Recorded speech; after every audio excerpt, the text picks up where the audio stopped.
For that to happen, it just happened. What are we doing? Like, what are we doing? I mean, look, I'm sorry, Danny, you didn't win. RJ won. He wins. He wins. He wins. The only time Kenny will ever win anything. But welcome, ladies and gentlemen, to King, the Goat, and the Chosen with Mamba.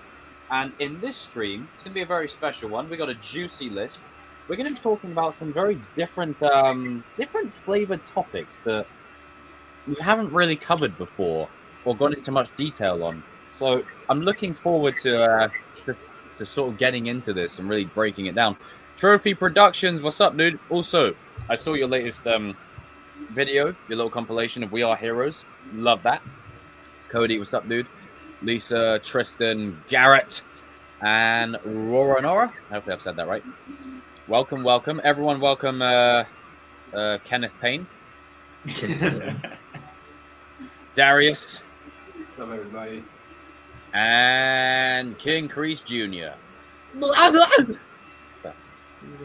Recently escaped from prison. Bull Valley, what's up? Mystic. So the least lame one, thing that we're going to do today is called an escape room. And how it works is you start with a theme. I was about to play the music. You know, like when Johnny pushes the button on the radio, and it goes. You'll be Chavez, obviously. So this is just to play Young Guns too. But Danny, it is time to read out that list, and any minute now he'll come back with food, and then I'll do that. So just giving you a heads up.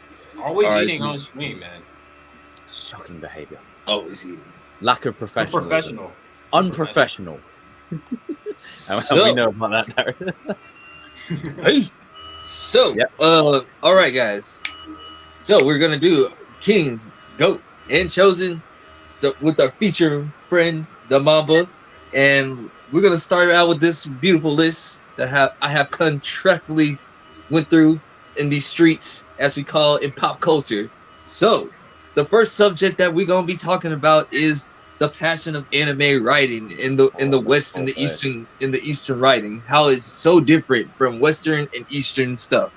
And then when it comes from DC, we're gonna be talking it's gonna be like Batman stuff, because we missed Batman last month. I feel so bad as a Batman fan. It was Batman month and we missed it. So I'm dedicating this DC segment to Batman. So we're gonna be talking about Batman the animated series, and then after that we're gonna be talking about Batman Part 2 of who's your guys' top 5 villains that you want to see going forward, like who you want to see in Batman 2. And then when it hits the Marvel memory lane, we're gonna be talking about Thor: The Dark World. And then after that, hey, guess what, people? Our boy Huey, he's back. Anyway, Mr. Hugh Jackman. Wait, you mean from The Boys? No, not that Huey. The other one. Not that Huey. Huey. The Huey. The Huey.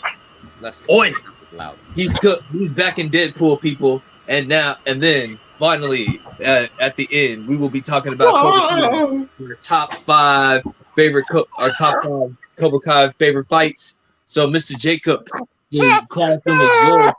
You can take over, my friend. That's a great list that you put together. And while we're all listening to it, this arsehole just comes in out of nowhere and just goes. Ah! That's the pain from his Patriots losing. That's all it was. Ah! Didn't your team lose as well today? See, I know we suck. Your NFL out of it, RJ. I know we suck too. So what's your point? RJ. You sir need some soap in that mouth. Now, what did I say? So the first part is the anime truth. Now, we've been having conversations over the last couple of weeks about this topic, and this is very fascinating to me because I had no idea about any of this. I always knew that people within the anime industry worked hard and worked themselves to the bone to deliver great stories. And put their everything into every story they're telling. But what I didn't realize was let me just make myself a bit brighter. Didn't realize the scope. You need some color, man. of the of the scope of such a situation where it was all summarized when you told me this, Danny. Outside the offices that these people work at, who work on these, products that we consume, there's nets outside the buildings to stop people going and jumping off and committing. And when you told me that, I was like, that is depressing. That's horrible. You can look the stuff up yourself, guys. Like, I'm not lying about I've done this. a bit of like interneting and just digging a bit deeper into it. And some of the stuff that I found, like even the video you sent me, I was just like, oh my God, this is horrible.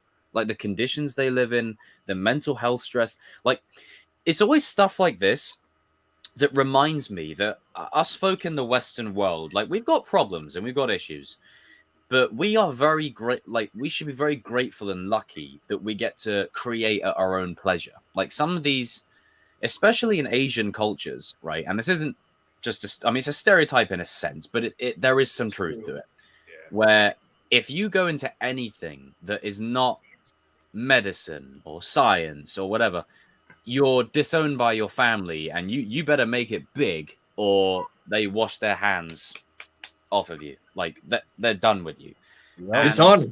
And dishonor. And to learn about that, especially when the word honor in and of itself is always associated primarily with like Asian culture and all that kind of stuff, because it's so deep rooted into the legacies of Asian cultures. To hear about all this, it's insane to me, but I don't really have too much of a dog in this fight. I'm only like a newcomer to this information, but I do know that King and Darius, like, you both know a lot about this topic. So I'd be very interested to hear more of what you guys have to say about it. This is you guys' topic.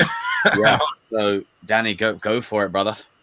Well, guys, I mean, what's up, Shamigi?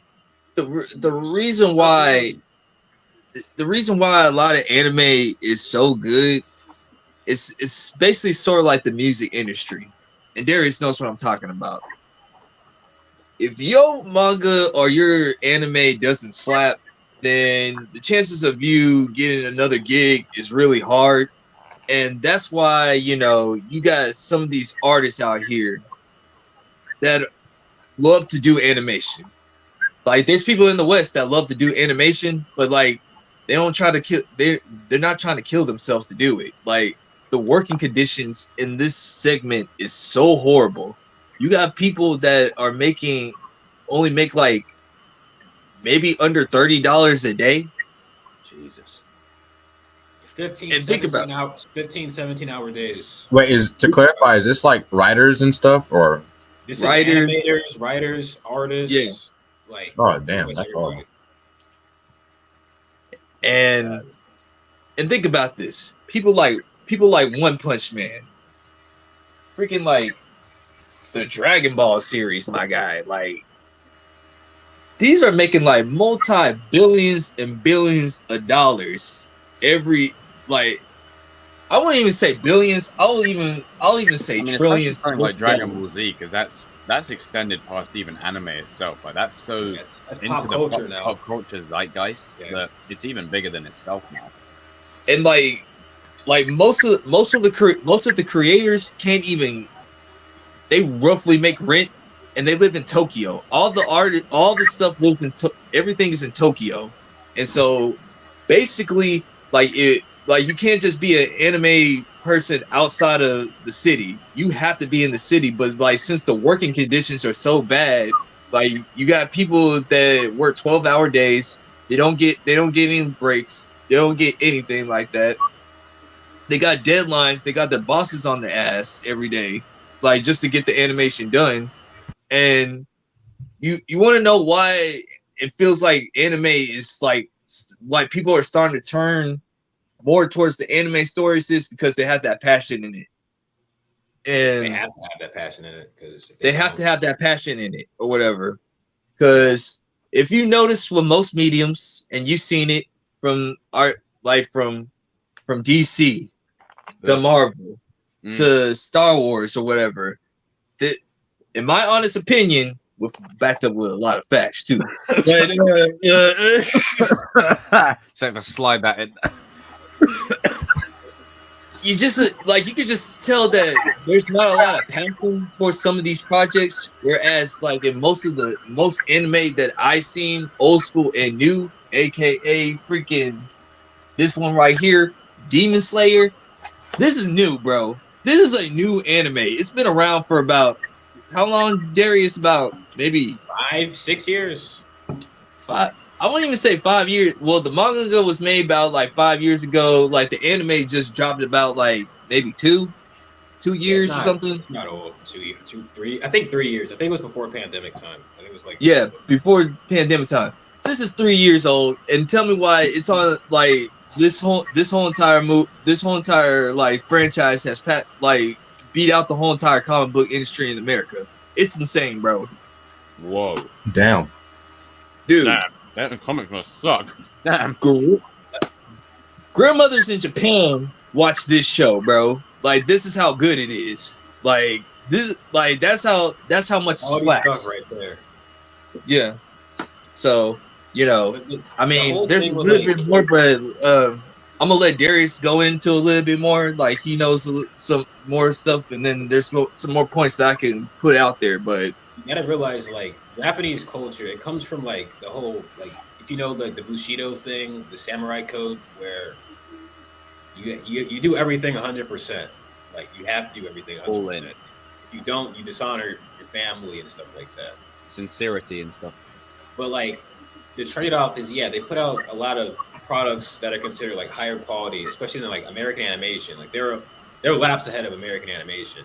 I mean, there's good American animation, like Invincible is really good, Arcane's really good, but like anime laps around American animation. But that's because, like King said, like they're working these 12 to 15-hour days, and there's little to no job security. So if you put out a series it doesn't meet the mark, it doesn't get a certain amount of views, it doesn't make the network, you're not getting another job. So you better have a backup or you're gonna be on the streets. Like that's just how it works. But here, that's how it is. Hollywood's very different. Hollywood is very competitive, just in a different way. It's more like even if your first thing doesn't slap, you can keep going. You can work on something else. You can join someone else's writing staff until you make it. But that's not really a thing. And like to save you out there. Yeah, because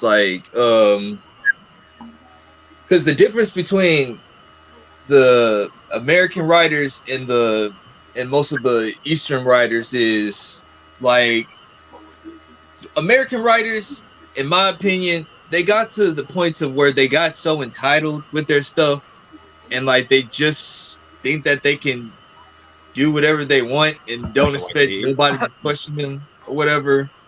Whereas Eastern writers are saying like, okay, I'm putting a little bit of myself in it, but it's in the background. They because the thing is, anime and manga has been the same since like forever, bro. Like it's like one of the oldest mediums of time, tell this oldest time. It's just that the American writers or like Western writers have just gotten so like lazy with their stuff to where like it feels like the Japanese not only just lapped them up, passed them up, like took a big hunking boo boo inside the toilet and tell them to flush it.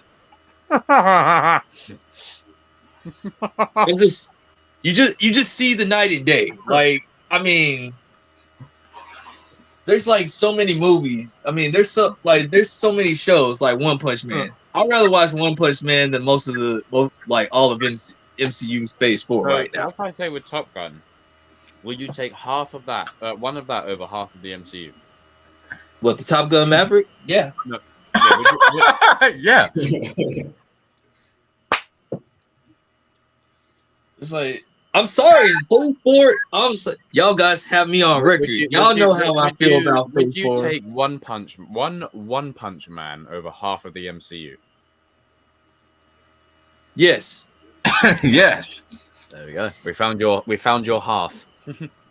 It's like, listen, One Punch Man. I like One Punch Man. Highly recommend you guys go watch it. It's a really good show. It's actually probably like it. it's basically like a parody of Superman. Honestly, I'm gonna finish off Black Lagoon first, then I'll jump on that. I gotta check out Black Lagoon. Oh yeah, Black Lagoon. Make I sure- mean, make sure you're alone when you watch it. I mean, I'll give you some recommendations. Like you got like Death Note. What else? I don't know if you're more of a politician type of dude. You watch some Gundam. No, I'm not watching that. No, I'm joking. I mean,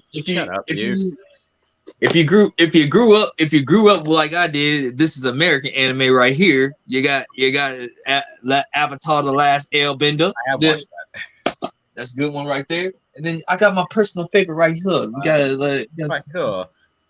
it's like we got some Yu Yu Hakusho. Of course, I'm gonna put that on the map. No, man, it's just like you just see like the night and day of most of these writers, man, and they put the passion, they put the work ethic. It's just something that like if you're gonna do it, you're gonna go all the way, and like you go all in. You're not thinking about it. Most of these manga creators that made all these series, they all had to start like on the bottom level. So they had to work their way up to even get on that type of level, bro. Yeah, so it's a process that they have to go through to get to the level that they're at. Buffering. The buffer. It's a process that they have to get through. But it has been fascinating learning about it. Aside from just, comparing it to like the Western culture and whatever else, but sort of it reminds me of like the early days of musical artists, like not obviously to that extreme level, but when you released a song, that song had to slap because that was make it or break it. Like that song had to hit like day one. It couldn't, there was no, but you can go and make another demo. Like, no, you had to no, make another demo. Like you had to get it bang on the first time. And this sounds like a very extreme version of that. And the video that you showed me where there was this one guy that worked 20 hours in a row, like barely any sleep, no food, barely paid anything. Yeah. Like, he's a robot, It's less than $30 a day, bro, just to do this. Like you have to if you go tell an American animator that you're gonna get paid less than $30 to just a day to make some cartoons, and you're not even guaranteed to get paid. People will walk out of that thing real quick. Like it's we not fighting for this.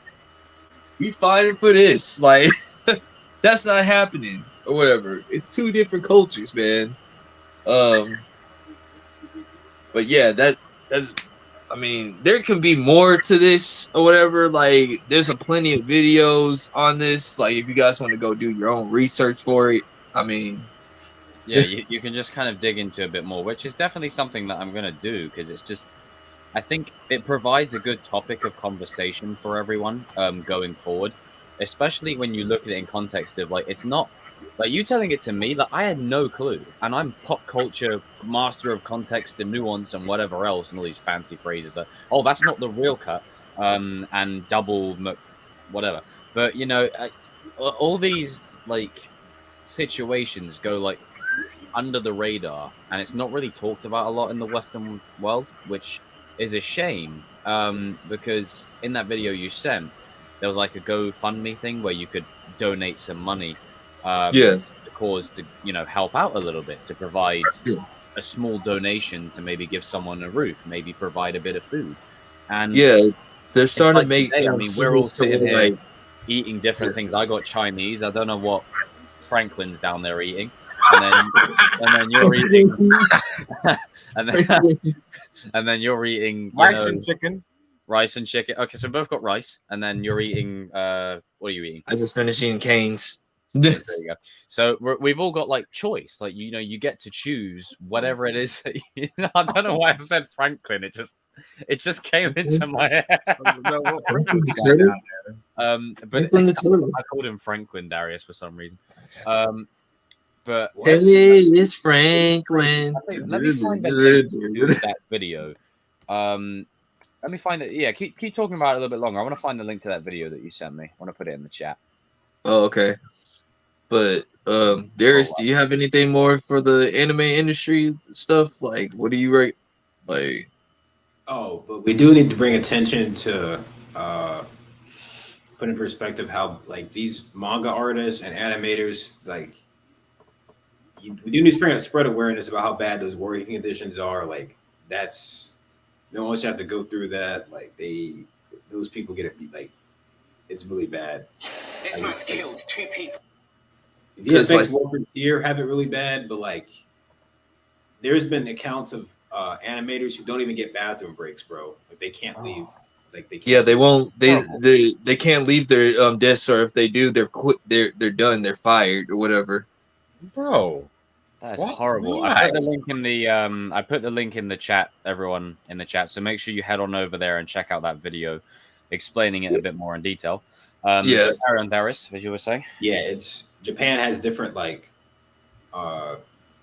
works Codes. codes and like things you have to uphold, and it's technically legal over there, but it's not humane in the slightest. Like They're basically doing some inhumane stuff, and like it's crazy that like the producer gets all. It's pretty much basically a pyramid if we think about it. Like they do all the work, but the producers get all the money, reap up all the money, and then they'll just give you. Yeah, I mean, it's a similar thing here in America. Yeah, that's how Hollywood works too, to a certain extent. Yeah, it's not that. So I mean, the writers always make less than the directors, who make less than the producers. Yep, and the writers get all the blame when the movie's not good. Yeah, and then same thing in Japan. Like people blame the animators when the animation looks bad. When they had 3 days to do 5 episodes worth of work, like what do you think is gonna happen here? But no, I need more. Like fucking. Like people, like Darius. You remember when Dragon Ball Super came out and everybody was on Dragon Ball Super's ass because I mean, I wasn't hot in Dragon Ball then, but I knew all the background. The animation was. The animation was terrible, bro. They had to do greedy people. Allegedly, they had to do an entire season's worth of work in like 2 weeks, which is ridiculous, by the way. There's a reason it looked like that. Like they literally couldn't do it. Like the first 2 the first 2 seasons is like 26. That's 26 episodes, bro. Yeah, they rushed through that within 2 weeks. I think when these movies and shows are put together, like anime included, people just think, "Oh my god, we're getting this! This is great!" Isn't it? Like, I think people realize draw your attention. Animation takes a long time, bro. To that role at the end of a project, like that's called the credits. That's the list of people that have worked on it. It's a lot of people, and that's all the highlight and praise that they get for it. Just that's it. That's it. The name in the credits, which is cool. Like, I'd love to have my name in a few credits. Like, look at No Way Home. Like, people just mention, like, they did a great job, but they don't mention the writers that wrote the film. Nope. No, they do not. They're like, oh my god, the acting amazing. And look, yes, it is. The visuals amazing. Yes, it is. But who? And then, like, the individual VFX artists that had to make the CGI work, like, you didn't think about that, like, There's a lot more that goes into this stuff. People just think it happens out of thin air. Like it's like I just wish a project into. It's like, okay, Avengers: Secret Wars. Oh, it's coming out next month. It'll all resolve itself.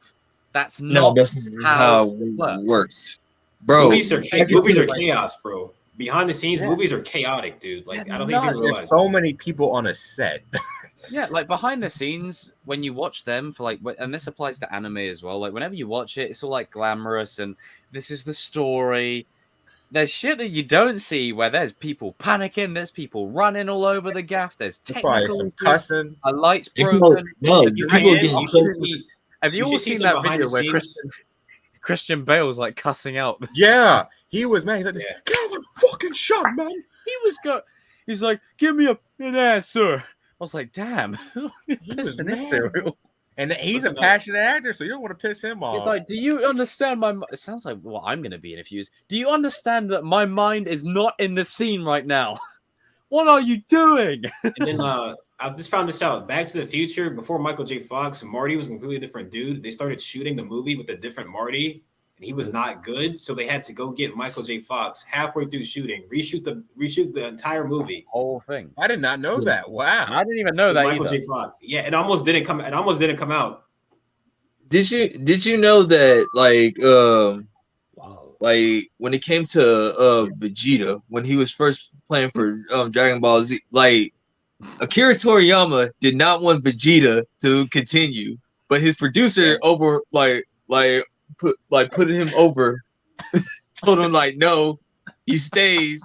See, it happens, bro. You can be the coldest manga guy, but your producer says like, nah, we're gonna keep him. Like, but I don't want to keep him. Another thing. We don't care. Like, there'll be characters that are protected because Stranger Things does this all the time. Daryl Dixon. Daryl Dixon. Yeah, Daryl Dixon. Yeah. Negan. You know, Think about Steve and Stranger Things. Tomorrow. He's supposed to die in season 1. But Steve was meant to die in the first season, yep. And then like he had they such liked a him too draw. much. They're like, you know what? We're gonna keep this hair guy around a little bit longer. The writers Like- play favorites. But then it's good because if they have to get to a point where they kill off someone, it will inevitably It would hit. 'Cause they've been around. it'll be probably Steve. Yep. Which is actually going to be sad. Unless they chicken out again, but that's another story. They're probably checking out again. They're not going to kill off Steve. They'll introduce a new character, make us love them, and then They already said they're not going to kill off Steve because they said that the fans will riot. But it's like, no, that means you have no balls. Don't be scared of your fans, bro. You can't be scared of your own fans. what are they going to do? Like, I'm going to That's give you a piece of my keyboard mind. Like, what are you going to do? Like, what are they going to do? Like, I'm going to. We gotta talk about that. We gotta talk about that 1 week. You can't be scared of your own fan base. Like, you have to respect them, but don't be scared of them. Yeah, Me and Darius talked about this last night too. I got you guys. Don't worry. I got you. I take down information. Some people in fan bases think they're entitled to stuff, and they're not. Nope. Like, you're entitled to a good story, but you're not entitled to anything that happens in it. Like, nothing. And then there's also that thing we were talking about earlier on. Is it's called show business, people. Yeah. It's not show fans. It's not shownly fans. It's called show business. Like, it's called show business. Like, at the end of the day, this is meant to make money, bro. At the end of the day, put it this way: Spider-Verse, as successful as it was, Sony saw that going into the Spider-Verse could make money. So therefore, there was more of an incentive to bring Toby and Andrew back, because that was always their problem. They didn't want to bring them back because it'd be like, they're not the focus. There's too much baggage. But then they saw the money and were like, you know what? I liked it. But Sony's problem is they didn't stop there. They're like, what if we made Spider-Man movies without made Spider-Man? What if we kept doing it? Yeah. Can we not talk about Sony like that? Another fact was Goku was supposed to stay dead. But then But the public complained. They're like, yeah, we want Goku back. So they brought him back. Goten, his son, was supposed to be the next in line to protect the Earth. Like, Gohan was supposed to train Goten to be the next Goku, but the fans said like, no, we ain't doing that. We want to bring back Goku back, however. So you know what? Akira Toriyama didn't have no choice. The producer said like, hey, we get Goku right back. It's true. Oh, And you don't like. There's obviously a balance. You have to respect what your fans want, but you can't do everything. Oh yeah, you got to take it into account. This, like, if fans got everything they want, there'd be some shit movies. Be some shit movies, man. Yeah. The one thing I love about what Star Wars Theory's doing at the moment with his like Mace Windu Vader fan film thing is he says that this is purely a fan film. Windu coming back in this capacity, no, it's literally it would never fit in the canon, so he's not trying to make it to. And I really appreciate that he said that because it's just like some things can sound good on paper, but they won't translate well. Yeah, that's another issue. That's another big problem. that's why movies go through like 5 drafts because like you write something out and then you're like, oh wait, this sounded good the first time, but I'm sure you'll like have this expression, Eris, but I think does it like correct me if I'm wrong, but does it go something like this, where there's the movie you write, the movie you shoot, and then the movie you edit? Is that is that the expression? Yeah, which essentially means the movie's going to go through about 50 million changes before it ends up. You can write the same on your real cut screen. You can write the same story, but like it turns out 3 different ways. Like people have this fantasy where like I'm gonna write the perfect movie the first draft, and then it's gonna be great. I'm gonna write the perfect thing the first time. It's gonna be great. No, bro, it's not how that works. Like, could you imagine Kevin Feige listening to the fans in phases 1 to 3? Oh my god. Oh god, no. Oh god. Oh Lord. Oh, everything would be a literal fan film. Well, even right now, the X-Men is showing up with no explanation. They're just here. Like they're just here now, no explanation. Like. I want the X-Men too, guys, but calm down. They'll be here eventually. There's gotta be a way to do it, you know? Yeah. And the thing is, as much as it is show business, on the flip side of that, there are people in these fields that genuinely do care about the work that they're putting out. They want there to be a real story reason as to why things happen, not just arbitrarily or just because. Like that they want there to be an earned reason, you know, because that's the other thing is what goes a lot with this backlash is people forget there are people working on these big projects, full of suits and entitled people that genuinely do care and they want to make the best project possible, and it gets overlooked because of it doesn't always work out. Sometimes they mess up, sometimes the story is not to your liking, but it doesn't mean the person didn't care. Like, just that you didn't vibe with their vision. Like, that's fine. Yeah. And sometimes it's fine to just admit, you know, be at peace with that. I mean, it's sometimes you just got to look at things and go, you know what? It's not for me. It's not for me. I don't like it. I don't agree with it. But I accept it. I accept it. That is such a great phrase. Damn, I wish that was. Solo did many things wrong, but that wasn't one of them. Solo's an underrated movie. I stand by that. Yeah, heavily hated for no reason. Yeah, it's got Emilia Clarke in it. So. It's not that like compared to where we're at. It's really not that bad. It's not. No, I was agreeing. You're agreeing. But it's the only problem with that movie is when Darth Maul shows up at the end. Everyone's like, "Oh my god, Darth Maul's alive!" Yeah, that was weird. Yeah. Like they just assume people watch Clone Wars and Rebels. It's like that's the problem. Is you get the casuals, and then you get the nuance. Movies are for, to be honest with you, nowadays movies are for casuals. It's not for hardcore fans. So you know if you can accept it. Because somewhere along the way, somebody's like, there are more casual fans than hardcore fans, so we're gonna make more money if we put the casual fans. That's what they do. I'm glad that you mentioned that because it's like Halloween 2018, right? MCU. That movie, I think, is the highest-grossing horror movie of all time, but it's an anomaly. Like Halloween Kills made significantly less, and Halloween Ends will probably make even less. The only reason Halloween 2018 made as much as it did was because it was like the Force Awakens of Halloween. You know, it was a long time coming. Jamie Lee Curtis, the original intention, a direct sequel to the first one. Could have made it a direct sequel to the second one, but okay, all right, I'll allow it. Fine. But there was a lot at play. Word of mouth spread. It was in October time, and people, generally speaking, right, and I have to say generally speaking because people think I'm being literal when I'm saying it. No, generally speaking, sometimes around October, you just want to go and see a horror movie of some guy killing people. Like, like I know it's a fucked up thing to say, but like around, you know, I just saw yesterday. Smile, good movie. Oh, I've heard about that actually. But generally speaking, that's why sometimes these things happen. And then you look at Halloween Kills, and the money is significantly less. Like it's because the people coming back are the fans like us who have gone through the ringer with some of the amount of trite that we've had to go through. Like, but motherfucker, like what? Do you remember Ace? Do you remember Halloween Water? Halloween H2O. Do you guys want to remember that? No, you don't. I'll speak count for your blessings. Like we've gone from bloody this. Oh no! Sorry, wrong clip. Like we're going from that to where we're at now. Like it's not too bad, all things considered. This guy literally smacks Michael Myers on his head and tells him what to do, and the sheep listens. Okay, can we talk about Evil dies tonight? Can we talk Evil about, dies we gotta talk tonight. about that. Okay, so Yeah, let's talk about it. Halloween Kills, I think it's an okay movie. It's all right.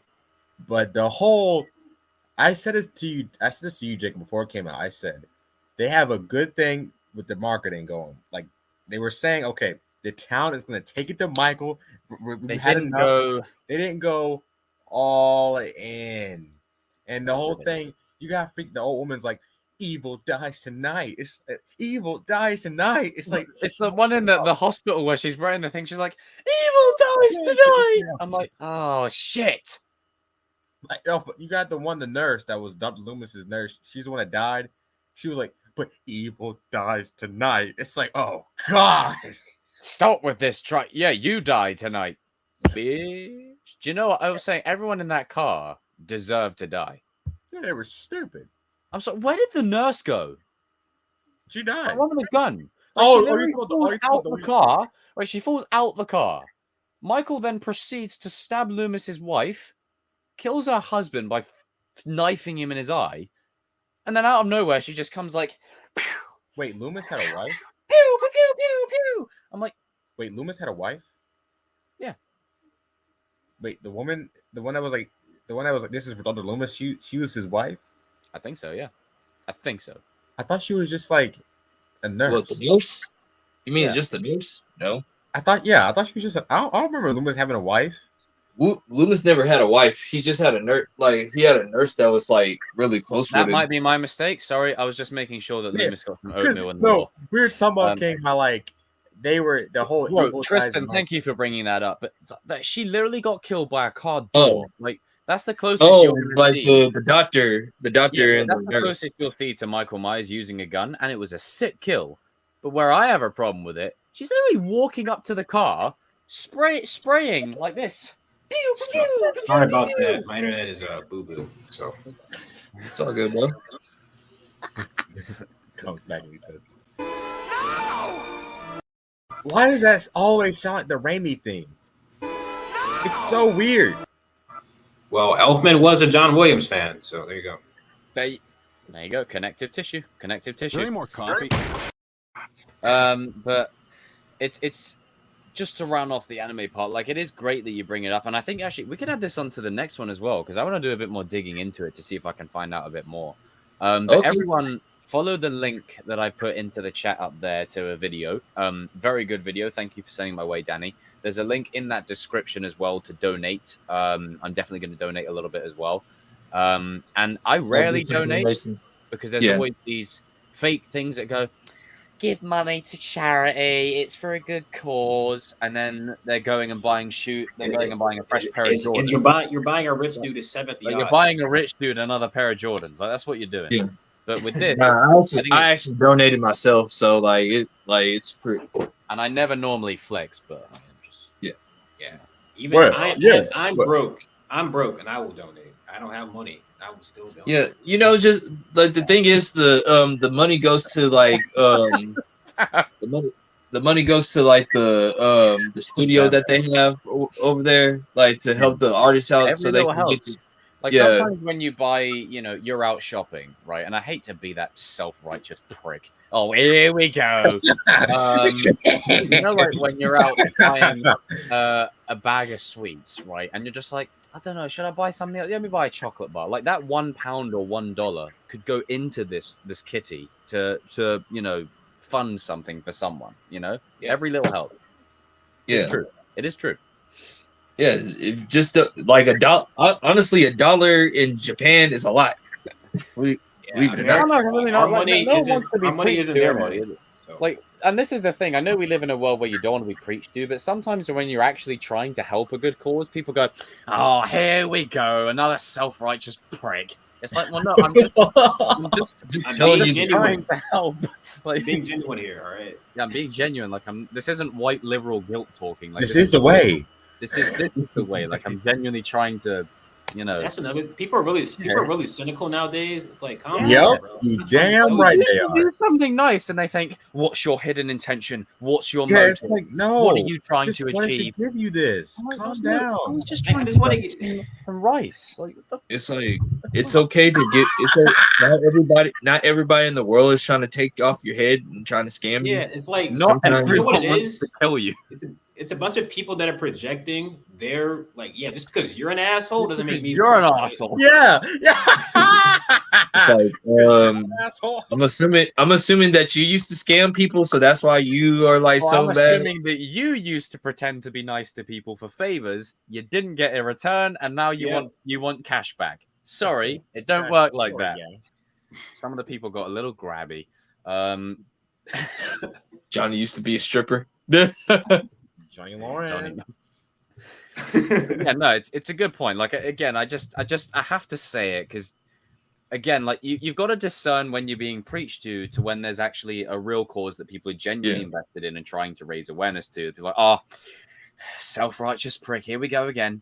You know, it's like no, I'm genuinely trying to help here. So This stuff has been going on for years, bro. Like, you know, it like literally like it's because of these type of foundations. That's why you like if you guys are anime fans, like the creator of Attack on Titan came out of this type of out of these type of homes because like when he was trying to get his stuff ready for Attack on Titan, he didn't have no money, he didn't have no roof over his head, but because of that foundation in the link or whatever, like he became like he has some money to where he can get his feet off the ground, and then dude, now he gets back to that same place or whatever. And a lot of like this is serious. Like a lot of these guys end up with mental problems and like cracking under pressure and having mental breakdowns because they just can't deal with it anymore. So like you really think about if you can supporting like even a little bit because I mean like, these people make stuff you love and consume. Like I think you don't owe it to them, but it's nice. It's be a nice thing if you could just help them out a little bit. Yes. I mean, and like the thing is, if you don't want to donate or whatever, like you know, just buy, at least just a bit, you know, just like spread awareness, or like just at least buy one of their products, like you know, maybe a T-shirt or like your story or something, man, or DVDs or the mangaka or whatever. Just to you know, it doesn't have to be. You don't have to just give it to charity. At least just buy a product or something. You know what I'm saying? Yeah. Like but self-righteous. It's like no, like. There's sometimes in the world people just genuinely want to help. Like it's because I like the creator of Yu Yu Hakusho and Hunter x Hunter, Tagashi, like he has like so much bad mental health, bro. Like, and Darius knows what I'm talking about. Like this dude like quit making Yu Yu Hakusho because he got so depressed or whatever, and then like he goes on hiatuses because like he's one of those people. He's a perfectionist. Like he won't even let nobody. Adding on to that the fans are like, no, I need my new season. Yeah, that's what a lot of these like manga writers do. Like they'll take their hiatuses and the people freak the fuck out. Like, where is it? Where's the chapter? Where is it? Because it's weekly or monthly. So like, where's the chapter this month? Where the hell is it? Dude, like he literally can't do it. He can't do it and everything. And then they'll complain when it's not good. It's like motherfucker. Yeah, then it comes out and it's not good because the dude is going through writer's block, can't write shit. He's cracking under pressure, and it's like, oh, why is this not good? It's like because with Tagashi, like he literally can't physically like lift up his back or his legs. Like he has a bad back and legs. Like that's how like when I mean like this man takes it seriously. His wife that made Sailor Moon, like she made Sailor Moon, like, and he made Yu Yu Hakusho and Hunter x Hunter. Those are like three of the biggest animes, and they like he ain't even letting her touch his manga, bro. That's how much passion he has on it, bro. So I'm just saying, like if you can donate something, buy a product, donate to some of these things, you know. But at the very least, tell people, spread awareness. You know, anime fans especially, tell them what really goes on. Because a lot of people don't know. Because they don't want the stuff getting out, obviously, because it's bad. They'll be bad for PR and it's bad for business. Bad PR. Yeah. Not all. No not different than all what goes PR on is good here. PR. You know, cover up. They don't want companies don't want people to know what's going on, but Yep, they don't. Yeah. They don't want people to know, and then it's just it's easier. There's a good expression from. Hang on, where is it? Hang on, I think It's just it goes down to this, like it, because we live in the West, we got more laws, so we can protect ourselves from that type of stuff or whatever. yeah, we But, got like, unions and stuff like that, but they don't. Yeah, really have those. unions are like, you could just straight up quit the job and, like, no harm, no foul. And You can then sue them. just- You can be like, you can sue them. Be like, yeah, they're You I'm can working sue them. overtime. They're not paying me overtime. Yeah. You can sue them. you can sue them or whatever. Whereas in Japan or some of these Eastern countries, like in Asia and Africa and the Middle East, you can't just up and quit, bro. Like, it don't work like that. Like, you're not guaranteed anything or whatever. So And so that company might own your house over there. Be like, well, if you quit, we might just take your house because we own your house too. So like, what are you gonna do? Oh Jesus, Damn, it's evil, bro. It's evil. that's terrible. that's fucking awful, man. So Like from the conditions to the top down is, and just before we transition, or like anyone that says, oh, you're this, that, whatever, like this is horrible. This isn't right in any level. Like VFX artists at Marvel are getting overworked. That's one thing. This is like that times 1,000. Like, Another and this level, is man. every day. we're getting paid Every- under $30, bro, a day. Not And- hourly, And a I don't day. mean to be that guy, but if you turn a blind eye to this and look the other way, then I'm gonna pull that card. Like, you're being an ignorant asshole. Like that's what you're doing. Like, and there's a great quote right here. You're happy to believe in something that's invisible, but if it's staring you in the face, nope, can't see it. There's a scientific explanation for that. You're thick, Where's Wow. that from again? Doctor Oh, That's dope. Who. Another window. Yeah, Army Men, stop motion stop motion is pain. I don't know how people do that. That takes Yeah, forever. I used to do it back in school and stuff, and it used to wind me up. Like, I hated it. Like, it just, That is. especially because if you get 6 frames spot on, and then the 7th frame you just You gotta get it start the wrong over. way, you got to start the whole thing over. I felt like a 30-second video. That's why there's not that many stop motion movies anymore. Really just Just too Tim hard. Burton that makes them every once in a while. Yeah, because Tim Burton is just, he just loves doing. That guy lost it a while back anyway. Oh yeah, like every one of his movies is just visually the same. Like it's just, that's what the end of Thor: Love and Thunder feels like. Tim Burton. It's dark and gloomy. What was that for? that goddamn movie. Yeah, that face was funny. But yeah, King, definitely add this to the. Don't bring up that fucking awful film. Hold on. We'll talk about that awful film soon. I'm going on a full-on MCU rant in a bit. But King, definitely add this to the list again. I want to talk more about it. Okay. But Gotcha. yeah, great conversation. And this is one of them topics that I love because as fun as pop culture is, sometimes it's even more important to remember there are real people that work on these things. That Thor 4 wasn't that bad. No, you're right, it's terrible. But it is that bad and then more. Like, it's awful. That movie is a shit show. Thor: Love and Sucker. is. That's what the movie should be called. Thor: Love and Sucker. But yeah, it's definitely important to always remember the people that work on these things rather than the actual art itself sometimes. But I guess we'll transition. Big drop. So, folks, Ooh, we could do that at the same time. Let's all make eye contact. See who breaks first. RJ, put your fist away from your face. Stop cheating. RJ, take your I am Patriot. operating on like 3 hours of sleep here. You took your Patriot shirt off, didn't you, RJ? I spilled water on it, sir.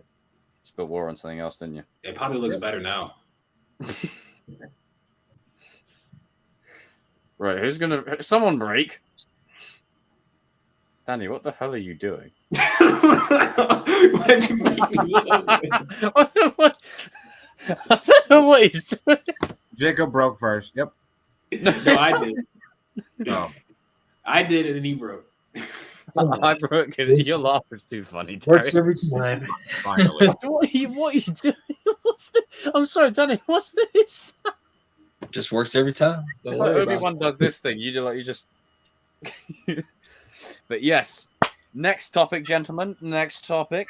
But if at any point, Darius, you want to shoot off and get some sleep, then go for it, bro. I can't sleep. I still got more work to do. But yeah. Oh damn! Well, make sure you get some rest in soon, pal. Damn, you do look tired. You do look tired. You look out of it, bro. You look tired, Dan. Man, if you live closer to me, I'd send you a King over. If you all live close to me, I'd send King. I'd pay for a DoorDash for King to send food over to you. $10. You're like, so King, am I gonna get this for free? No, you're gonna pay like everybody else. Like everybody else. Let's go. Let's go. Look, you gotta pay it like everybody else. Nothing's for free. Next topic, For sir. you, $2,000. $2,000. Oh yeah, it's just like comfy. Ah.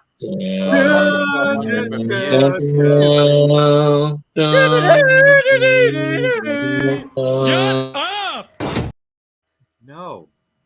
No. We're gonna be talking about Batman the animated. Batman the animated series. Let's go. And let me tell you something. I'm so disappointed in all of us because you know what? During that whole entire month when we were so excited for Cobra Kai, we forgot to give homage to this anime, right? I mean, this animated series right here. I paid tribute by sending you the link to the clip of Adam West throwing the bomb in the water. That Dark Knight Rises was inspired by. Oh, you know what? I give up. Let's just embrace it. Batman.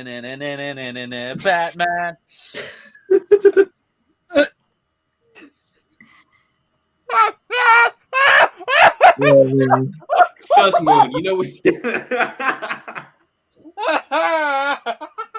I'll post it when you stop saying a certain word. You know what one that is, Sus Moon? Yeah. Right. Okay. Back on topic. King. Batman. Batman the animated series, folks. Let's talk about it. And we got to pay homage to it because last month we missed it. It was Bat Month, and we missed it. It was Bat Month. I was like, yes, this is what started the whole entire DC universe. So, you know, animated universe at least. So, you know, you got Batman the animated series. And so, what do you guys think about it? How you guys feel? Probably. See. Well, about the series as a whole, it's the greatest animated series, comic book animated series of all time. Let's be real. Come on. Yeah, Fact. It is. Oh, man. Okay.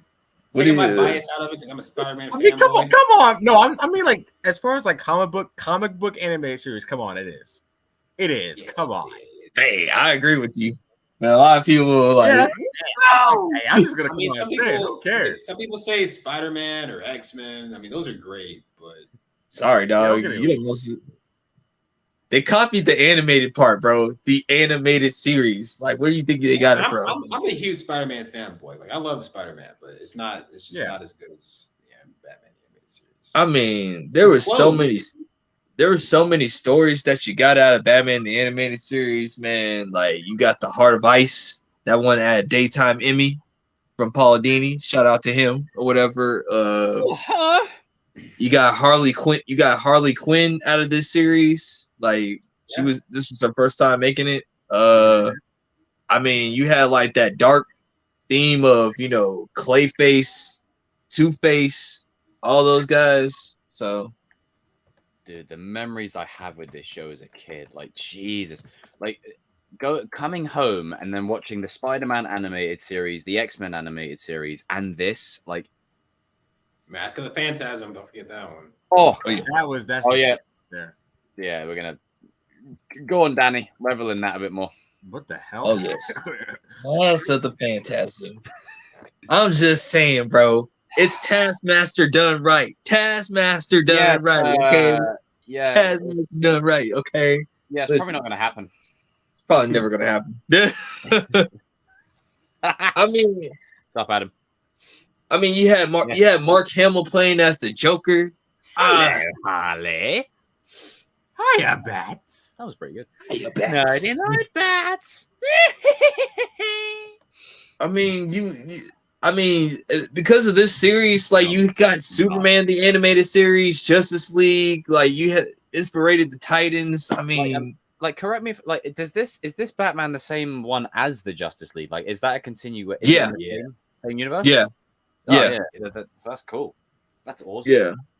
Because I never really looked into all that, but I It's a really whole love this saga. show. There's like 5 shows in total in the anime. I think 4 shows. It's DCAU. like DCAU, that's it. Yeah. in the DCAU for the Bruce Timm DCAU, not the EU, the shit you. That's a whole nother DCAU. shit show. That's a shit show right there. with the Bruce Timm universe. It's Batman the animated series, Superman the animated series, Batman Beyond, Justice League Unlimited. You can throw in Static Shock or whatever, Zeta Project, and I think that's it. Yeah. Yeah, I There's think some, that's like, it. And it gets complicated because there are some movies that might take place in it. They never really say if it does or not, but it's the same animation. They basically just said like if you think it's part of it, just go with it. Yeah, if you think it's part of it, then just go with it, kind of thing. It's but What the hell? What are you? I lost my train of thought. Damn it.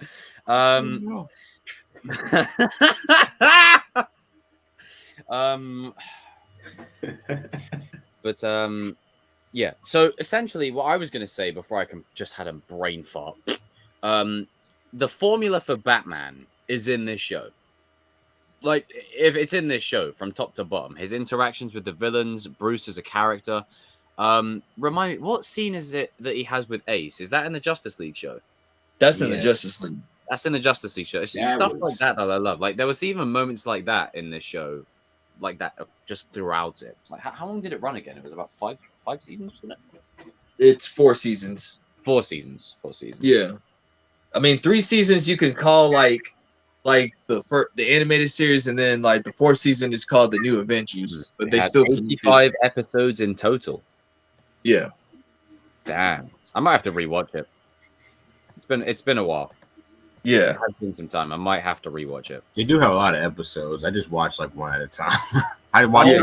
That's the channel I remember watching it on. I used to watch it on either Cartoon Network or Jetix. It was always Jetix, dude. Jetix. And then Boomerang, that one as well. Oh yeah, Boomerang. Yeah, it used to come on Boomerang. But yeah, man, I mean, because of Batman the animated series, you got like other dark series throughout the 90s, because like it kind of just gave you the go like that, okay, like you could put dark stuff on the television. Yeah. And like, now they have to go against a lot of censorship, because like in Robin's Reckoning, they said that they had to cut away from the scene of them like falling down or whatever. Like you just have to see the rope or whatever, then get the context. And the new they would show some stuff in the animated series. Like there was stuff they had to cut away from. Yeah, we all knew, and Like, this is the mark of maturity where we're at nowadays, where it's like, oh, we made a penis joke. It's funny, but back then. You couldn't do that. The oatmeal would happen, but it would just go off camera. Yeah.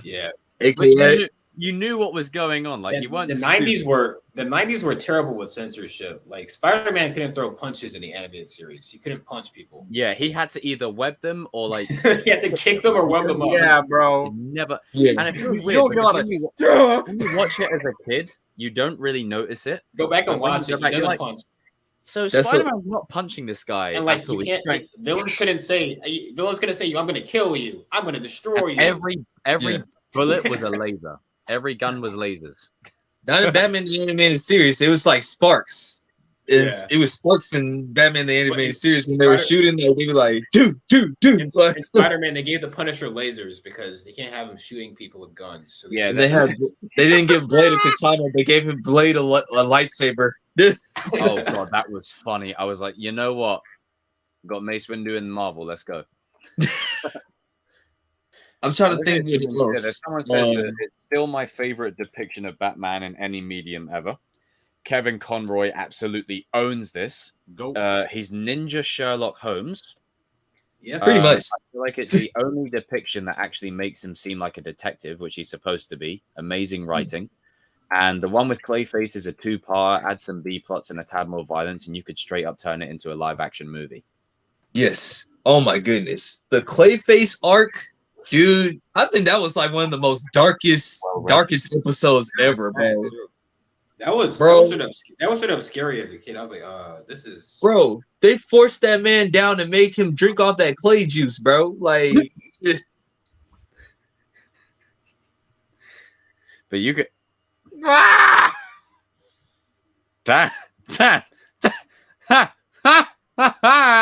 Darius is gone. But no, I think you have good potential for that one. Like, I haven't watched it in years, but I remember the Clayface episode being really good. Yeah. Oh yeah, missed it. We'll talk about that later on. But I really did enjoy. I love the feel of Gotham in the show as well. Like, it didn't feel too. And I say this, I know it's goth. Goth is in the name, but it didn't feel too gothic. You know, like where it's like, okay, it didn't feel like Tim Burton. It's dark. It's dreary, It didn't feel like Tim Burton's it's thing. cold. It's blue. There's smoke everywhere. The streets aren't clean. There's a cat running all over the place. Everyone's a criminal. Everyone's crazy. Like it was just the right amount. Like, it wasn't overly done where it was like, hang on, am I in Gotham or am I like in what's that Vin Diesel film where he's like in the future, dystopian future somewhere? No, not Riddick. It's something else. Sin City. Yeah, we'll just go with that. Sin City? Wait. Sin City. I don't know, but we'll just go with evil. I don't know if he was in it, but we'll go with that. Where it was just like, okay, you're being a bit edgy here. Like, this one had the right balance of it, where it felt like a good Gotham, but it wasn't too on the nose. It wasn't telling you that it was Gotham. You just felt like it was Gotham, just from just looking at it from a visual perspective. Straight away, the Last Witch Hunter. It's probably one of those two. It's like a future film. I've forgotten the name. It felt like how could I say it? If there was moments where it was cartoony, but like it still felt like mature too at the same time. Oh yeah, like they had to balance it out because all the angry mums would be like coming and going, Timothy, I've got your dinner ready. What is that? He's beating someone to a pulp. I'm going to write a complaint. What are you doing? There's violence in this. It's like, it's Batman. Man, like, no, what were you thinking? Throw snowballs? Like, come on. Yeah. I mean, but also, like I said, I think also one of the other best episodes was the one with Mr. Freeze, like Heart of Ice. I think I can rewatch that one all the time, bro. Like, I need to rewatch that one, and I would really love. And I know I was saying this to you earlier on, and I know we want to keep within the animated series route, but I want to link it to the universe. RJ, say the name, please. The universe. In the Matt Reeves universe. The Matt Reeves universe. I would be content down the line, and I know fans won't like this because, well, tough shit. This is how you write good stories. I would be content with Catwoman being killed off, right? Not right now, way down the line. Then with Mr. Freeze, you have a heartfelt story about how he loses his wife, and maybe, just maybe, Bruce's redemption is helping him save the love of his life. Because I link it back to this story. I really love this story with Mr. Freeze, because in a lot of the problem, whenever Batman's villains are depicted, they're depicted as one-dimensional, a bit like this comment, one-dimensional, and they don't really have much else going for them. And I think with Mr. Freeze, you have a lot of potential, and I think this episode really showcases that. So I would love them to explore it more. And you can get a whole movie out of Clayface or Phantasm, like either or. Like, I mean, like with Mr. Freeze, he doesn't like doing bad stuff, but since he got screwed over by his own company or whatever because he was trying to help his wife out, it's kind of jacked up what happened to him, bro. Like, yeah, it is screwed up. Like it's I think Batman is always at his best, not necessarily when he's beating people to a pulp, but when you find out what makes him human. And I think the connective tissue between him and Mr. Freeze is love motivates them. Like Bruce's love for his parents and losing them is what motivated him to become the superhero he was in the first place. And he's always treaded that line of, am I a superhero or am I a vigilante? Like there's always that conflict for him. And I think with someone like Mr. Freeze, wasn't coming for Zack Snyder's, who was never Jesus Christ, Punisher Batman, who's neither good nor shut up, Hugh. I was on a good point there. Who's neither. When's your next video coming? Who's neither good or bad, but someone again who treads that line between doing. There's something that Governor Swan says in the first Pirates of the Caribbean that I love. I know you may not like it, but he says that sometimes a good decision that's made for the wrong reasons can be a wrong decision. Like it creates that sort of conversation, Yeah. And I think that's what I loved about this episode as a kid, is it really allowed me to think even at a young age. And that's one of the reasons why the animated series of Batman is held in as a high regard as it is. Yeah. Adass. Yeah. I haven't best watched it. animated series. I don't care what anybody says. Best animated series. Just saying. It is. And I mean, there were some wacky villains too. Like, I mean, to me, the Mad Hatter. I was just about to say that the Mad Hatter, like Jarvis, that dude has some mental issues. Mad Hatter, that dude. I would have just said, man, shut your punk ass. I mean, knock his hat off, like you stupid creep. It's like, dude, like I'm surprised Disney didn't sue Warner Brothers for that one. I mean, you had a girl that looked just like Alice. It's just a bit, It's just a bit, Avatar: The Last Airbender is the best animated show ever. Avatar: The Last Airbender. It's up there. It's up there, but if we're talking objectively, then no. But it's up. But it's up there. Well, then It's up there. You like it, but it's not like I like it. It's just my opinion. Because usually, like animated series only have like about 4 or 5 seasons and stuff. Yeah. Yeah, because you don't want to. The trouble that you run into is They also have so many episodes too, so they're kind with of animated series. A lot of them, and I don't mean to stereotype it, but a lot of animated series are targeted at a younger generation. So the kids will grow up with them, and inevitably they'll grow out of it, like with them. So they either have to mature as they go, or people will just grow out of it because they've gotten older. Now, obviously, like if you're an uber fan of DC like us, we'll rewatch it at any age. We're always going to be there. But the general people that they're advertising to gain new fans will. Wait, I'm talking about the Batman series. Yes, we will. Well, maybe you won't, but I sure as hell will. Oh no, I'll be there. I'd like to talk about something else. Not that. You were talking about bloody. What were you talking about? just. Yeah, it's probably not going to happen. But it's probably not going to happen. Even though it might. But we'll always go back. But a lot of these animated series, they mature with the kids that watch them, and then they cut off by 4 or 5 because they're like, our main demographic has grown up, so there's no point continuing and ending it with a bang. Yeah, it's a good shout, All Valley. Actually, that one's pretty good. I like that one. So I would like that one too. What, the Teenage Mutant Ninja Turtles? Oh yeah, and there was some stinker series of that as well.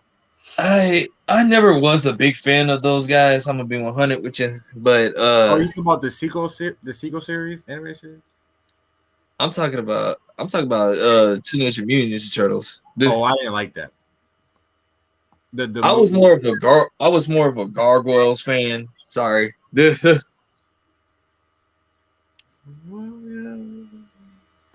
do like the animated series of it, but like the movies. Oh Jesus Christ! Oh well, TMNT. Oh.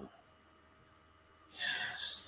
Well, that is a whole can of worms right there. That's a whole made April O'Neil. Oh my god! What am I doing? I've done something incredibly unforgivable.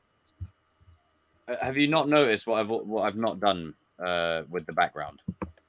Oh, you didn't put the anime series thing in the back? Fucked up. I had one job and I fucked it.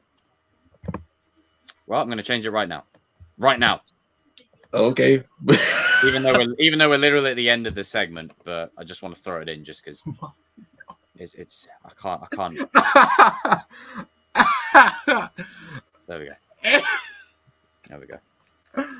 Oh man. You know, we're literally at the end of the segment. I had to. What the Yeah. All right, you King, say the line. Sir, You need. you need to change your categories late at night.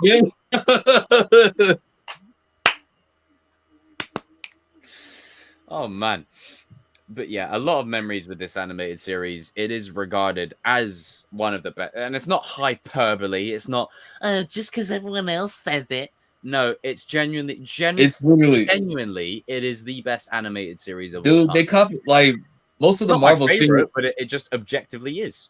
most of the Marvel series that came out around the time literally copy off of Batman the animated series, and the writers will even tell you that. Of the way the animated series plays out, and then you look at X-Men or Fantastic Four or even Spider-Man the animated series when he can't punch people, but he can kick people for some reason because And apparently he can run.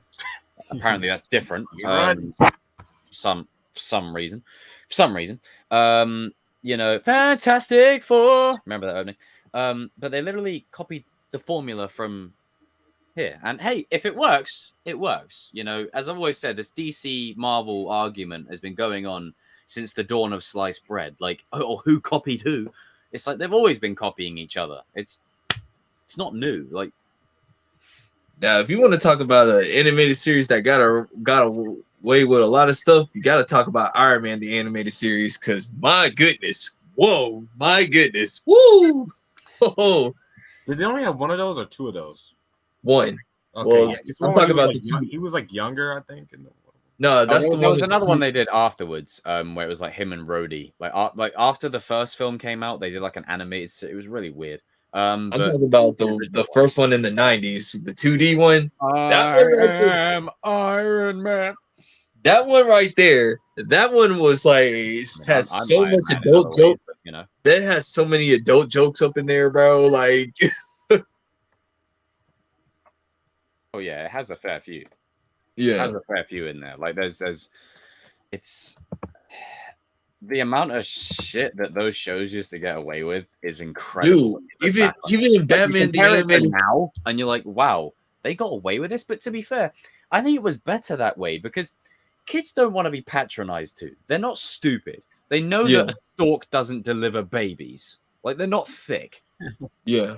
I'm sorry that we need to protect the children. We need to make sure they don't know the truth. No, they know the truth. They've seen, you know, things. Like, come on. And everyone has access to Goggle nowadays. So No, because like everyone's finding out the even in the Mask of the Phantasm, like Joker was talking to the congressman. He said like, "Wait, you with the old boy's daughter?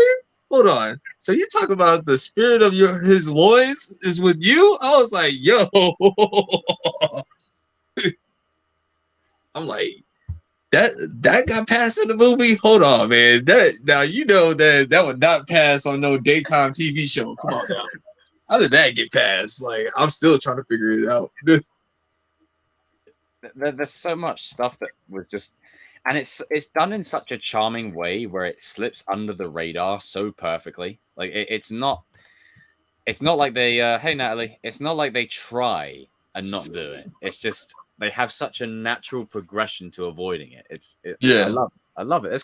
There's a charm in it where it's just like, you know what, you know the restrictions, you know what you're doing, and you still somehow find a way to just weed your way in there, you know? Yeah. No matter how, you know, impossible the odds are, you know, and all that kind of stuff, you still find a way to literally just weed yourself in there and open wide. You know, it. Yourself. They're at the same. Oh, But all that being said, amazing series. It's a shame that we didn't cover this last month, That's probably on me. This is all Cobra Kai. Cobra Kai. And hey, I love Cobra Kai, in case you can tell. Man, we're gonna have some fun out here for these next year and a half. You know, we're in the streets right now. We're in the trenches. You know, in the streets, man. We in the street. We in these Cobra Kai streets. When you said that the last time, you're like, man, I've been in these streets, man. Been in the streets, okay. I've been in these DC streets, these Marvel streets, and they's talking, man. They's talking, okay. Like there's some things out here that y'all don't know. Y'all don't know, like. Neck deep. Hilarious. I'm on these streets, man. It is what it is. It is what it is. It is what it is. But good memories with this series. Probably never be touched. You know, everything's iconic now. You know, Wanda makes a face. Oh, it's iconic. Like, get that fucking shit out of here. I stand. I stand. Stupid. You're standing a psychopathic killer. Yeah, okay. Just wanted to throw that out there, just in case you thought you were normal. Just take a good look in the mirror. Wanda stands. Take one good look at yourself in the mirror. Oh, but she's got no. What? I don't care if she makes you feel better about your crazy tendencies and what you get up to. She's a psychopath who wants to kill a child. You didn't need to tell me what you do in your spare time. Right. Jeez. Now, transition. What's our next topic, Danny? Your guys' top 5 villains that should happen on the new Batman. Yes, in the Matt Reeves universe. As you feel more strongly about this universe, RJ, because it is, after all. Oh, in the Matt Reeves universe. You've left me hanging again. I would like you go first. You give your top 5 villains that you want to see. Okay, my top 5. I'll go. I don't like doing that. I'm gonna go with number 1 choice. My top choice for the sequel. Oh, you're going all in. No, because I don't like going backwards, like counting backwards. No, I just meant top 5. I didn't mean in any. Oh, okay. Well, Mr. Freeze is my top choice for the sequel. Listen, Arnold Freeze. Listen, that was cool for comedic. Cool. You said cool. Yeah. Oh, fuck off. What the?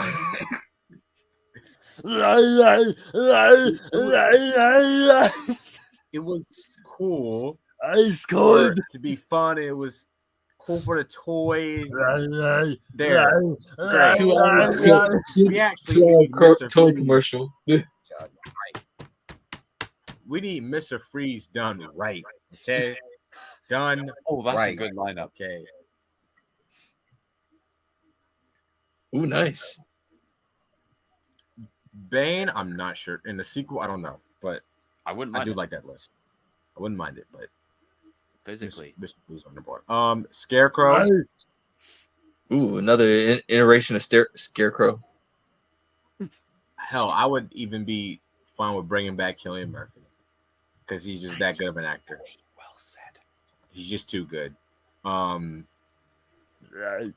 Let's see. Because Batman has a lot of rogues gallery villains, so I would say. Oh yeah, he has a huge roster. Like aside from the staples like Joker and the big name ones, there is a huge gallery in there. Okay, so but the main thing I want is I do agree with King. I want more action in this movie. Like the first one, like I want more action. So Deathstroke would be a good one for like the physicality maybe stuff. I mean, like say what you want about Ben Affleck's Batman, but his script for the Batman, like the one that he was gonna make, that was good. Like that was gonna be a good movie.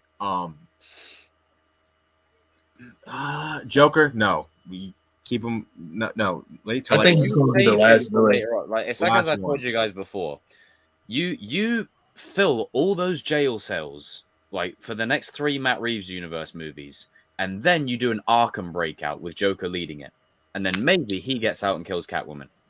I do think this eventual world is building to the Court of Owls, but one thing I will say is I want Hugo Strange. It is about time we get Hugo Strange in I agree. I agree with live that action. one. Hugo Strange. Oh yeah, he was in this series too. Like I think Bryan Cranston could kill that role.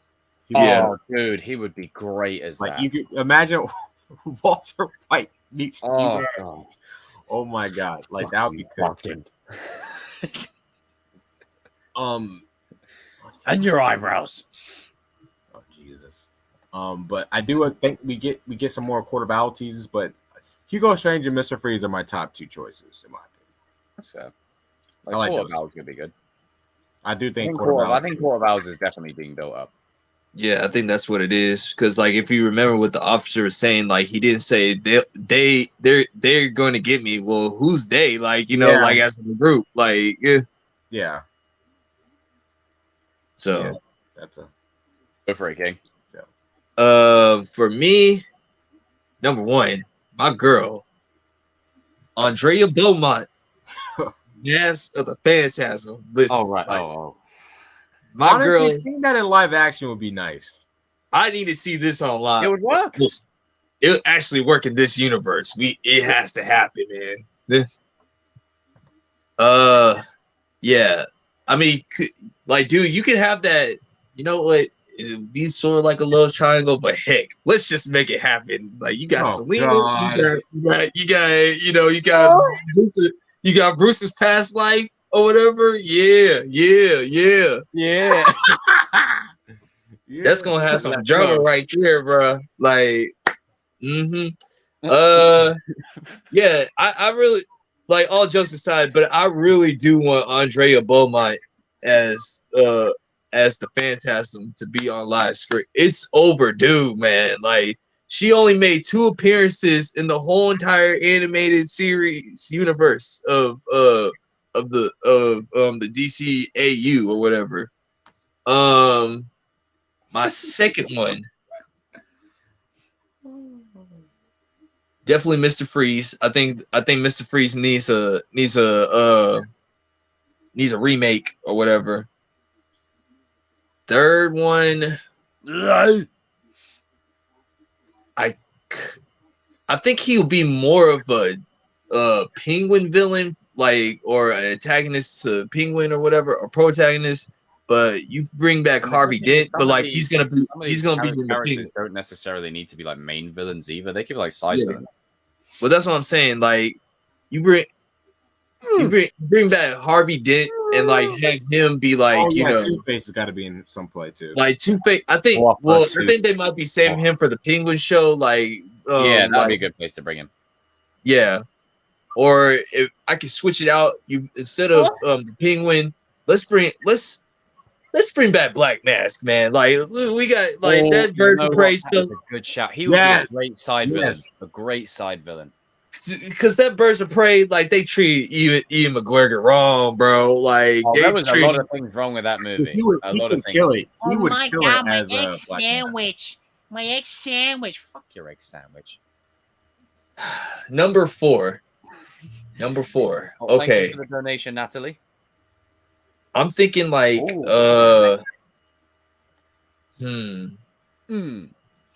actually Good. it might be building up to the Court of Owls, but I'm gonna say like Talon. Like, he's their top soldier for the Court of Owls. Like, he's gonna give Batman like a run for his money. He's basically And then the last one, most likely, I want to see Clayface. Definitely Clayface. He's due an appearance in some Talon way. and Clayface are like in my top 5. But Andrea Beaumont, Master of the Phantasm, let's see it, baby. That was Whatever you do, don't bring baby. Natalia. She's no good. Okay, she ain't. No, Talia al Ghul. Keep that woman away from Bruce. All right, no. Well, no, man. Talia al Ghul. They have to retcon that story, because what like were we saying earlier on about the streets? She belongs in the streets. She belongs. She Damn. my beloved. Yeah, my beloved. Yeah. Wow. That's one word. One. Oh, wow. If you guys want to know the context and the nuance, go watch Son of Batman, and then you'll catch the drift and everything. Y'all seen it. The context and the nuance. Yeah, So you get y'all all be- that. Well said, Danny. That ain't my son. So, man, when Batman saw Damien, he was like, man, that ain't whoa, okay, he did can't deny him. He was just like me. Oh man. That is nuts. But no, I agree with those. I agree with those completely. Hello there, your majesties. Thank you. I'll tell you what, as you said hello there, you were the first person to properly officially say it. So if I can just find it. Well, hello there. So I am the captain of this ship. What ship? This guy hit me with a van. That's not it. Hello there. There we go. Yes, we'll get to your question in a moment, Natalie. But piggybacking off what you guys have said, honorable mentions first. Man-Bat and Two-Face and Black Mask. Yeah. Those three are my honorable mentions. I think Black Mask, you could make a great side villain. I think what Scarecrow was in the Nolan trilogy, you could do that for Black Mask. You could have him be like a recurring sort of side villain, if that makes sense. Tony. But maybe he could be a great way to open up a Batman movie every now and then with Robert Pattinson just smacking the fudge out of him. Like, you know, it would be a good way to open up the movie. Be like Tony Montana. I think, yeah, like Man-Bat would be a great way at diversifying, not in that way, at diversifying the film in terms of genre and type. Like if we go, think of how the horror element scenes in the first Batman were, with like the Riddler going, you know, and running, like screaming. Like he's killing the first guy going, just imagine a scene of like Bruce wandering through the dark and then Man-Bat just goes, yeah, like that, like I don't know. You could make it Batman horror movie. And you could do the same for Mask of the Phantasm as well if you wanted. But you could really tap into that horror element. And obviously Scarecrow, an honorable mention. Cillian Murphy, no one's touching him. But multiverse, like, I mean, I'm happy for it to see the same guy. And then Two-Face, of course. I think Harvey Dent has been set up now that all the cards are in motion for Harvey Dent to be perfectly set up now. And that leads me to my next point. I know we've got PTSD. Now I'm getting into my top 5. I know we've got PTSD, but I have to say this. I know it's not Killer Croc from Suicide Squad is from the hood. No, not that guy.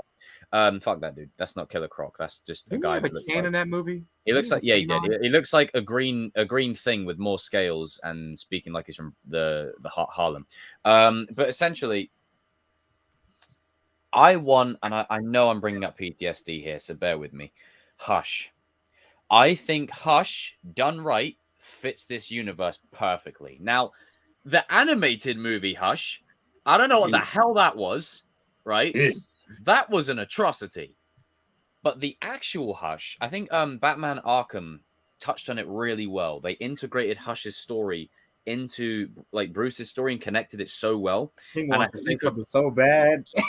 Yeah, no, I'm talking about the actual Hush, not that shit show that was in the animated movie. Don't tell me you bought it. I'm like looking at my anime collection. I'm talking about the Hush, right? He fits within the tone of, because like the thing is, as great as the bombastic villains are, like Mr. Freeze and whatever, the first movie has started very grounded, and for me, I think it's a natural progression to keep it grounded and then evolve. Like maybe the first 3 films are grounded, and maybe the next 3 you get into the more like the evolution of like the supernatural, the elements, that kind of stuff. Like so that way it feels like there's a natural progression. Because if you go to like Mr. Freeze in the next one or Poison Ivy in the next one, and then you go to like Black Mask and the one after that, like in my opinion, that's like, you know, it's like, you know, you want to keep going up, and then it's like a natural progression when he's like evolving from street level upwards and upwards and upwards, and that way there's something new to root against each time. But yeah, Hush is my first pick, just my opinion. Now Deathstroke, given, it's a given. Now I know Joe, just bring back Joe is in the DCEU shit you whatever it's called now, but I still think we could do a version of Deathstroke that fights this Batman, and I think it would work again, keeping it within the reality, the foundation of the narrative that the first movie is built upon. I think Deathstroke makes sense in the second or third movie, because by that time Batman has a reputation, more so than he did in the first one, and maybe Black Mask hires Deathstroke and says, look, this guy's interfering with my plans all the time. Yeah. I, as Black Mask, am hiring you to go and kill him. Get rid of him. Find out anything you can about him. And maybe with Deathstroke, he learns who Bruce is, but then there's like a truth revealed. And he's like, you know what? I'm going to keep your secret, but we ain't cool. Like, we're not friends. We don't hate each other, but we ain't cool. Like, there could be something to do with that, like an anti-hero kind of thing. And that could be good for the future. Like, if you bring in Clayface and Mr. Freeze and Poison Ivy, you might need Deathstroke. I'm just saying. Just in my opinion again.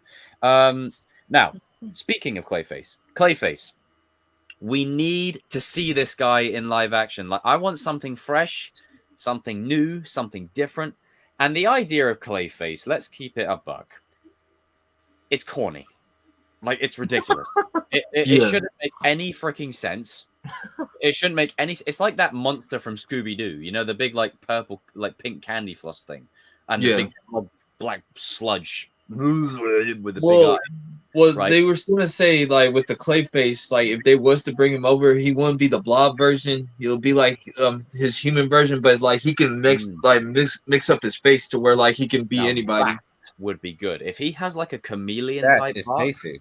Like how Chameleon was used in the animated series in Spider-Man. Yeah, that could be good. But then also you give him, you know what Clayface is? He has the ability to morph like a chameleon, but he fights like Sandman. Like it's yeah. I reckon he would give Bruce a physical match because how do you fight Clay? Like yeah. Because like a lot of people are saying like why have we seen Clayfaces, because it's so much animation that you got to do with them and everything.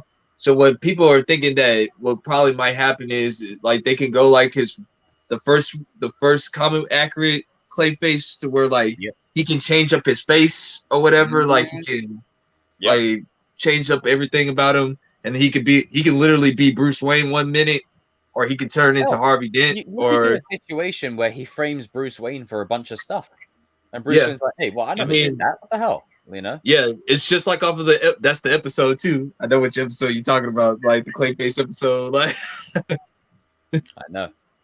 I know. That's the thing. Whenever there's a connection, we're just like. And then my fourth pick, again, just my opinion, is Bane. Now, I'm not talking the, when I was a Superman. I'm not talking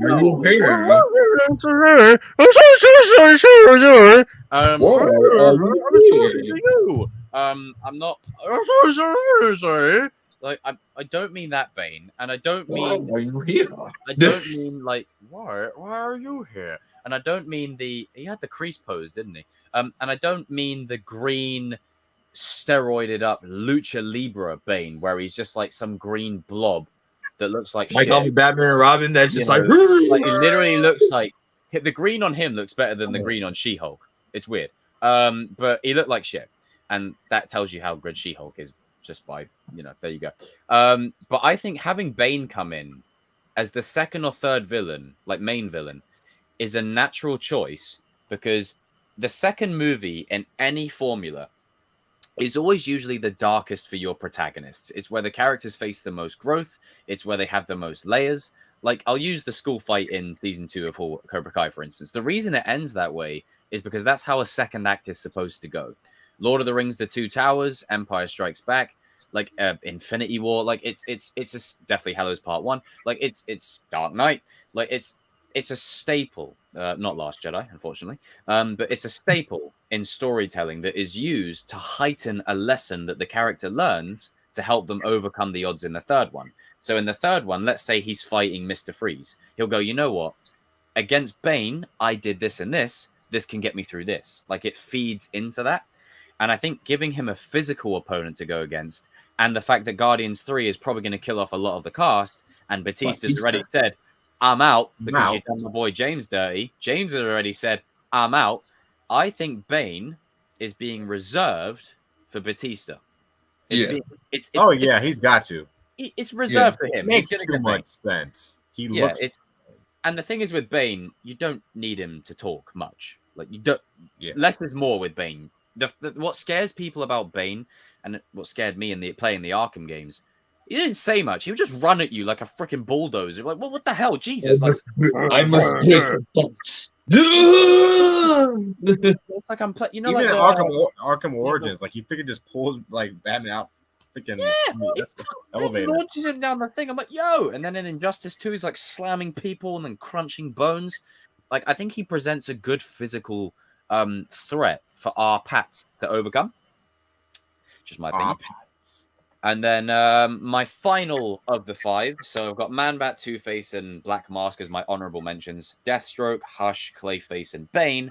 My final one is Get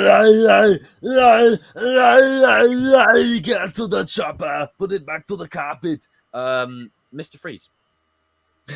I think it's got to happen. Like, I mean, they've set it up with the lounge. Like, it's there. Iceberg Lounge. Yeah. It's there. It's a lot of the characters that I put in my top 5 are because the universe has built a platform for them to basically come in. Like, it's there. Like, it's right there. Like, Harvey Dent, probably gonna happen. Hush could happen. Black Mask, I think that'll. Matt Reeves is the type of director that will do that because you can use Black Mask as a character to feed into the main villain, if that makes sense. Like, maybe he could be the opening villain. Batman kicks his ass and then he hires Deathstroke or whatever. My thing is this with this universe, like I think they can get some of the mobsters off of. They could get some of the mobsters off of Batman the animated series, like Rupert Thorne, freaking Scarface or whatever, like with the puppet, or whatever. You can have him on there. Daggett, like people like that, bro. Like, you know, or Tony Zuko, the one that killed Robin's parents or whatever. You can have him in the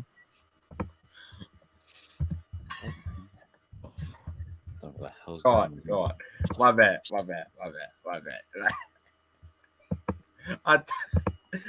I'll put it in private chat. Lord. Carry on, Danny. I don't know what Kenneth is. Carry on. But yeah, I see more of Gotham City more as the turf war. And I love my thing is this, like, I think the Quarter Owls and the League of Shadows might be going at each other secretly. Ooh. That's just my opinion, like, on how they do it. Yeah. Can you imagine like an endgame type battle for like the Matt Reeves universe where like he has to, let's say he has a Robin and then he has to team up with Catwoman and they have to take down the League of Shadows and the Court of Owls? Like, that would be, oh my God, that's... I mean, this is the thing. Like, you don't have to... this is the thing with, like, Batman's villains. Unlike Spider-Man... I mean, no, to be fair, even with Spider-Man, some of his villains, they have less of a problem with him than more than each other. I mean, you get, like, Hammerhead over there and people like Tombstone. They have more issues with each other than with him. You know? And you could do that with Batman. That's a problem with everybody, bro. Tombstone is for everybody, bro. The chief. That man's such a bitter piece of shit. He's an asshole. He was ready to kill his own brother, bro. But I think with Batman, you could have the second movie could really introduce, now that Falcone is out of it, right? You could introduce a power struggle. Yeah. Right. That's where all those mobsters come into there play. There is literally open season. You've got Black Mask coming in. Maybe Hush's lot coming in.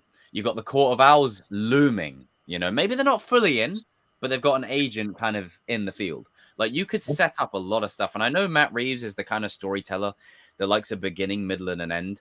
He does. But if he really wanted to do it in such a way where he'd end it soon, he wouldn't have given us a Batman that was in year 2. Like, this Batman, I think, is being set up for about 10 years of stories. Like, he's a Batman fan, so the Quarter Owl. Going to get about 10. I think every story that could ever be told for Batman is probably going to be in this universe. I don't want anyone else that's not Batman in this universe.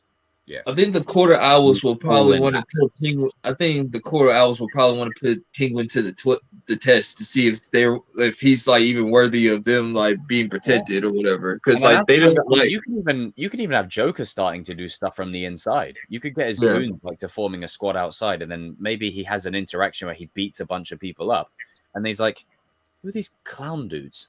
You know, just a throwaway scene. Even the guys in the opening at the start, that they have the Two-Face thing. Yeah. Like the gang, yeah. So Set Yeah, up already? it's like because like I think in the Penguin show, I think Harvey Dent is gonna be the one that's going for the Penguin for sure. Like he's gonna he's probably gonna him and the mayor are probably gonna be really cool with each other or whatever. But you know, and he's cool. Yeah, but you know he uses the coin to flip to make his judgments on stuff still or whatever. Indeed.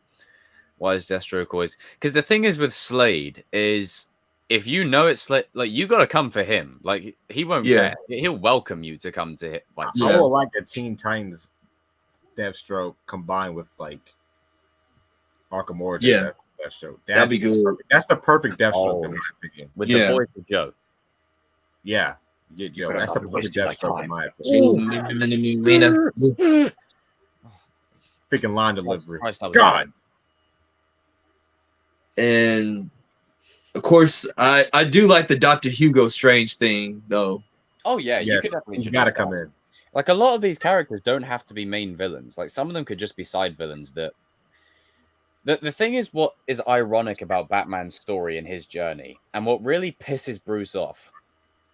He'll want to take the Joker down, and then Hugo comes in and says, "So, Batman, hello," and then you get bloody Penguin going, "Wow, hello."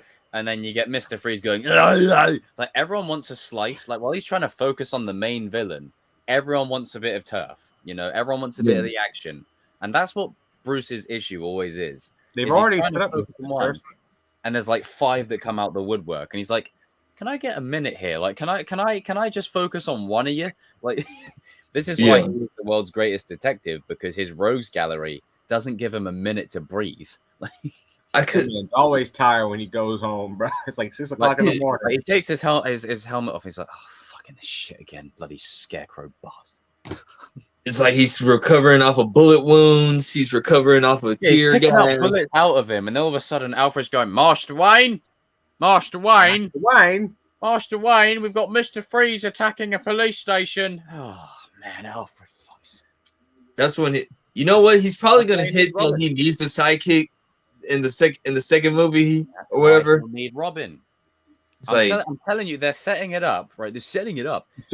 With Batman, Robin, Deathstroke. Like you form a little squad there, a union to fight these Arkham breakout people. Like, I don't think we're gonna be able to.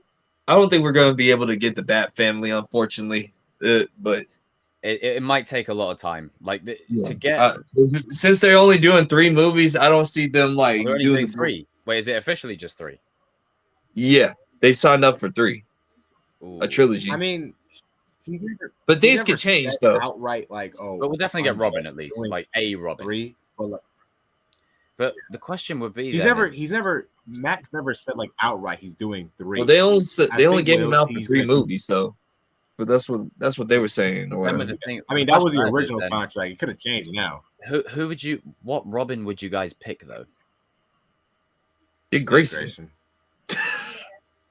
I really want to see Under the Red Hood in live action. I'm never gonna get it. I do too, but it's got to be Jason. Like, I'm sorry that BVS shit. No, you dare give Jason's story to Dick Grayson? No one didn't want. For that. The only way they have to do it, and you deprive us of Nightwing as well. Jason has to come back as Robin. He has to come back as Robin. Because that's the one thing I don't like about the Red Hood. He doesn't come back.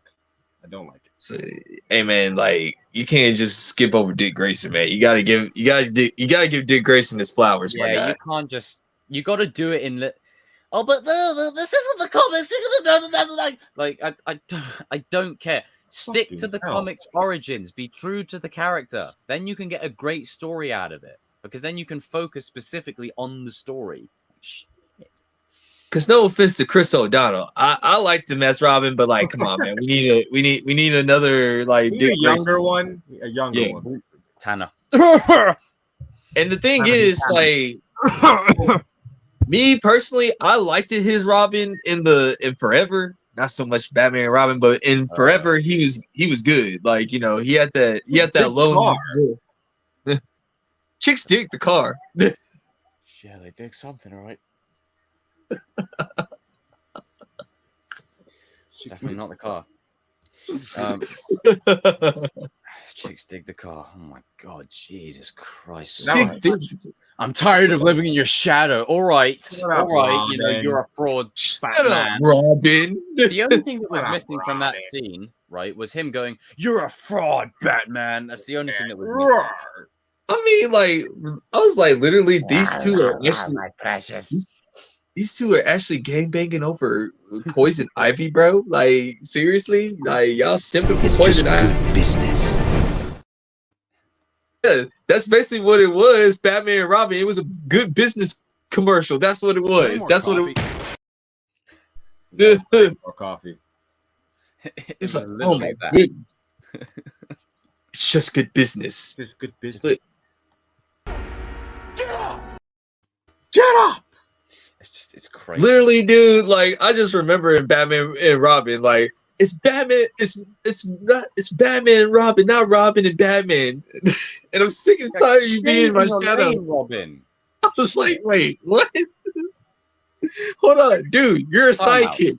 You are a sidekick, my guy. Like, you are a sidekick. Know your lane. Know your role, motherfucker. Know your lane. Stay in it. it's Batman and it's always Batman and Robin, not Robin and Batman. Robin. Yeah, well, why do you think that is? Look at the title card of the movie, you donut. And you've got the name Robin. I mean, come on. Other than pop culture's zeitgeist, dude, it's the least cool name out of any DC character. Dang, man. That's why Dick Grayson said. No, it's true, because that's why Dick Grayson said, you know what? I'm gonna make the change to Nightwing. That's why Jason Todd said, I'm gonna be Red Hood. And then Damian was like, fuck this, I'm gonna redefine what's a Robin. The fuck is this? He pretty much did. He just said, like, dude, I'm getting my guitar, dog. I'm getting my the name Robin. It's like Batman and Robin. Nah, Damian just straight up said, like, listen, I'm redefining the whole shebang. The whole shebang.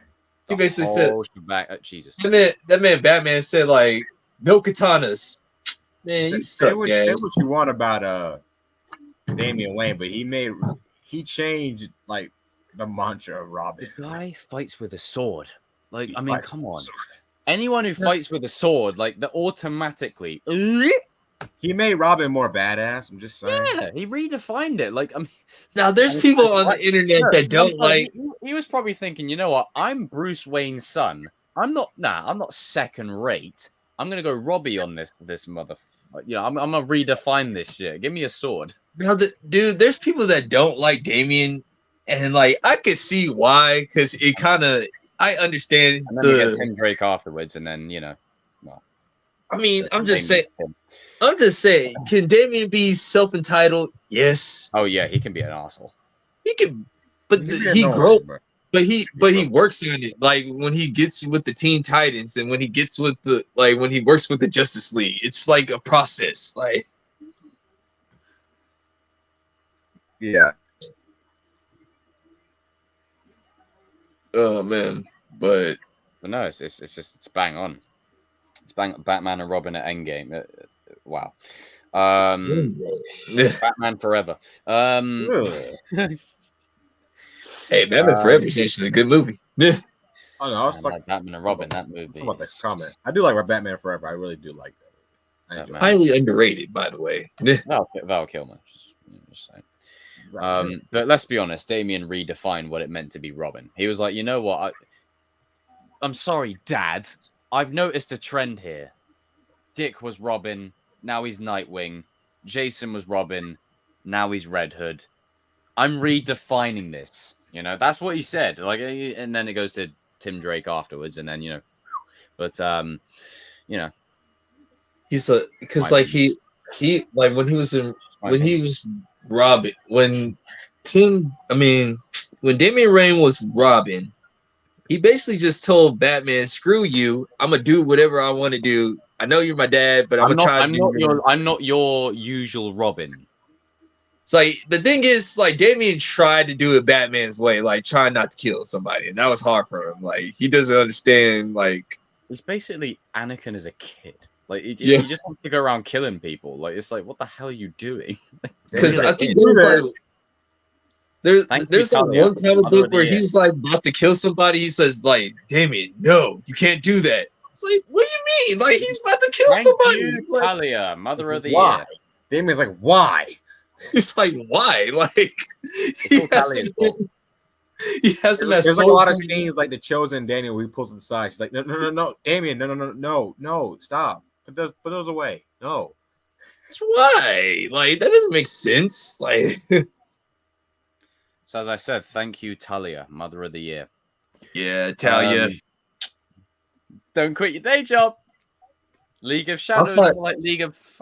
outside of that ship, Batman and Batgirl worst ship ever. Just saying, like, just throwing it out there. Batgirl and Batman. Oh God! Don't mention You that. know, it's like No, those you know. those are the two most bottom ships at all time. Is Talia and Batman and Barbara. Like, no. Ugh. It's grim, mate. Oh God! Don't remind me of the Killing Joke. Oh, Yeah, that movie is a joke in and of itself. oh, It's like, God. and the thing is, Bruce Timm and Paul Dini made that ship up. The Oh, people that oh made no! this gave that shit. That's like That Johnny. in- That's like Johnny getting. No, I'm not. I can't even. I'm not even gonna say it. I'm not even gonna say it. I'm not even gonna Don't say you dare! Don't it. you dare! There's a lot. There's a line. I can't. I Don't can't you say it. dare say it. No. Ugh. It's like, why, dude? That's your daughter. That's your best friend's daughter. Like, that's your best friend's daughter. Wait, so your son's like That's no. basically your son's. That's basically your son's girlfriend too. Like,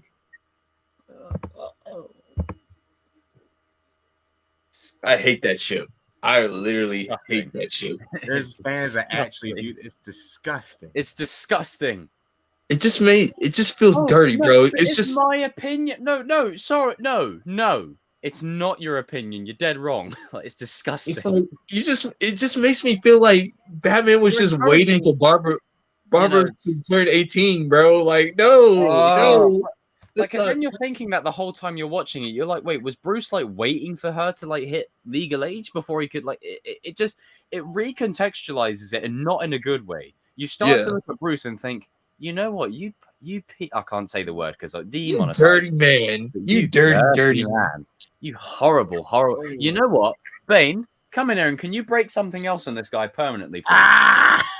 My thing was this. It's like you got Spirit? Oh, you're not. you got Selena, you got Diana, Wonder Woman, you got Black Canary, you got all these women, and then What's that reporter? Vicky Vale. Vicky Vale, Chase Meridian. Batman in the RJ streets, Bruce Wayne in the sheets. He's got oatmeal everywhere. Why the hell does it? No. This woman, Chase Meridian, she wanted the bat nuts. All right, she literally went on top of the Gotham PD building, GCPD on top of the building. Open wide. That's what she wanted to do, and she literally wore a lingerie. She's like, oh. And This woman wanted to get it on right then and there. Like, Girl, sit down. like, oh, you come for the king? woman, I am on duty. Sit your ass down. He was like, only use that light in emergencies. And that's that was actually pretty good. Damn shit, I amazed myself. But like, just saying, if you need a future Batman voice when Kevin's like, hey, I don't want to do it anymore, just sign me up. I'll put it this way: if Commissioner Gordon didn't walk in on them, like they probably would have got down and dirty right there, bro. Like, Oh my god. Knowing that movie, yeah, because every chance she got, So man. I'm assuming the she conversation wanted went like this. Hey, Barbara. She wanted Do you so want the much bat? oatmeal. no, I'm talking about Woman- Chase Meridian off of Batman Forever. This woman wanted right. so much oatmeal, man. So, Sit hey, down. do you want my bat? Sit down. Chase Meridian, sit down. Sit down. God damn, woman. She's Use fine. the mask of the Phantasm in a different way. I guess some transition. We'll transition now. Oh, We'll transition. That comment was reverse out of there. Cletus, back up the track. Right. Quiet ass. Cletus. Next topic, Danny boy. we're gonna be talking about something that's bad in the MCU, Thor: The Dark World. What's that? Thor: The Dark World. The better days of Thor when you look at where we are now. Now, I've been waiting for this, right? I've been out here. Take over this one. Like I've been out here all day, you know, letting this rage marinate within me about the MCU, and I think I've cracked. I've had enough. Oh, but it sets this up. It sets that up. Like, I don't care anymore. Trash is trash. I set myself up taking the rubbish out, but it can still be shit. Like it's crap. But that's for a chosen live. I just wanted to do a Marvel and set up something else in the setup, because that's all Marvel is right now. Is setup for setup that sucks. Marvel. Now, let's talk about Dark World. This movie isn't good. Like, let's not get it twisted. Love and Thunder is Love and Thunder is awful, right? It's probably one of the most disappointing Marvel movie I've ever seen in my life, right? Aside from Doctor Strange 2, that was even worse. Actually, no. You know what? What's worse? I'd say Thor. Yeah, Thor. At least Doctor Strange 2 is shot well. But with Dark World, like, this movie isn't good. Like, let's just keep it a buck. But one thing I appreciate about this movie is this is the last time we genuinely see Thor. This is the last Thor. Like, we got the most badass complete Thor in Infinity War, but the Thor, you know, I am Thor, son of Odin, you know, with that Peter impression. This is the last time we see him. And one thing I appreciate is when Frigga dies, right, in this movie, you feel it. You're like, shit, I feel sad. Like, what is this? This is heartbreaking. And there's little details, like when Loki reacts to the news that Frigga's dead, right? The guard walks away. You can't hear anything. The camera's panning away from him. He's facing the wall, and he just goes like that, and then stuff flies across the room.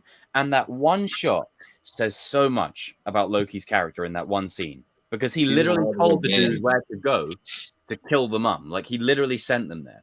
And then I like that we get a bit of a dark side to Thor in this movie, where he's like, you know, I did not come here to share our grief.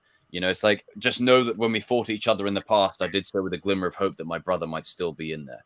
But know that that hope no longer remains to protect you. If you betray me, I will kill you. I was like, you know what, Thor? What do we have now? I'm liking it. I'm liking this. What do we have now? We have, yes, I have, my hammer's bigger than your hammer. Fantastic. Or right? That's character. Or the no Loki, like, I never liked it to kill anybody. I hated killing. Well, that's just wrong in every fucking sense of the. Wow. King, what is that? No, the thing is, you're Loki. You're Loki. You this is killed also the last time we see the Warriors 3, like, properly. In Ragnarok, they're there just to get smoked. I'm Hela. Like, what the fuck is that? Like, unbelievable. Ridiculous. Excuse my cursing. But when it comes to the MCU at the moment, it's like a trigger word for me. Like, MCU, DC, and Sony. They're not setting right with me at the moment. Damn, but no, I'm going all in. I've had enough of this shite. I'm tired of pussyfooting around and, you know, but maybe it will be good. Nah, She-Hulk looks like a bad porn movie. I'm just saying it straight. I'm gonna tell you right now, it does. I checked out She-Hulk. I tried watching the first episode. I wanted to do a Bruce from the I checked out of that shit. But essentially, sticking with Thor, this movie isn't good. Like, that's not, like, it has the most one-dimensional villain I've ever seen in any Marvel movie ever. Like, Malekith. And the thing is, the guy that's playing him, Christopher Eccleston, is a very well-rounded actor and has such extraordinary range, right? He's also the Doctor, BTW. And they didn't go all in. They just kind of had him there just to be a threat. And the whole subplot with Jane and the ether, it didn't feel earned. It didn't feel organic. It felt like they just threw it in for the sake of it. The whole Thor and Jane thing didn't really feel believable. It felt like it was just kind of like, okay, can you find a way to make? They never was believable as a couple in the MCU. A lot of people even said that. There's like, you could have made them believable by having us spend a bit of time with them in a natural way, but it didn't. It felt like, blonde Hercules. You know, it felt so Nah. like, Fuck off. yeah, it felt so like melodramatic. But the thing is also, one other credit is, this is the last time you hear Thor's original theme. You don't hear it much after this movie. You don't hear it much, and I love his theme, and you don't hear it much. It's like, are they ashamed? Boom. You know? And I understand they had to change the character a bit going forward to appeal to more things, but the thing is, the Thor in this movie is the last time you see Thor, like, and they're not going to go back to this Thor because they can't. Like, then you just you go back on yourself for a third time? Like, what are you doing? Done. Because I'm putting it this way: if they make another Thor movie, I'm hesitant to even watch it, bro. I can't see my boy Thor I have my I'm not watching reservations. it, so I will not be watching it. I'm done. I have my reservations completely. It's after that floating Heimdall-son head in the Love and I was like, what the? Oh, heck that is was so. That's It's like like- how RJ looks now. They're gonna be fit. I broke both. But wait, Jacob, we're setting up to fight Hercules. Oh, I don't get... And you get Russell Crowe, one of the most legendary actors of our generation, right? And then you have him go, oh, doing a weird Greek accent. Like, how insulting to people from Greece. How insulting. That's not funny.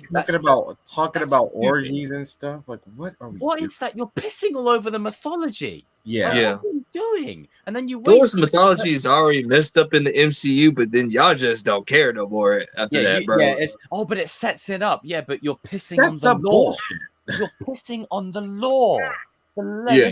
No, the Thor. thing that pisses me off is that when people that I know were saying that this movie was I'm good. eating my rice, man. Anytime Thor grew up, I get angry. There's no way that you actually think this is good. Like, no, nobody, even people that we know, that King knows what I'm talking about. Remember? You remember?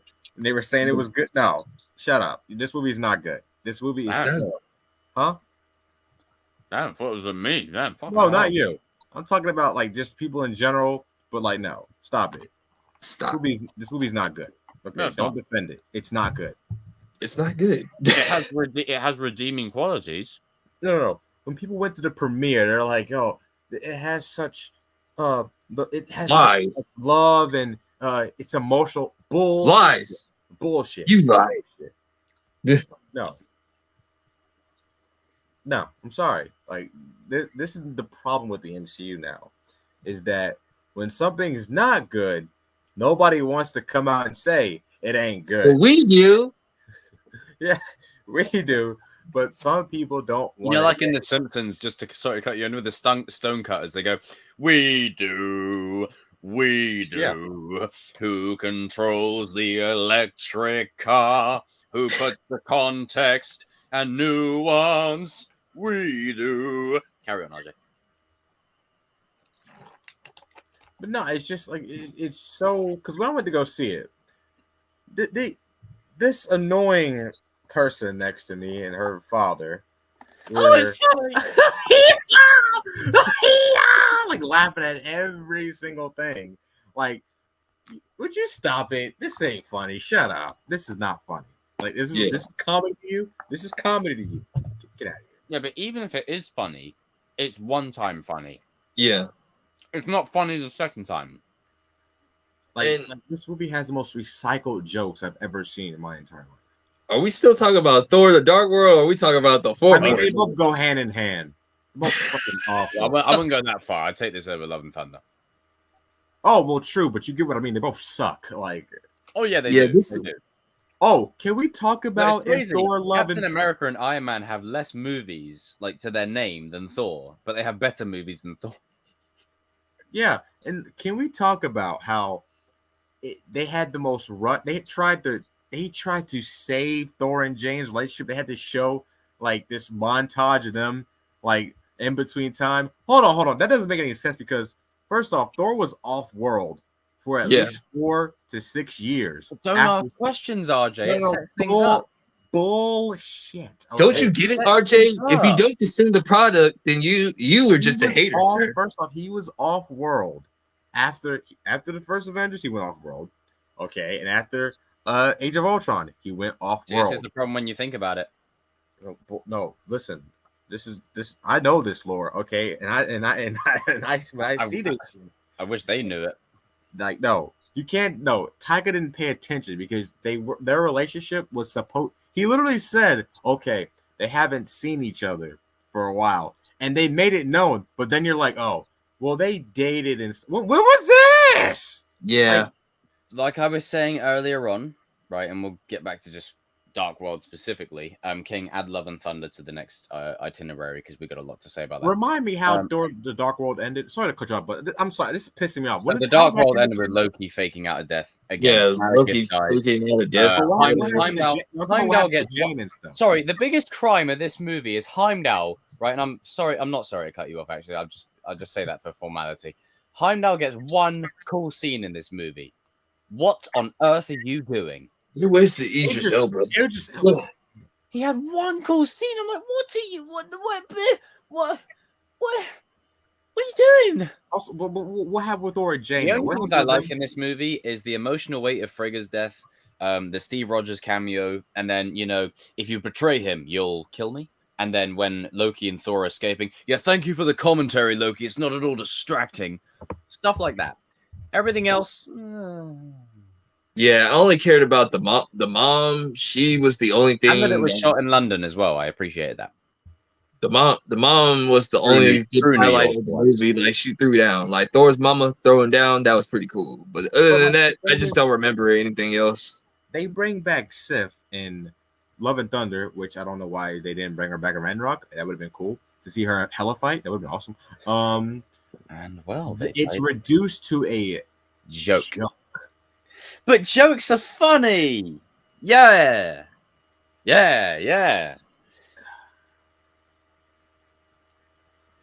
It's not really that funny, is it? Like, it's not. It's fucking. I really like. This is how bad I don't really care about Thor: The Dark World. Usually, I rewatch the movies while I'm talking to you guys, just so I can. I ain't watching it, you know. I mean, I know we're on memory lane, but I'm normally on memory lane. I get the movie up, but I can't even get the strength. I can't have the strength to even put it on my PlayStation, bro. I can't do that. As much as I have issues with Ragnarok, I'll take it any day over Dark World. Like, I'll just say that. Like, yeah. But then again, it's like, Eric, do you want the this? You take Dark World over Love and Thunder, though. Yes, I would. You have to pay. Is that a real question? I am taking Dark World. You have to pay me to watch Love and Thunder again. Like, this is the one compliment I'll give Dark World, the compliment sandwich. You know, it'll be like that kid on sports day who doesn't win anything, and the mum's like, "Ah, you tried," and then when the kid goes away, I can't believe Jimmy's let me down again. Embarrassing me. You're embarrassing the family. I'll take Dark World over all of Love and Thunder.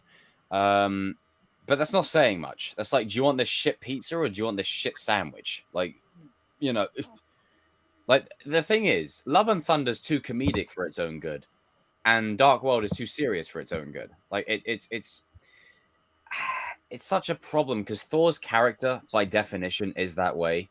And I think as much as I miss the Thor in this film, I think Infinity War Thor was the right balance. It was the perfect. Yep. He knew when it was serious, when it was, you know, like when he's talking to Rocket in the back of the ship, and he's just like, you know, so dead family, huh? And he's just like, you know, both dead. And then he's like Thanos is the latest in a long line of beep and whatever else. I can't say the word. And you guys see the Russo brothers like there's a hint of comedy in there, but it's like a sad comedy because he's kind of like he's playing it off to hide how broken he really is. Like he's lost everything. Oh, but Wanda's lost everything. Get that shit out of here. Stupid shit.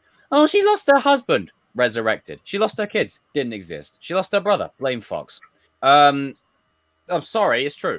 Wanda shit. Fucking Wanda. Kill her off. Anyway, well, to be fair, the multiverse is open, so you can probably do it now.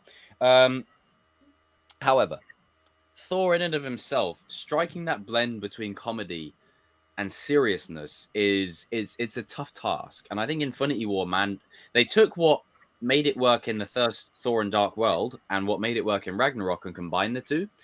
And I think Thor is unfortunately going to be that character that he shines in an ensemble. Like in an Avengers movie, Thor rocks. He In his does. own movies, Doesn't.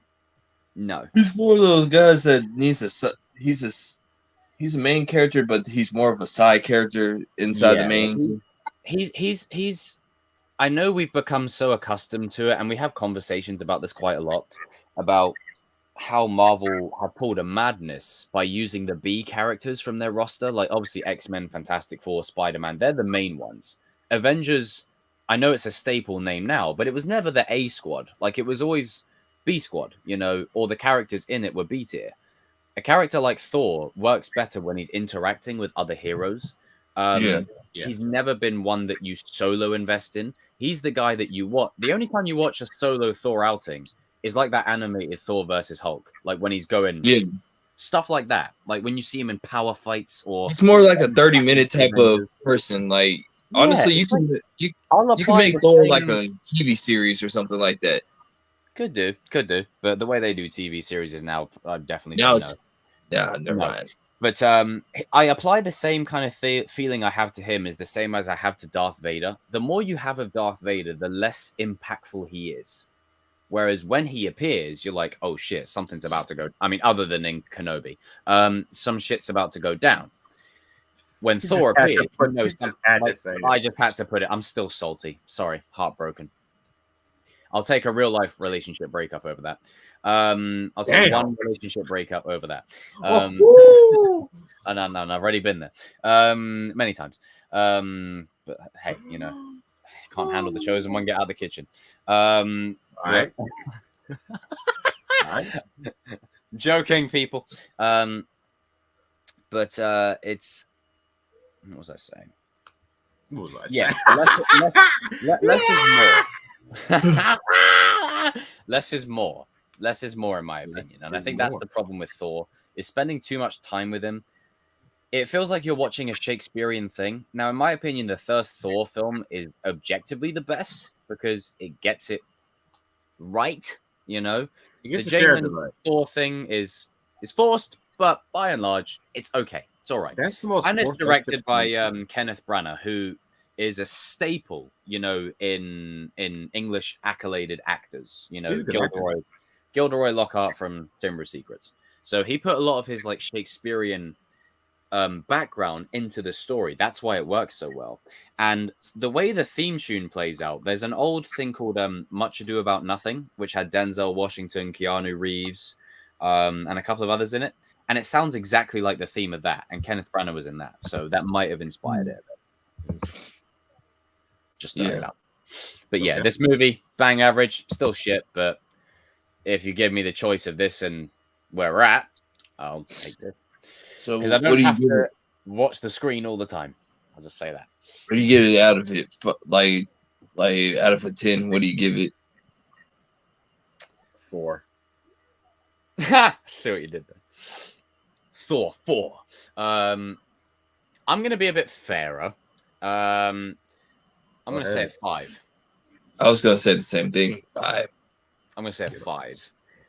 I'll give you 1 for Chris Hemsworth, 2 for Natalie Portman, 3 for the visuals, 4 for the Loki and Thor back and forth that's fun, and 5 for Eric Selvig. It is higher than Love and Thunder for me, though. Other than that, the other 5 ratings are knocked off for boredom, forced love, one-dimensional villain, dull color grading. It's dark for no reason, and then just dark and edgy for no reason. Like most of the people on the internet now, like it's yeah. That's why they get 5 knocked off from me. And I normally don't like quantifying it that way because it'll always change. But by and large, 5. It's average. Below average. Now let's line this thing up. See what I said? Lining this thing up. Yeah. Let's Sorry. We're gonna transition to our boy Hugh. Oi. Yes. Oi. Yes. Now something. Yes. And this is setting something up, but it's something that I actually care about. Sorry, I just had to throw it out there again. This right here. Go on, RJ. You go for it, son. Get all the oatmeal out your system. When I heard this news, I need to find it. Where is it? There we go. I was in the store and everybody was looking at me like I was weird because I was like, yes, yes. I mean, I didn't even get a chance to watch the video because all I was told was Hugh was back. I was like, can I see it for myself first? You Dude, still felt the same. You still felt the same, didn't you? I still felt the same. This right here is the best news Marvel has put out since the No Way Home hype. Okay, this, and the No Way Home hype stuff is the best news. We'll always love Hugh. Anyway, I'll always love you. Always love you. I will always love you. in the back of my mind, I knew Hugh Jackman would come back. Like in Secret with Wars. Secret Wars being set up, like, And it he was basically meeting with given. the pictures with him and Feige. Like, come on, it was gonna happen. But I It's did probably not. gonna happen. I did not think a Deadpool movie with him and Wolverine. Oh my! I mean, when you like think about it even more in context, like to where we've been in terms of allow me to just pay tribute to the greatest movie of all time.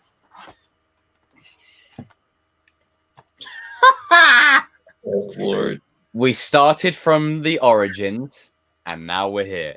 Like, we started from here, and now we're here. Like, I want them to reference the shit out of this movie in that movie. Like, I want Deadpool to say, remember when I last fought you had lasers coming out my eyes? I had a Darth Maul entrance.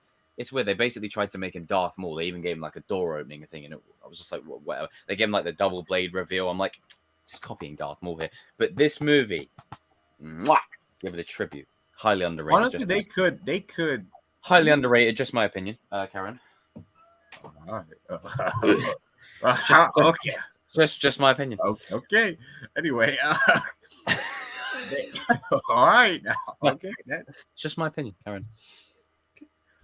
Okay. Just my opinion. It's I tried to rewatch in my it. opinion that people use too much nowadays. Anyway, I think that this movie is not going to ruin Logan at all. They've already said it's not. So people, calm your oatmeal. But Logan was a separate thing of its own. It was a separate anyway. thing. The It thing was is, never connected to anything. Logan own.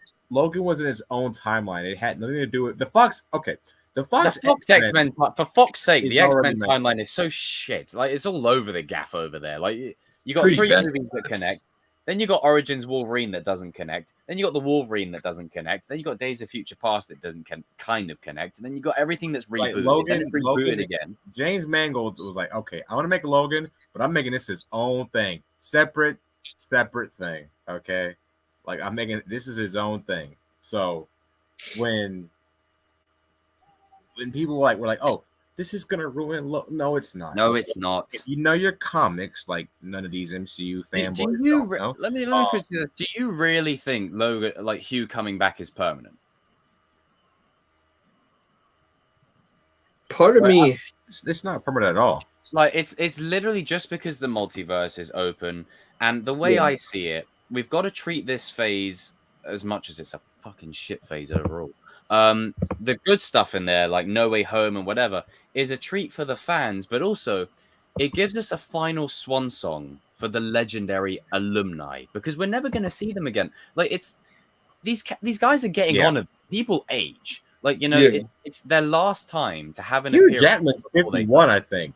Yeah, I mean, obviously some actors may stay, like James or Michael, because they're still young. You can have them for another 10, 20 years. But people like Hugh, Patrick, Ian, they're getting on a bit. Like, this is literally their way of saying, look, if you wanted to see what it would be like with so-and-so in the MCU, here you go. This is for you. Then also for us, for money. But also, it's a way of paying tribute to it and then closing the book and then going back to linear afterwards. That's literally all it is. Like, here's the thing with Deadpool, you can do anything. Deadpool can travel in time, for Christ's sake. He's a character that breaks the fourth wall. You can do anything with him. And the storyline that I hope that they adapt is Deadpool kills the Marvel Universe, but with the Fox Universe with this one. So what I would like is that Deadpool and Wolverine, and you can take whatever timeline Wolverine that you want, except Logan, like which they said they're gonna do. They just didn't tell you which Logan they're gonna use, or it could be a variant. Who knows? It'll But probably just be a variant. it'll probably just be a variant. But Just less messier that way. Like they the could Fox just X-Men go. timeline messed. You can have like some of the former Fox actors come back Cyclops. as characters like Cyclops, and they can come back and then they can just die. But that's what they should do. You know, it's Just chill, man. that's what it is, Jacob. That's the storyline. Like it's the Marvel. If you read the Deadpool kills the Marvel Universe, that's what it is. That's what it is. Oh god, they're not going to do that for Deadpool 3, are they? No, I'm saying they might. Oh damn. Or maybe he kills them, and then maybe by the end of the movie, Kang comes in and he's like, maybe I should have kept you guys alive. Fucked up, Wade. Fucked up. Fuck that way. Fuck that way. Now that would be funny. I would actually like that. Yeah. Fuck that way. Imagine they bring in Jennifer Lawrence. She's like, you see me as all the ex-will. But this could potentially be the funniest Marvel Go film all in. of all time. The thing You is, get Ryan Reynolds and Hugh Jackman in the same movie, bro. I mean, with like Deadpool, I know I said that they're going to be not keeping every character, but Ryan Reynolds is going to stay for sure. They're keeping him permanently. He's Deadpool. He's Ryan Reynolds, bro. And he's young enough, so they can keep him for 30 years if they want. He'll play Deadpool his whole life if he wanted to. They'll probably keep Colossus. Yeah, I say keep Colossus as he is. And then we have the battle world, like, you know, scenario that we all said. Yes. Where you cherry pick. This movie you cherry pick. Like, you cherry pick Deadpool and Colossus and maybe, what is it, that Negasonic Teenage Warhead. You cherry pick those three, take them out. Everyone in Deadpool's universe, dead. Every single one. Like, you kill them. All of them. You could bring in Deadpool saying like, "Hey, what's up, ladies? Your boy your boy Wade is here." You then Yo. raise the stakes because anyone in Deadpool's universe is now dead. Like, it doesn't matter what Fox X-Men they were. They're dead. Like, you cherry pick, you put them on Battle World, you kill that universe off, and then when you do the incursion, you merge Earths, and then you make Deadpool integrated with our Earth. Like, that's what it'll be. Secret Wars is going to be used to cherry pick certain characters and put them on our Earth, like the perfect ones. So like James, Michael, Ryan, maybe Hugh, you never know. That's what I can see them doing here. And I think, you know, this movie has a lot of potential before the Battle World stuff, because that will be like way at the end of the film. This movie has a lot of potential because Hugh and Ryan have been hyping this up for years. Like this is years in the making. And what a third film. And they wouldn't put Hugh in the marketing if he was just a cameo. Like he's in the movie a lot for sure. Yeah. Not like a Daredevil She-Hulk scenario. Yeah. He said like, "Is Daredevil appeared yet?" Say, "Hey Hugh, do you want to make one more last appearance as Wolverine?" Yeah, sure. Yeah, Ryan. John Roy. I think there was obviously expressment. I don't think that's a word. Hugh clearly probably expressed, are we tampering with Logan? Because I don't want to touch that. And no, Logan is still his official send-off. That's his swan song. What I keep on hearing is like it takes before like Logan or whatever. Like it's not connected to it, but it takes before it. I mean, there's also a money aspect here, but I wouldn't get too caught up on Logan. Is like I don't care if they reference Logan or not. Logan for me was its own separate thing. Yeah. And we talk about Logan in the same vein as some of the greatest movies of all time. Like it's that good of a movie. So it will never be like this is just I forgive it because we've always wanted to see Wolverine in the MCU and come on, it's Hugh Jackman. It's Hugh Jackman, come on. And even if they recast Wolverine down the line, this is the only good news that I've seen from the MCU in forever. In a while. Like, let's be real. If it goes the way we think they're going to go, once they've cherry picked, let's say if they cherry pick, you get Ryan Reynolds, James McAvoy, Michael Fassbender. You've still got to recast Cyclops, Storm, Wolverine, Jean. Like you got to bring in the X-Men Evolution. I also think Cable's in this. He's got to be in Deadpool. It makes sense. Josh Brolin, Hugh Jackman, and Ryan. Oh my God, that's comedy right there. One that you could cherry. I'm sorry, how did I pick? Cherry pick Cable, Domino, basically all of Deadpool's main squad. Get him out. Yeah.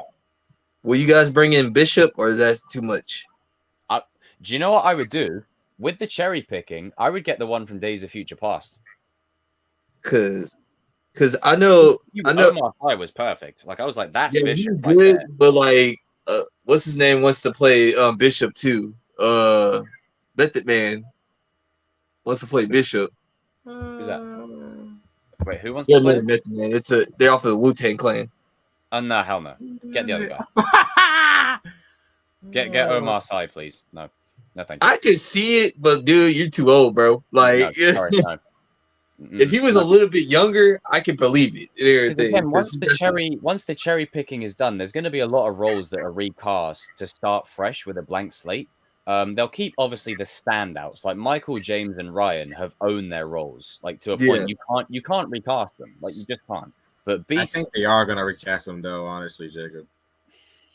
No, and because here's the thing, though. If they are going to do that, a full recast of everyone, then this is the only time you guys get to see them ever again. Like this is the last. I think they'll be in Secret Wars, but the thing is, if they were waiting, because they have to wait till 2026 to recast. They could have used the X-Men if they wanted to now. And when does Secret Wars end? 2025.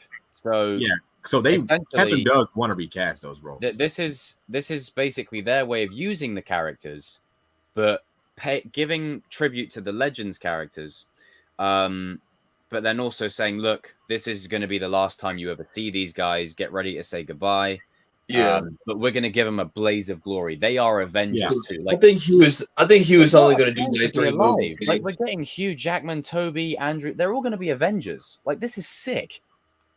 Like Eric Banner, get Nicolas Cage in there, go for it. RDJ coming back as Iron Man for one last ride. Chris Evans as Human Torch, like come on. And then when Secret Wars is said and done, close the multiverse, and then go back to linear story, and then recast them. Except Ryan. Probably going to happen. Keep Ryan as Deadpool. It's probably gonna happen. Yeah. Just keep Ryan as Deadpool. Like that's the only one you. He's staying as Deadpool. Yeah. Dude, but majority of the roles will be recast permanently because they won't. Because there'll be brand confusion. It'll be like, I don't get it. It doesn't make sense. It like so, once multiverse to make it easy for the normies. Yeah, but like just sticking specifically on this film, like this one's gonna be funny as hell. Like I can't wait. Yeah, it's gonna be funniest Marvel film. I'm calling it right now. Yeah, it's gonna be fun to see Hugh and like that. Like Hugh, there was one bit of thing they did give away where like Hugh and him are like stabbing each other. They're gonna like beating the shit out of each other. They're giving that. They gave that away on purpose. Yeah. Oh, they need another elevator scene, like in Origins, like another one. Like the first Deadpool reference, or the second one reference, the swinging blades. I would love if they reference that again, but the two of them do it together or something. Oh, and maybe Logan could do a throwaway line to Steve. Yeah. It's like, hey, do I know you from somewhere? I think so. Secret Wars. So many. Oh, could you imagine that if Chris Evans is in the scene as Human Torch? Sam's like, "You remind me of Captain America," and then Wolverine's like, "You remind me of a soldier I knew back in the day." Like they all know him from somewhere else. Yeah, we're gonna get so many fights in Secret Wars that we dreamed of as like a kid and stuff. And what I hope is that it's not just a cameo fest. I hope everyone gets you can only give X amount of screen time to everyone.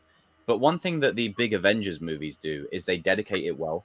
So, I mean, we're going to get the pre-MCU Avengers. Like, if we want to be completely blunt, like we're going to get the pre-MCU Avengers. Like, I would be content with a scene of Eric Banner's Hulk, Hugh Jackman's Wolverine, Toby Andrew, Nicolas Cage, Thomas Jane. Like Wesley Snipes. Like just the pre-MCU ones. Bring in Wesley Snipes. In my opinion, you make him a leader of the damn squadron, man. There's a rumor, but there was a rumor about that yesterday that they contacted him about coming back. So I think he's coming back. Come on, multiverse is open. You got to make it happen. And the thing is, the reason why it will happen is because of Kevin. He's been there since they started doing these movies. You have to get Wesley Snipes in, bro, because he's the one who started this thing all, bro. It's going to be great to see pre-MCU characters interacting with MCU characters, but what excites me even more is with MCU, it's become the norm now for team-up movies. Back in the day, there was never team-ups. Like Spider-Man and Harry and maybe Ghost Rider and what's the other guy? The other Ghost Rider, Carter Slade. Those were the only times you got team-ups. Or Silver Surfer and the Fantastic Four briefly. You never got team-ups. So seeing all the pre-MCU characters just together, fuck the MCU characters for 5 minutes, right? The pre-MCU characters together in one still shot together. And I ain't gonna lie. I'll be happy if Ben Affleck's Daredevil comes back for Bring a him season. back. Bring them all in. I say do it. Yeah. Punisher, bring them all in. Hell, David Hasselhoff's Nick Fury. Dude, they better start filming Secret Wars like next year or next year, bro.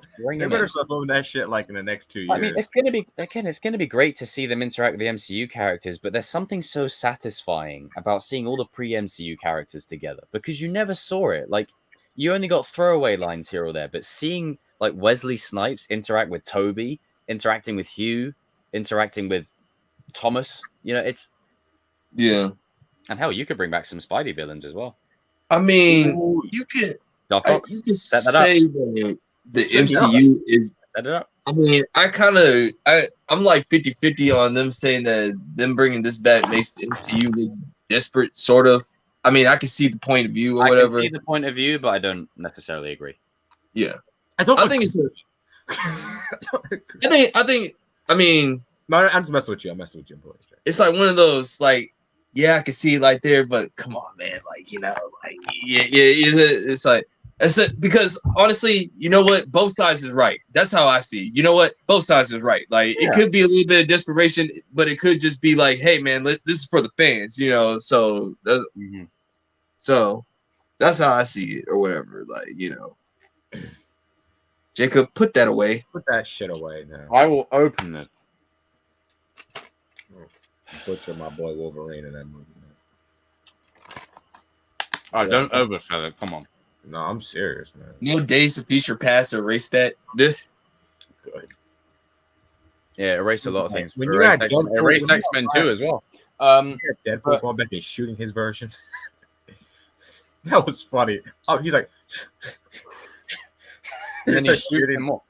And there's like re-recorded footage of like, okay. I'm just like, they could do like 10 Deadpool movies if they wanted to, man. But I think this is the time to do Deadpool kills the Marvel Universe. So I would be content. It's the Fox universe. Just use the Fox universe to do it. Just use the Fox universe. And then the thing is, Kang arrives and he's like, oh, my work's already done. And then Wade's like, oh shit, I fucked up. Yeah, because you have the blueprint with Cable. He has a time thing. So it's Cable has to be in this. Cable. You have to keep him as Cable. Yeah, he will. He'll stay. Also, speaking of Josh Brolin, I think Thanos might come back in Secret Wars too. Oh Lord, Secret Wars. I think he might. It's going to be nuts. Like, the Secret Wars is a huge comic. Like, it's like after Secret Wars is done, right? Galactus and Doom, they're big villains, but the stories that they're in aren't as big as Secret Wars. Like, in terms of the scope, like multiverse is fucking huge. Like, it's big.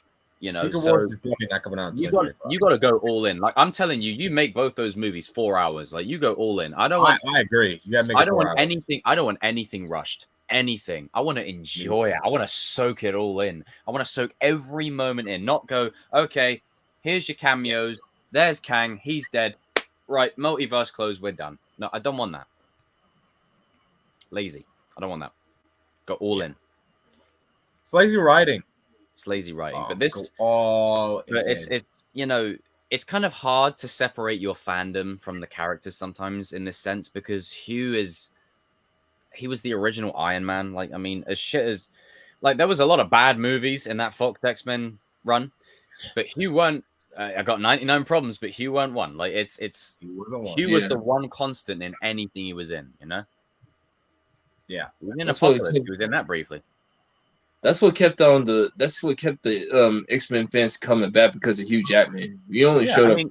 Shout out to Tyrone Magnus, but you ever see his reaction to the Apocalypse trailer? He wasn't interested in the slightest. And the minute Wolverine's claws were on display, he was like, ah! And he's like, now I want to see it. Yeah. I want to see it. I mean, let's not. Wolverine is like the man. He's the man. Let's not talk about Apocalypse. Ivan Ooze. Jesus. Mess up Apocalypse like that. God. Got Oscar Isaac.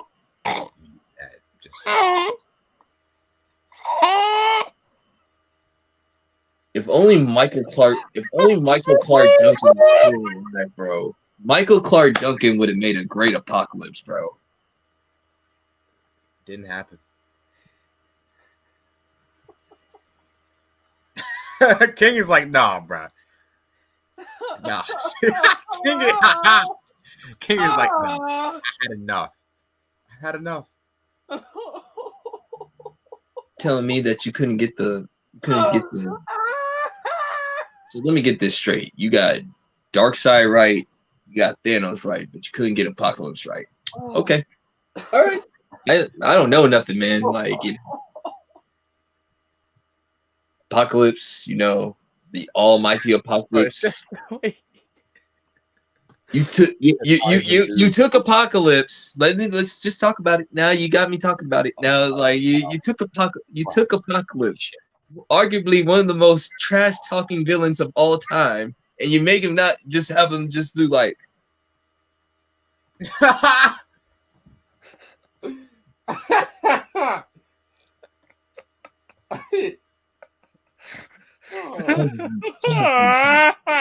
Come with me, child. I'll show you the way.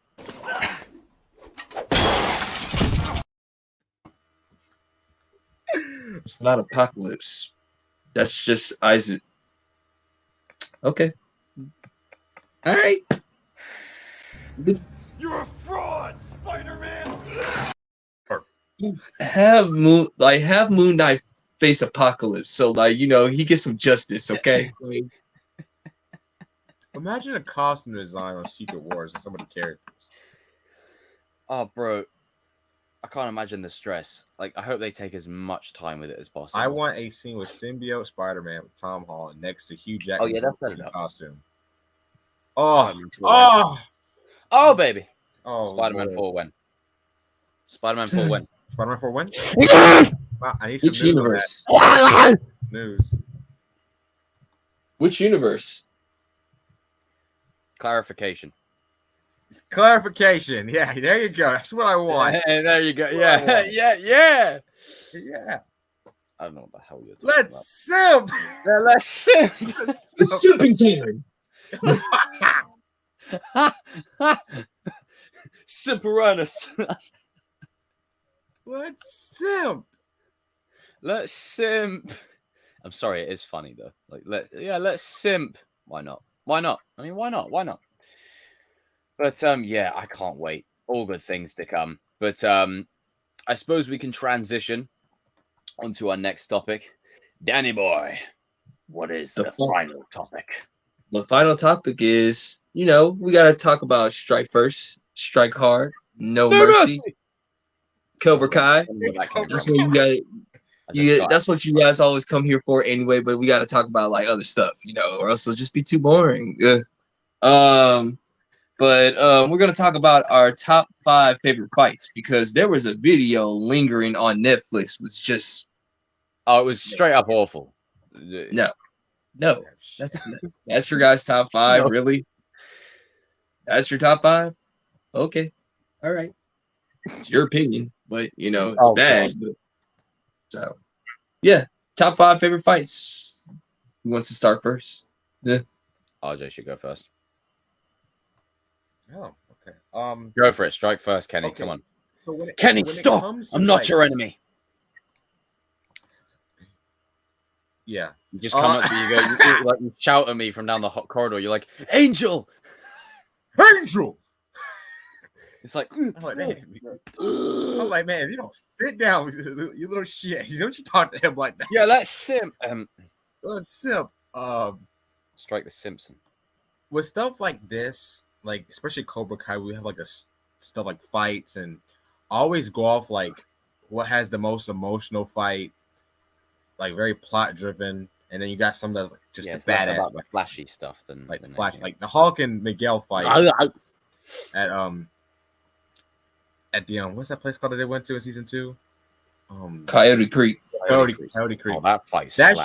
That's a flashy fight. But like you go with Silver and Daniel in episode 5. Not as flashy, but it had more emotion. That's an emotional fight. You got the score kicking in. Like Daniel gets his ass beat. For me, I'll start with like number 5. So number 5, I would say Don't mention it. Don't mention it. Wait. Don't do what I think you're gonna do. What? I don't know. I just felt like saying it. I'm gonna put the Robbie and Miguel fight, season 1. I'm putting that at number 5. Where it all started. Where it all started. Heavily underrated. Really good fight. The reason I like that fight because it starts off. It's really the fight to start all fights. Agreed. Amongst kids, like there's a lot of foreshadowing in that fight. Parallels that happen in future seasons. But in season 4, I mean not season 4. My fourth favorite fight, I would have to say. Damn. I said that I fucked up that sentence. Jesus Christ, Hutch. It's been a long day, man. Fuck off. Hey, whoa, watch your mouth. Sorry. number 4, I would say Dick. So, Twat. Sucker. piece of shit. Thank you. Carry on. Touche. I can't say what I was gonna. Yeah, so just carry on. I know what you wanted to see. Let's type it right now. Number 4. Number 4, I would put. Idiot. Okay. The school fight. I really do like the school fight. I mean, I love the school fight. It would be my number 1, but the more I watch it, the more I just kind of laugh. Oh, it is on. Like, Oh, it is on. I'm putting it. Yeah. I'm mostly grading, like, I don't know about you guys, but I'm mostly grading like fights between 2 people. Yeah, like for me, I'm going to exclude the dojo brawl in season 5, the house fight, and the school fight, Yeah, primarily because they're ensemble. Like they're just fucking They're like obviously you got individual fights within them, but they're so ensemble. Like I mean, like intimate, like one-on-one kind of fights, like between the 2 fighters. Yeah. So like number 4, I would have to put. I would put. See, this is hard because I really, really like that Daniel and Silver fight in episode 5. I really do because the score, it's very. It doesn't feel like that score doesn't feel like a Cobra Kai score. Like it felt like something different. Like I felt like I was watching something else in a good way. This is in a good way though. I'm gonna put that at number 4, only because I felt like there was a little bit more they could do. Yeah, they could have gone a bit more. Could have been a little bit more longer. Number 3, I would put. Okay, this is a hot take. God. I'm gonna put. Oh fuck. Wait. Here we go. Why you say it like that? He said, "Here we go." Off your Okay. chest. I'm gonna. Don't get hate. Don't give me hate for this. Your Okay. opinion. It's just your I'm opinion. gonna put Eli and Robbie at 3. Eli and Robbie at 3. As long as you got 2 adult fighters. Hold on. It is 2 adult fighters. Fine. Yeah. Number 3, I'm gonna put. Listen, I love this fight. Like this fight right here is badass. Like Eli and Robbie is badass. That's a great fight. You might not top that one, like because Jacob and Tanner are they're trained naturally. Like, come on, like you might not top. Yeah, you might not. It's too just good. prepare yourself for that, and it's okay. It's okay. Yeah. Number 2, I'm going to put.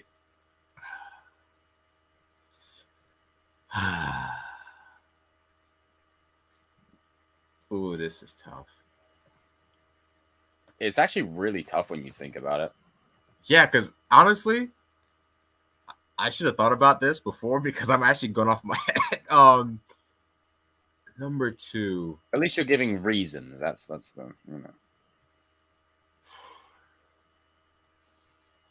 I already know what my number 1 is, but my number 2, I'm gonna put Miguel and Robbie, the apartment fight. The reason why I'm putting that fight is because of what it does. That's why. Okay, fight choreography wise, yes, that's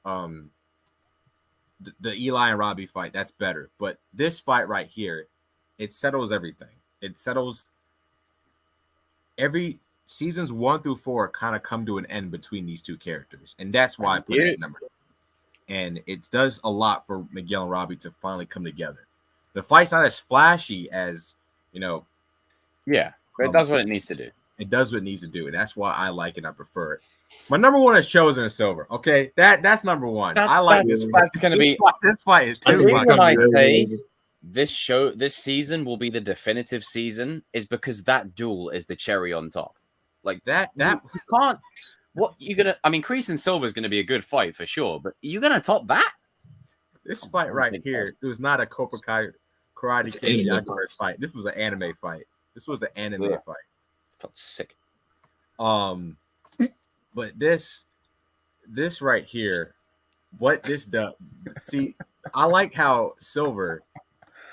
He's like losing the fight at first, and then Chosen Silver he brings a sword out, and then like Chosen's like, all right, motherfucker, I got size, bitch. Like it went from a regular fight to a fight to the death, just like that. Oh, yeah. Even though nobody died, but still, like they wanted to kill each other. Like Silver had no problem dying, and Chosen had no problem killing him. Like Chosen's like, it's when an unstoppable force meets an immovable object. Like I knew they were gonna fight, but going into season 5, I did not think that the fight they would go all in like that. I was like, all in. Thank you for going all in. But not too all in. Not too all in. Was kill so off the character, but all in. For Chosen in that fight. I've always said the mark of a great show is if you can make me concerned for the characters in the scene that they might not make it out of it. Well done. Like, 9 seasons of The Flash, and I couldn't give a frog's fat ass. 5 seasons of this, I was scared shitless for Chosen. Yeah, that fight to me. Even though we know Chosen has the edge, come on. It's just, he's a changed man, and Silver will do whatever he has to come out on top. Yeah. Sneaky little bastard. And there's another season after this, so... No, I'm sorry. I love Silver as a character, but when you brought up a sword, I was like, you punk ass, you go pick out a sword? Okay, you know what? Screw you. Screw you. Okay, you go pick out a sword? But I'll say this, though. Silver, it's all about how you use the weapon, but the sword that Silver had an unfair range compared to Chosen. Like, come on.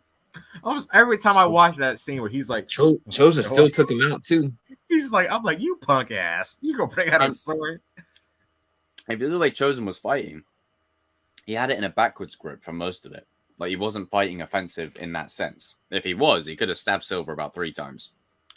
Yeah, but I love that fight. It's my favorite fight in the entire Miyagi-verse. I love it. Yeah, that's my list. Man, that's a good list. That was a good list, man. My top favorite fight.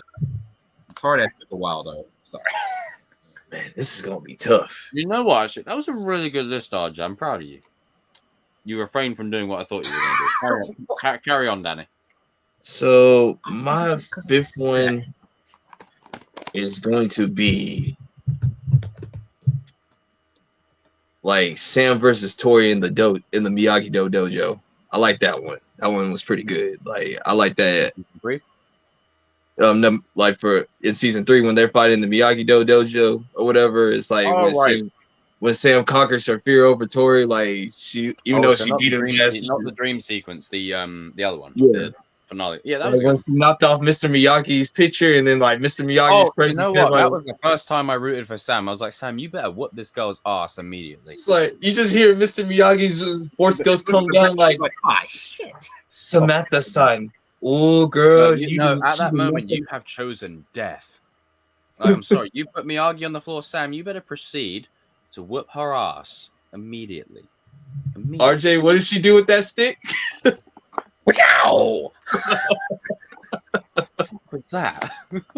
Wait, what was that? I've done that before. Don't call like you haven't.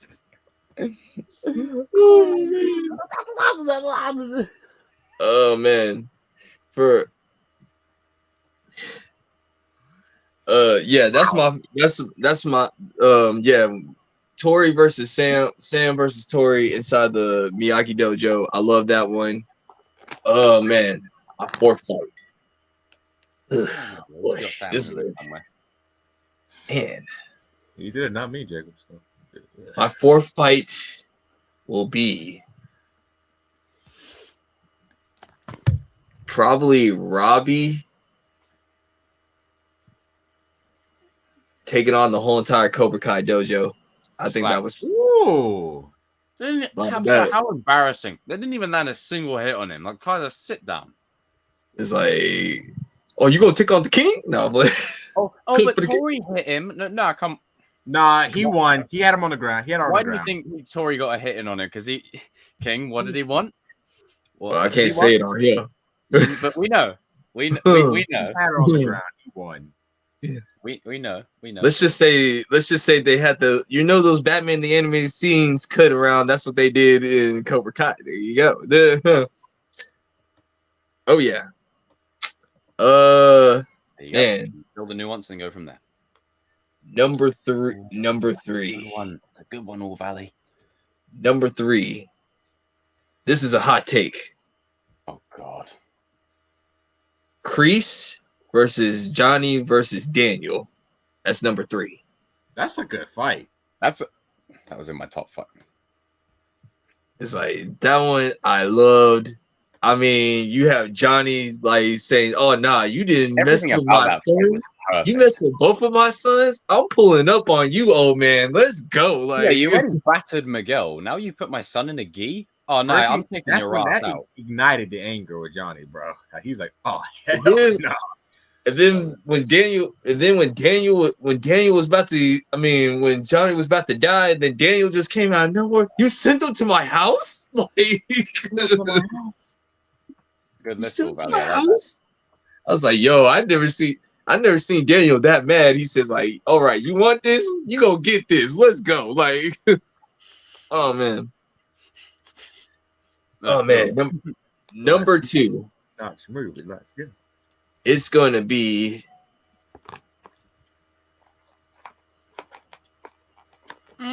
Eli versus Robbie. And I said Eli, not Hawk. It was Eli Moskowitz that beat Robbie Keane, okay? Not the Hawk and everything. It was Eli Moskowitz. Eli Moskowitz, okay? That's who won the All Valley Trophy. Hawk need to be in the cage because every time when he unleashes the fury of the Hawk, he always gets this. That's what you call an L. All right, L. That is true. And then, but yeah, man, that Robbie versus Hawk fight, well, Eli fight was a straight up fight off of Dragon Ball Z, man. Like them two were just like. Throwing hands, bro. They was like, It's like, That's what I'm saying. And then my final favorite fight. The number 1 fight. I think it's pretty much. Come on, Silver versus Chosen. Silver versus Chosen, my guy. What are you doing? Like, Oh man, so what are you doing? What are you doing, man? Like you had the elements of Afro Samurai, Aroni Kenshin, mixed with a little bit of Naruto up in there, mixing with a little bit of Dragon Ball Z. You know what I'm saying? Like that was straight up anime right there, anime-esque right there. So yes, a lot of the old school samurai movies. Yeah, so how the hits in that were precise. Like it wasn't just like it wasn't that. It was like left, up, a little bit of Kill Bill up in there, man. Like, come on, man. Each movement was meant. It was intended for a kill shot. Like it wasn't just again like like it wasn't any of that. It was like lunge forward, stab, smack down, right, left, in. Lunge forward again. Because like the way that Chosen basically just said like You're done, boy. I beat you. You done. Come on. I mean, can you imagine if the fight played out like, Chosen's like, I'm not afraid to kill, and then It would have been, dude. It would have been really cool if Chosen would have said. But in this sense, no. I know it's a little bit of fan service, but it would have been kind of nice if Chosen would have said like, "All right, live or die." Like, oh yeah, not necessary, but it would have been kind of cool. Yeah, would have been kind of cool. See RJ buggered off, and then like what Terry Silver would have just smiled. He just said, "Well, I already know what to do." Like, you know what I'm saying? Go ahead. Like, I don't even have to say anything. Robbie's land a hit fight doesn't look impressive anymore. Well, I think a lot of that is because when you look at Cobra Kai as a package, when you're a fighter that doesn't care, you'll take out your enemy, no qualms. Yeah. But Robbie's maturing. He cares now. He's got a conscience. If he willingly beats the shit out of someone, that's going to play on his mind. He doesn't want to hurt people. It's the same reason the conversation him and Miguel had. It goes back to what this goes back to what I was saying when I first met Jacob. Like, I know I've been telling Jacob and RJ this, like, with Robbie, the reason why you guys don't understand, Robbie doesn't like doing bad stuff. He hates it. Like, he's never liked it, whatever. But people never gave him that chance, or whatever. Yeah. And what I've noticed? Everyone's like, oh my God, Robbie's maturing this season. I love it. It's like, well, yeah, that's because it was in him the whole time. Yeah. Did you not see it? Like, it was there the whole time. He just lost his way.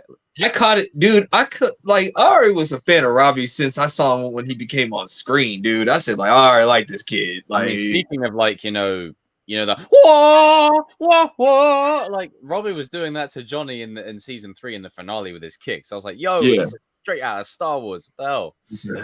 Yeah, and that's how me and you met. That's how me and you met. Like, you do over in Robbie video, man. So all the shit I get for another Robbie, I will continue to do Robbie videos. I will keep making a Robbie video until his name changes to. I can't see your screen because of the green screen, RJ. Yeah, I know. Come on, rookie mistake, dude. Come on. Like, could you imagine if that was playing like in that moment? Zazzy beats his in talks to return as Domino. Yes, get the oatmeal back in. Oh gosh, she is fine. Now, right, she is. When she's like Domino, I'm lucky. I was like, well, hey, you can be even more lucky. She said that. But now it's time for my top 5. We've had enough of let's simp. We've had enough of that. Now, I'm going to start out with my honorable mentions, and I want to shout out All Valley in the chat because I'm glad he brought this to my attention because I almost glossed over this. We're at a point now in the show where we've had so many fights. There are some that will get lost, even if they're great, because it's just what happens by proxy of the show going on longer. However, I'm going to exclude the house fight, the dojo brawl, and the high school fight, primarily because, yes, there's individual fights within them. I like individual characters within them and moments.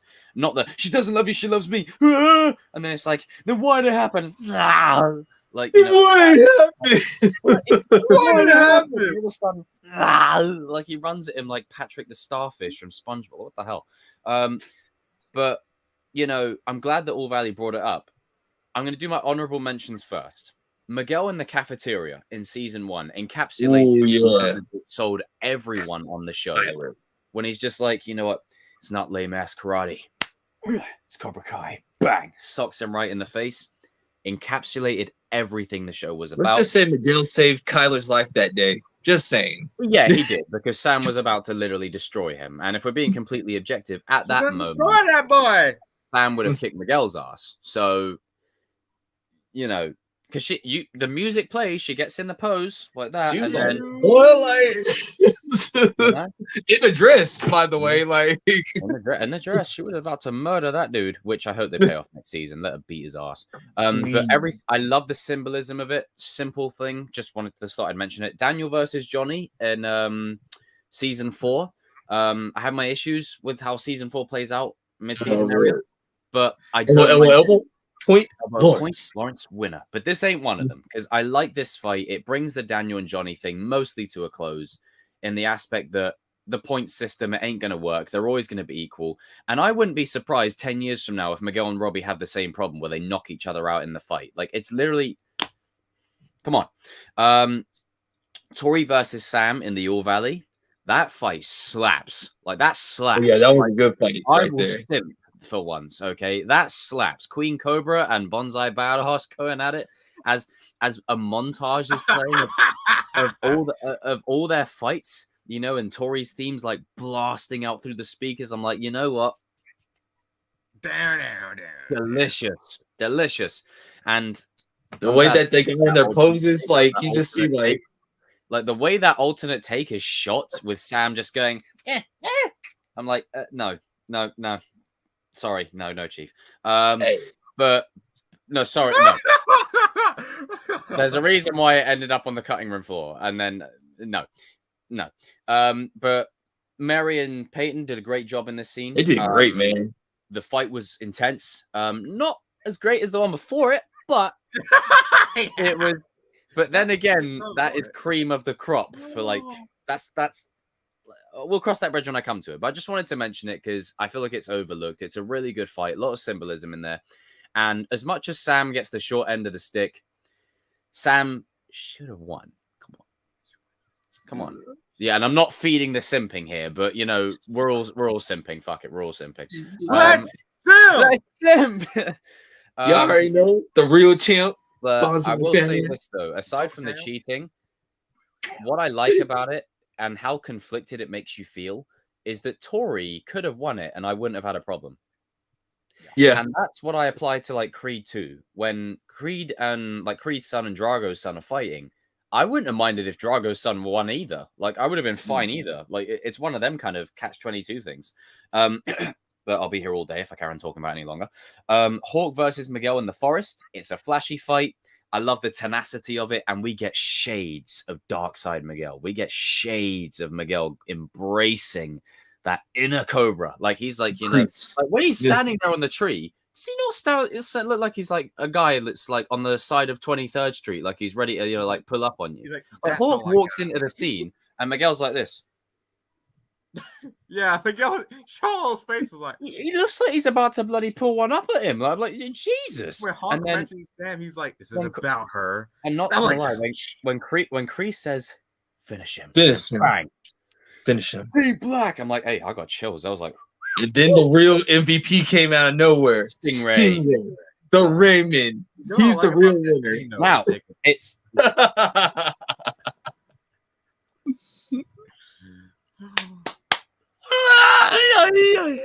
I'm sorry, man. Stingray had me in.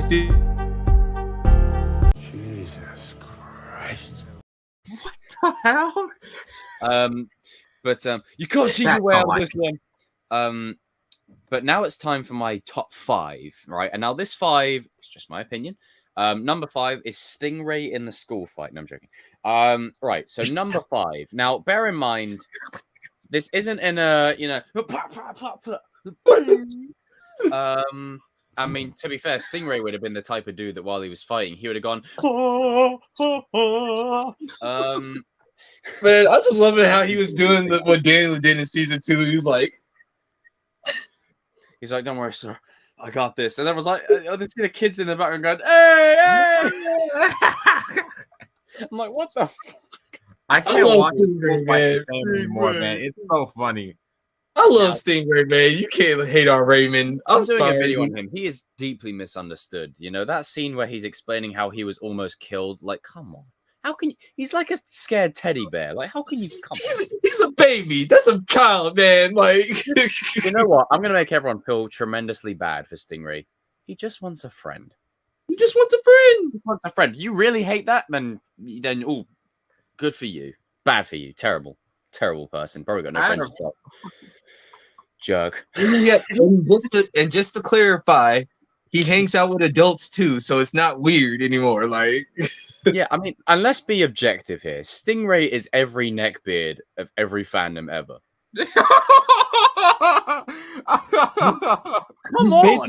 He's on. basically representing all the Cobra Kai fans. If you think about it, bro. Like, well, he is. He's basically us 30 years from now. Obviously we still be hooking up with babes and stuff like that. But sorry, I had to be the Johnny. I had to throw the Johnny line in. He's like, I used to be the weirdo kid. but I was still hooking up with babes. Yeah, and he's just like, not. I used to be the weirdo kid. Not that weird. I still hook with babes every now and then. And Bert's like, all right. Bert's growing a bit as well. But let's get to my top 5 before I go on a tangent again. So this is going to be in no particular order officially, and it is subject to change. But at number 5, coming in hot, is Johnny. No, I'm going to say Silver versus Daniel, episode 5. Jesus Christ. Is Johnny. Fuck that up. Right. I lost my train of thought there. Focus. Let me start again. Let me do a Robbie.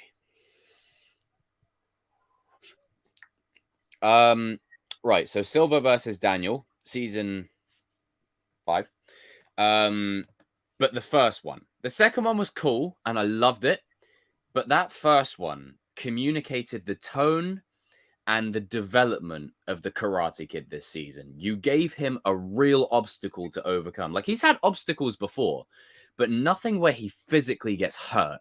Like, he gets hurt for once. Yeah, and then it pushes him into a situation, where he's broken. He wants nothing the fudge to do with it anymore. He's out. He says, we out like Flint, as Kyler would say. Like, he's out. I don't even know what the hell that means. What Kyler's a jerk. Where does he come up with this shit?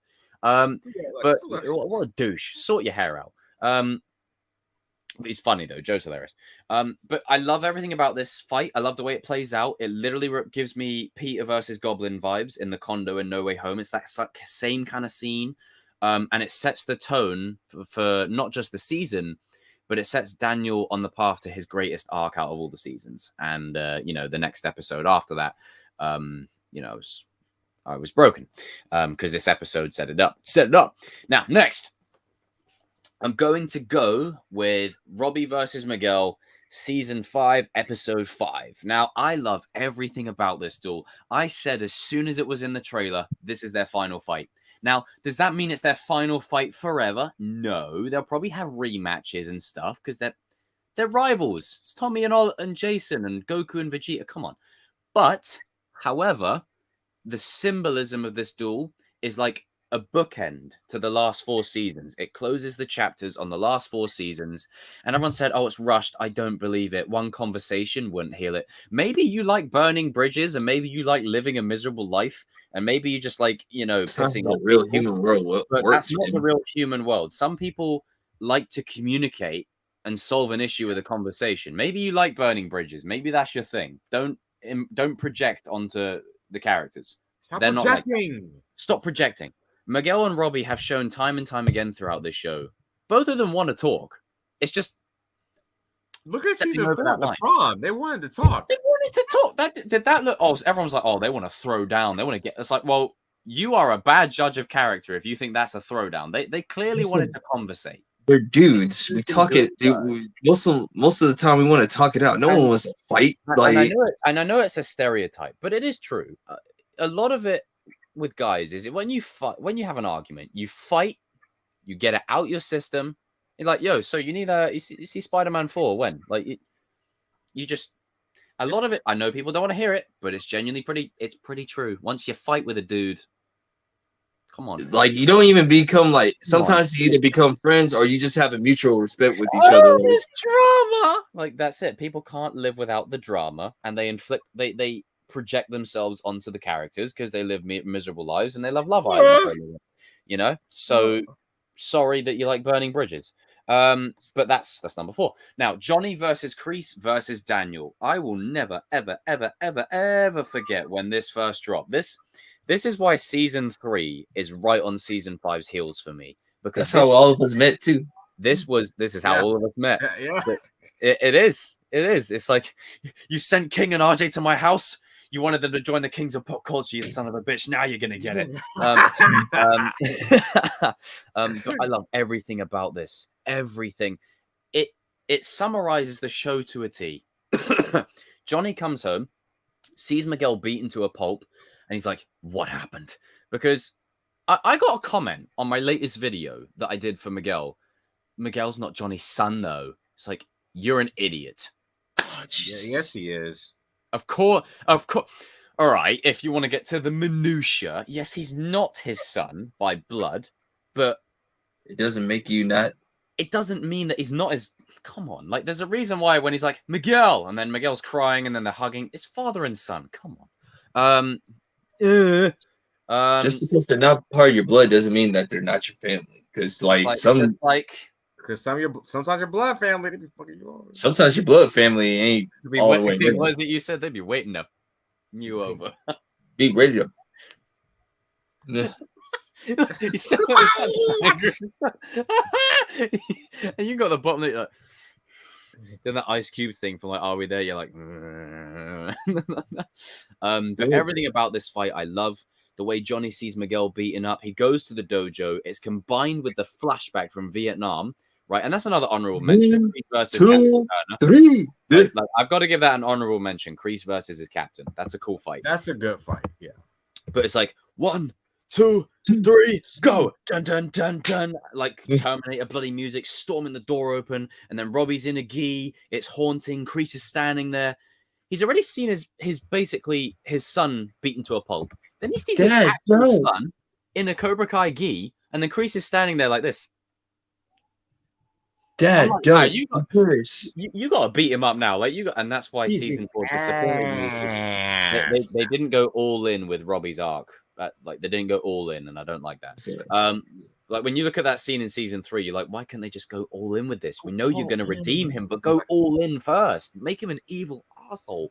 Not necessarily like Hawk, but just Mike Barnes-ish, you know, like that level. Quite a joke, Diaz. Could you imagine he's like, Diaz, your karate's a joke. Yeah.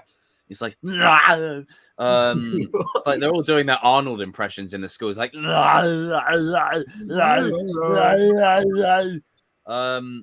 but then, you know, Johnny fights Kreese, then Robbie steps in, and it's father versus son, and it's like a Luke versus Vader, Anakin Obi fight with the music playing. And the music that plays in the scene when Robbie and Johnny are fighting, Aurora Boros, is actually the name of the episode where everyone bows to Daniel at Miyagi-Do. So, again, full circle there.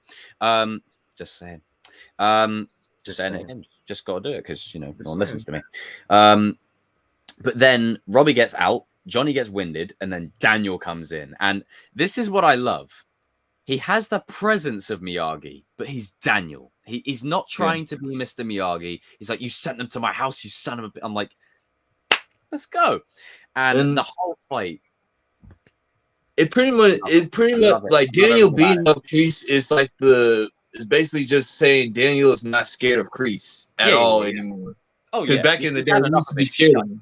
And they set it up perfectly at the first episode where it's like, it's inevitable. I love that scene. I love that scene so much. Good. It's such a simple scene, but the lighting, the gray on the walls, Kreese's presence, the feeling of like, oh god, this feels like I've walked into the Sith chamber, and Kreese is just like, you know. But I don't really blame Robbie because, you know, there's no such thing as a bad student. Oh, and you can just see.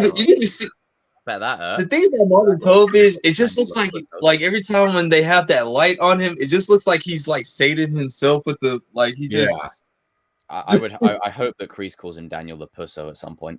That'd be funny. The Pusso. You should have said that in the prison. But yeah, I love the fight. Love everything about it. Now the final 2 fights, I've reserved the best kid fight for last. Now, could they top this fight?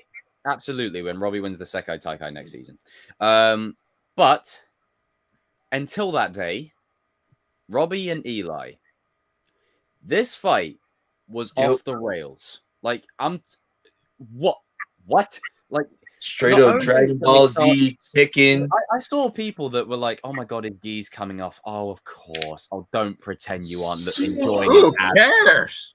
Like, I don't care. Like, as guys, we love it because we're like, you know, get in the dirt, man. Fuck yeah. And then as girls, you're like, oh, hello, look at his abs. Like, everybody wins. Remember when Robbie took off his gi, he threw it at Tori? She's like, no, the way again, it symbolizes both Robbie and Eli because it's like they're letting go. You know, Eli's embracing who he was who he's become, and then showing off his back tattoo and getting the Hawk Screech in there as Eli, and then Robbie's doing it to like it's breaking away from Cobra Kai.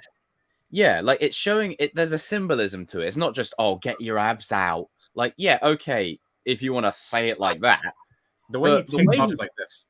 Yeah, he's like, get this. He Goku's that. He's like, let me get all this weight off me. Like, and let's be honest, right? Out of the kids, like Tanner's jacked. Like, I mean, like he's small when you put him like next to like adult characters and whatever. But in terms of just the kids, he's ripped. Like he's got muscles on.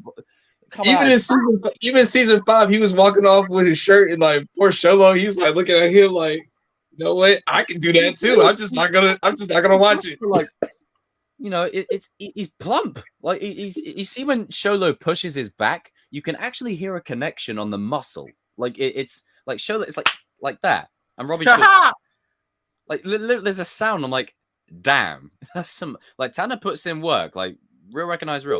But then it's like one of those like you just like look at like Sholo was like looking at Tanner. He's like, all right, Mister, you can put it on your shirt, dude. Yeah, like someone left a comment saying they thought they were gonna make out in that scene and say you are an idiot. Yeah, people comment that stuff. But then when Eli takes his off, right now Eli's not as jacked as Robbie in that sense. But he's muscular, like he's athletic, like he's got a very fast, agile build. The fact that he throws it to Dimitri, he's like, yeah, like Tori catches it and she's like, okay, I'll hold it, and then puts it down, and Dimitri's like really, even Daniel's kind of just accepting. He's like, but you can see Chris, right? And I love Khalil because in the background he'll be doing those random shit, but Chris is just like this. He's like that. I'm like, weren't you just blasting this guy earlier on in the season? Now you're on the band. Like, welcome you're not welcome here. It's like you're on the Hawk train now, Chris. But the fight, the way it plays out, like it's insane. Like you could compare it to Bloodsport, any fighting movie. You could take this scene out of context and it would still be regarded as amazing because Tanner and Jacob act their bollocks off.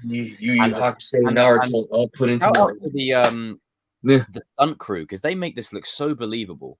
Like it looks so good. The score by Leo and Zach, the lighting, the visuals, the epicness, the grand scale. I love it. I love everything about it. Whenever I do rewatch season 4, like episode 1 and 9 and 10, and 9 and 10 and 10 especially for this fight. Now, obviously, my final fight is going to be Sam versus no, I'm joking. Yeah. It's going to be Miguel versus no. It's going to be Robbie versus no. It's going to be Chosen versus Silver. Like I think we can all unanimously agree it's the best. Like, and again, it's not the flashiest in terms of the but and it is kind of flashy to be fair. But the score, man. It's the score, the emotional gravity of it, and the weight of this is the Order of the Phoenix moment where things, or Goblet of Fire moment, when Cedric dies and then it changes forever. Like it's that moment where it's like, oh my god, we've evolved. We are at a new level here where we've now crossed the line that we cannot go back from. Like this is why I didn't want them to kill off Chosen, because that's a line you crossed too far of a line with that. This Karate Kid, it's not Game of Thrones. We ain't got to do that here. Stupid. But obviously he's still alive. Still alive, but it is what it is. And I'm happy for it. More Yuji, no problem. And get Sean Kanan in season 6 more. I want to see more Mike Barnes. But man, get up, and then bang, and he gets get up. Like he gets booted out the fight, but the way he takes the two senseis out like fast, I think Mike could have put in some good dirt. But primarily, this fight it summarizes the whole show. The philosophies of Cobra Kai versus the philosophies of Miyagi-Do. Everything comes full circle. The lighting, the mood, the atmosphere, the stunt work, the choreography, and thank you for reminding me of that, Game Boy. You cross the line, you will beg for mercy. Oh my god! Like when he said that, like Silver was in two mindsets, right? There's a scene that I'll compare it to. You remember when Rick says to Negan, "I'm gonna kill you, not today, not tomorrow." Like Negan plays it off like he's laughing, but deep down, you can tell that affected him. He was like, "You just threatened me. I feel a bit intimidated by that. There's one way you're dead. And that, This yeah, is- he's like, nothing's gonna change that. Nothing. Basically, Diggity is saying that. Like Silver's That's- literally responding to it like this, like he's laughing because he relishes the challenge, but at the same time he's thinking, "Uh-oh." No, because he Yeah. saw him when he did the dojo. He's like, no more expansion, no more sense. Chosen line- was on. Chosen Jacob, later it's like on I in- said, the lines were drawn in the sand. no more Chosen was expansion. not fucking Will around. not dude. come near the Russo family, man. Chosen is that dude, man. He is that friend that will be a ride or die. Like he was willing to protect the family, even just a night out clubbing. Yeah. Yeah. He says, I'm sorry, Daniel-san. I will not drink. What if And I Terry don't know Silver what it happens? is, but I don't know if it's just like with Asian actors, they just have this tendency. Like, you know, when he's watching the daytime soap, right? He's like, never give up, you know? And then Amanda and Daniel storm in, and he gets up like this. Oh, And yeah. then he's like, fight at furniture store, my fault, not his. And then, like, you know, Nora's Wait, helping. there was a fight at the furniture store? Oh, Yeah. And there's even moments where he goes, credit to Yuji, like he has this way of being funny, but then being so warm at the same time. When he says to Daniel, you know, Nora is helping friend, I'm like, salty grain in my eye. protect it. It's called protect the egg. Oh man, I wish that he would have seen that scene of the kids protecting the egg, because that was good. And one little detail I want to throw out there is Miguel says protect the egg. The first person to say "Nice," Robbie. Robbie. Yeah. There's a reason for that. Right next to him. He's like, nice. That man Anthony said, like, here, take it. It's like, You know, that was funny. He's like, I don't want a part of this. Take it. But I think, you know, and I might get a bit of flack for saying this, but I think Chosen and Anthony could really benefit. And what I mean by that is Chosen, his character always wanted the shortcuts, the cheat codes, like the easy route. What does Anthony do? The exact same thing. yeah. Now, I reckon we could get some good stuff with that going forward. Mike Anthony's Barnes, just lazy, bro. Yeah. But yeah, that's my top 5. And now, obviously, it's subject to change. There's obviously a great plethora of fights in this show, but I thought it was important to exclude the ensemble fights because with one-on-one fights, they're more intimate. And yes, the Johnny Daniel Kreese one isn't necessarily a one-on-one; it's a 2-on-1, but in a handicap match kind of style. But by and large, they split it up so it's Like a one-on-one. Royal Rumble type. Yeah, it's there's something more personal when it's one-on-one. You know, you care about the stakes more so because it's a one-on-one fight. Like you're focused on it, kind of thing. Like you're not like in the school fight when Hawk's like Dimitri, and then all of a sudden it cuts to Chris like previously going, you know, who's badass now? You know, there's just so many funny moments in that school fight now. yeah. Oh, it is on. Already on. It's like, come and get it, dickhead. Come and get it again. And then security picks up those two, but he doesn't pick up Hawk or Robbie or Miguel or Tori or Sam. That teacher tried though. He said, bah, bah. Oh yeah, that was Rick. It took me ages to work out that was Rick. How did Rickenberger not get expelled? And then the other teacher's like, screw this. How did They don't pay Rickenberger me not enough. get expelled? Yeah. They don't The pay. hell just happened? We don't pay him enough. It's like me and Kenny. Rickenberger, like we don't pay him Rickenberger enough. said, bah, bah. How did he not get expelled for that? He would have got expelled if that happened. Can we get a fight scene of Kenny, Robbie, and Sean next season, please? Oh yeah.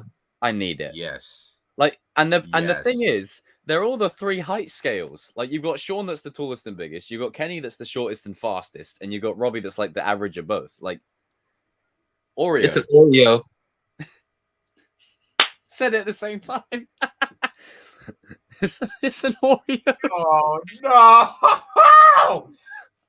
The Oreo crew. The Oreo crew. It works. Like it works. The light side I of mean, the cookie. look, Robbie's dark from side the of streets, cookie in man. the He, middle. come on.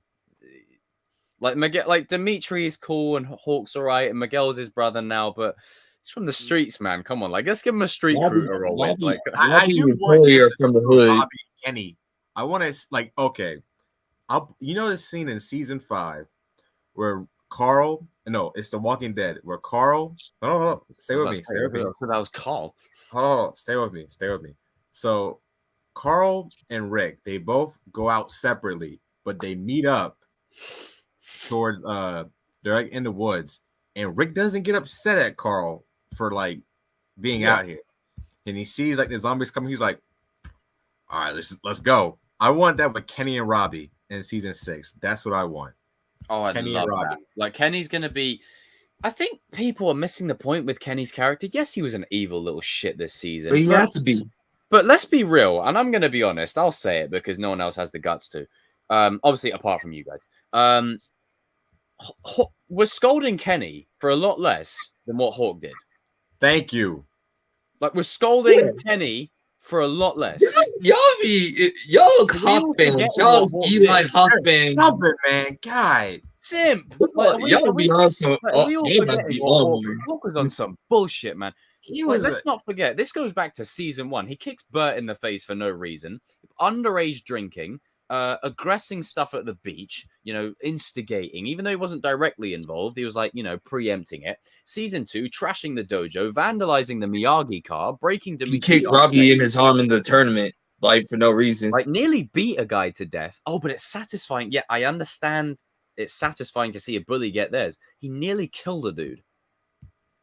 Like quite literally. Broke his best friend's arm. Broke his best friend's arm. Betrayed Miguel and Dimitri. I mean, if we think about it, our ranting on Hawk is also what brought us together. So thank you, Hawk. Don't quit your day job. Quit your day job. I love Hawk, but his fans are. They act like I keep on telling everybody, I separate them both. I like Eli, but I don't like Hawk, bro. I'm gonna do Kenny another favor here. Kenny had silver in his ear. Who did Hawk have in his ear? Johnny Kreese. And Kreese is bad. He's a baddie. So silver, like, come on.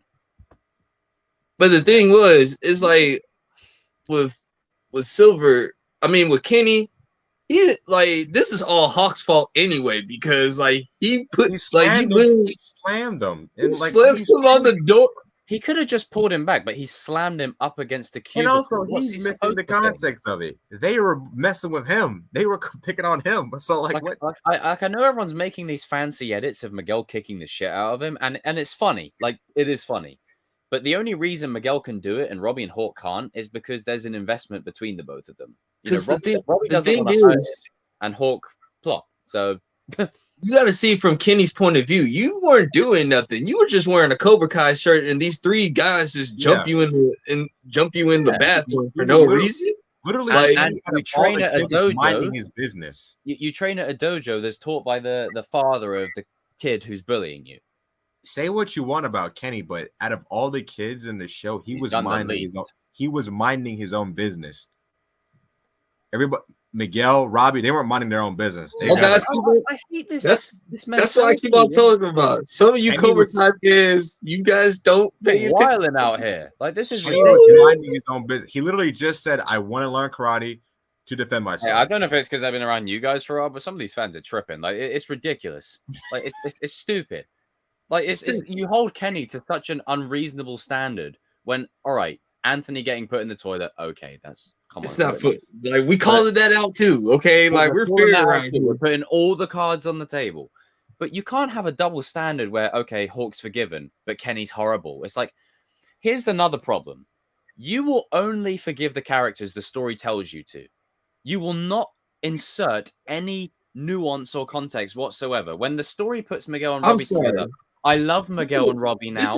This is why I just say like your guys hate on Sam is too much. Your guys hate on Kenny is too much, but yet you like Hawk. It doesn't make sense. It's time to start the Kenny defense train. I don't care. We're doing it. Yep, it doesn't make sense. And the thing is, right? Everyone will say, "Oh, you're Kenny fanboys." No, Kenny was a jerk this season. Yeah.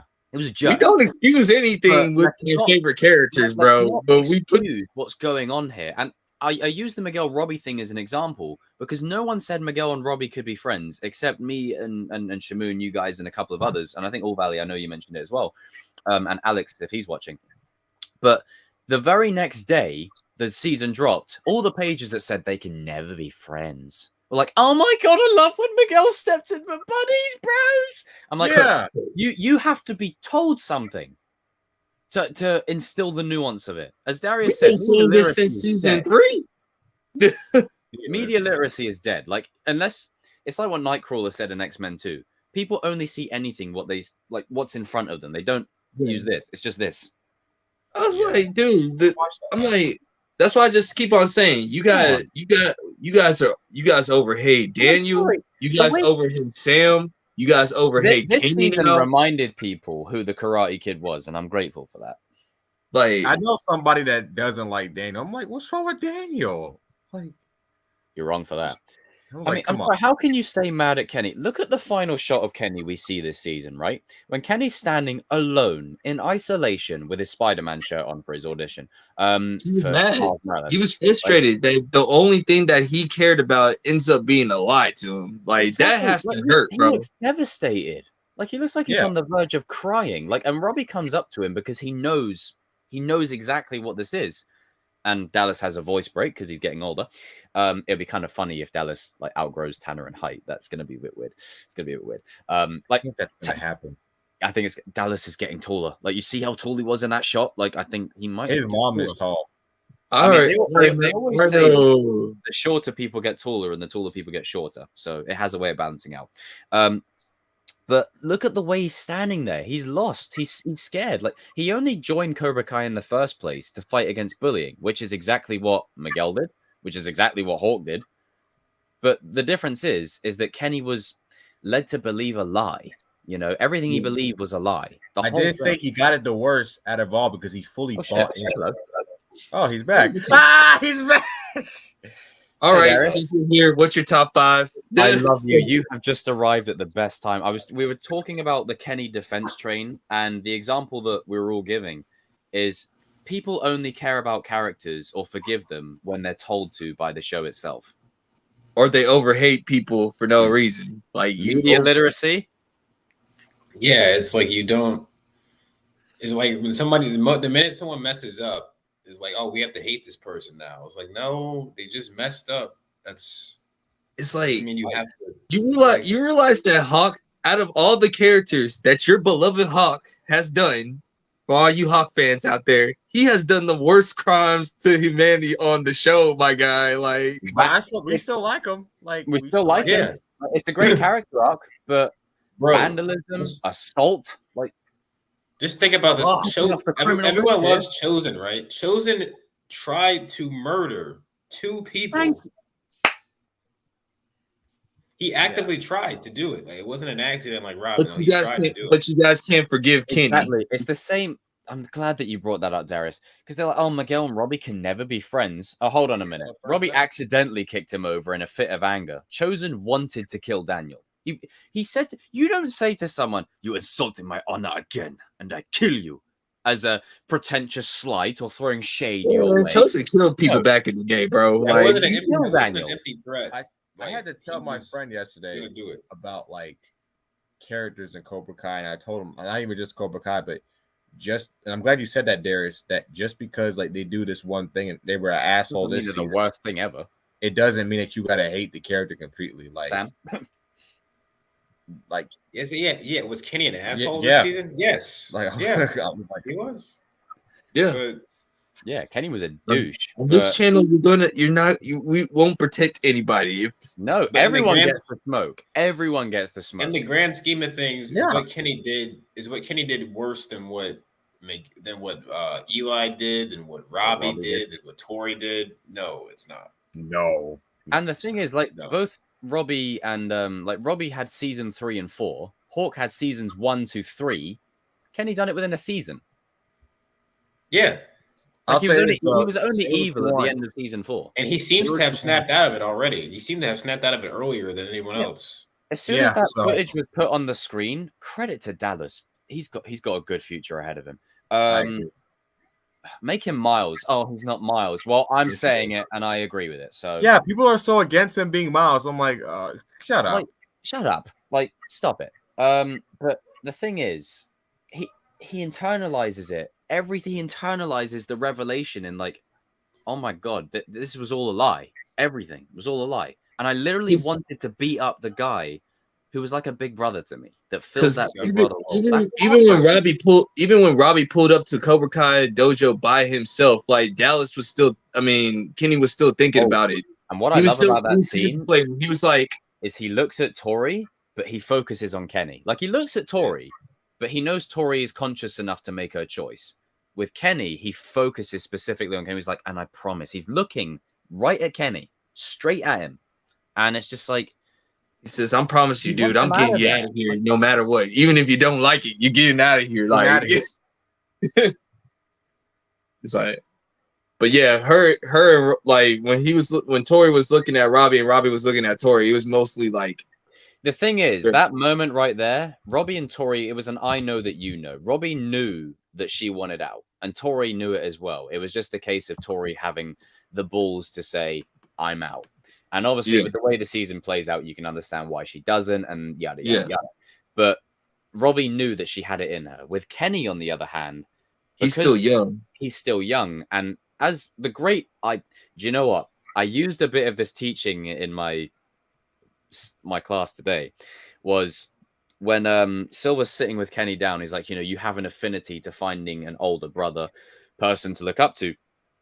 He's like, so you're saying I should take charge? I want you to stop asking me or anyone else that question. Take charge. Like, that's a good lesson right there. Yes. But Kenny has extreme potential, but he just needs someone to guide him on the right path. And I've done a plethora of videos about this, and I'm glad that Cobra Kai is touching on this. The difference a mentor can make in your life at any age, but especially when you're at that age, is so crucial to who you're going to become. It's so crucial. Like, I know Cobra Kai plays it up, but if Cobra Kai was in reality, Hulk would be in prison, Miguel would be dead, Robbie would probably end up in prison for the rest of his life. Same as Hulk. There you go. It could be cellmates. Tori's in prison. Kreese and Silver would probably be dead as well. Therapy. Sam's in therapy. Tori's in a mental asylum. Like, it's Daniel's in a straitjacket. No mercy. No mercy. Oh, I can actually do that. I should do that because I'm wearing all white. No mercy, no mercy, no mercy. But it's such an important topic of conversation. What's the line? Do we get to choose when someone is irredeemable? And it's like, oh, but redemption's too much. That's Miyagi, though. People are saying that Kenny. People are saying Kenny's irredeemable. It's like, bro, what? He's like 14. Like, calm down. Maybe you're irredeemable, but time out. So this is the same person. He's irredeemable as well, Darius. Once again, you guys just watch the show. You guys just look at the show. You don't watch it. Don't watch it. First of all, by that logic, why is Hawk on Miyagi-Do? Why is he on Eagle Fang right now? By this logic, the show, you know what? The show doesn't make sense because Johnny, the show's about Johnny, who did worse things than Kenny ever did. So, child abandonment? How does that make sense? Like, we all love Johnny. We're just saying. We all love Johnny, but all cards on the table? Like, he tried to kill Daniel, bro. Like, he tried to throw Daniel off a cliff, bro. Like, he was gonna try to. He almost beat him to death on Halloween too. He didn't mean to do that. But... Oh, dude, he was. The Patriots need redemption. But also, like, he was gonna go all in. Like, it's just like, no enemy deserves no mercy. Right. Like, he was gonna. If Bobby wasn't there, like, Daniel would have died that night, bro. Like, Bobby was trying to stop Johnny from killing. Literally, like, we're not unearthing new information here. We're not. Oh, what's your source and discovery? It's like watch the movies. Literally in the original trilogy. It's right there. Watch your movie. It's right there in front of you. Like, you got to think about also the legacy of Mr. Miyagi. Would he want all of these kids to be fighting with each other? No. That's not what Miyagi is about. Because what Mr. Miyagi would have done. If he was still alive, half the problems would be solved. He would be disappointed in everybody. Yeah. Miyagi would have locked. You fell off hard. He would have locked Johnny and Daniel in a room and be like, "No, bro, just talk sort about it out." This. You would talk. Same thing. He would have told Tori and Sam to hash out their problems. I don't know if it's just a bit of the way William Zabka does it, but when he throws the key in the disposal and he flicks the thing, it's just the mannerisms. Like, the only key. Go ahead, Kitty. I hope his garbage disposal is never working again. I hope he realizes that thing's never working right again. The thing is, we don't actually have those over here. Like, are they in your sinks? Like those things? Yeah. Yeah. Some of them, Oh yeah, because we don't actually have them. We just have a drain, so it just goes in the drain. That's it. Like, we don't actually have that.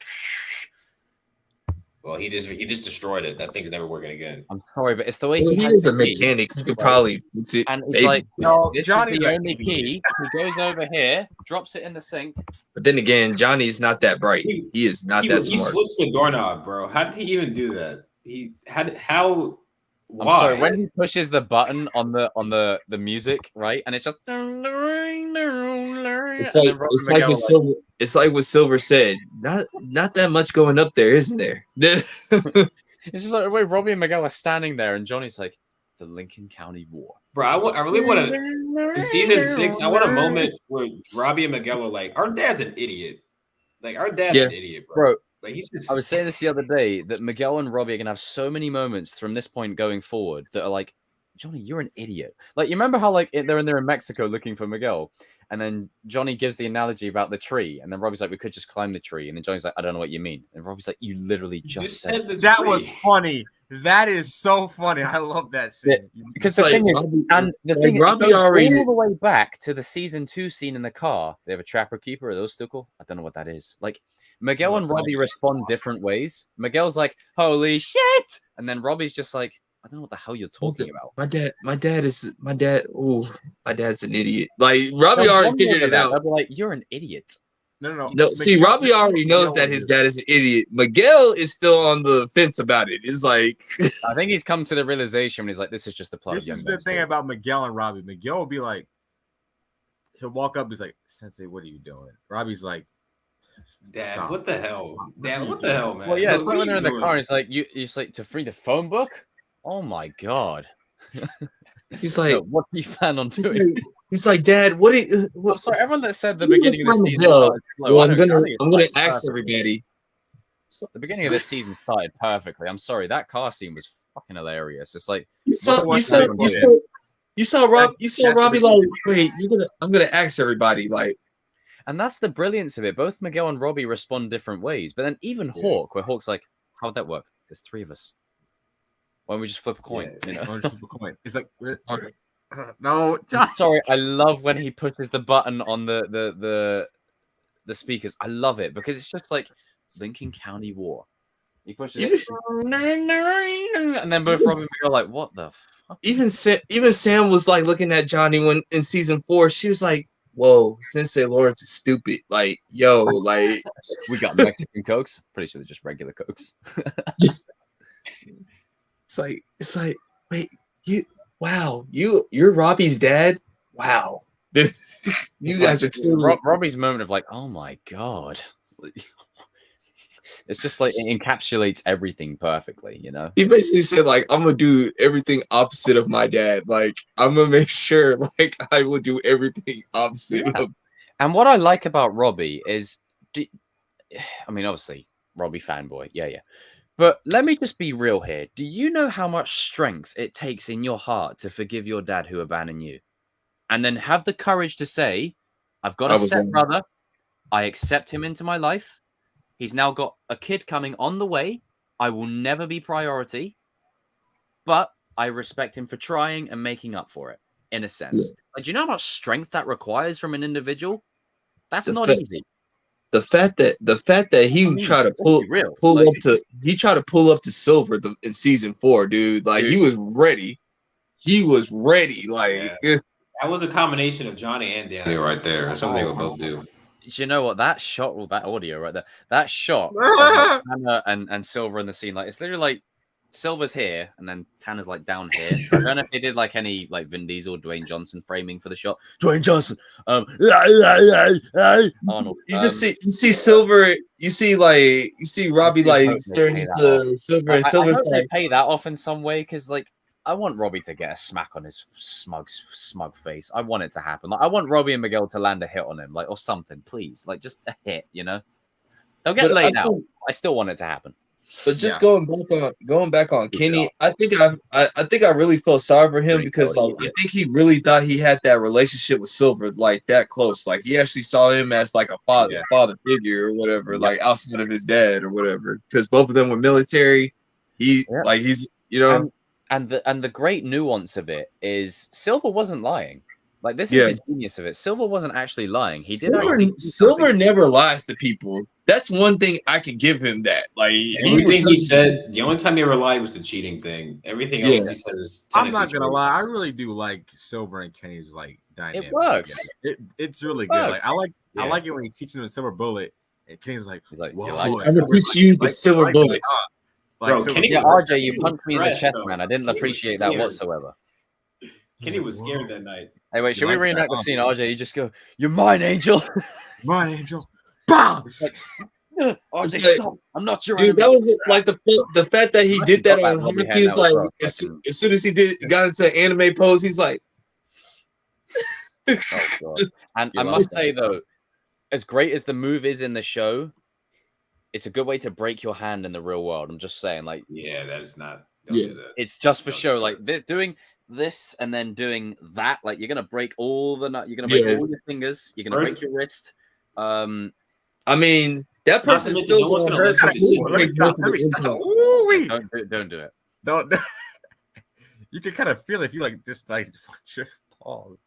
If you're very precise, you can get a good strong hit. But if you're like doing it repeatedly, like Kenny was, you're gonna break your fingers. Not to mention, no one's gonna sit there unless you do that. You have to set it. You literally have to wait.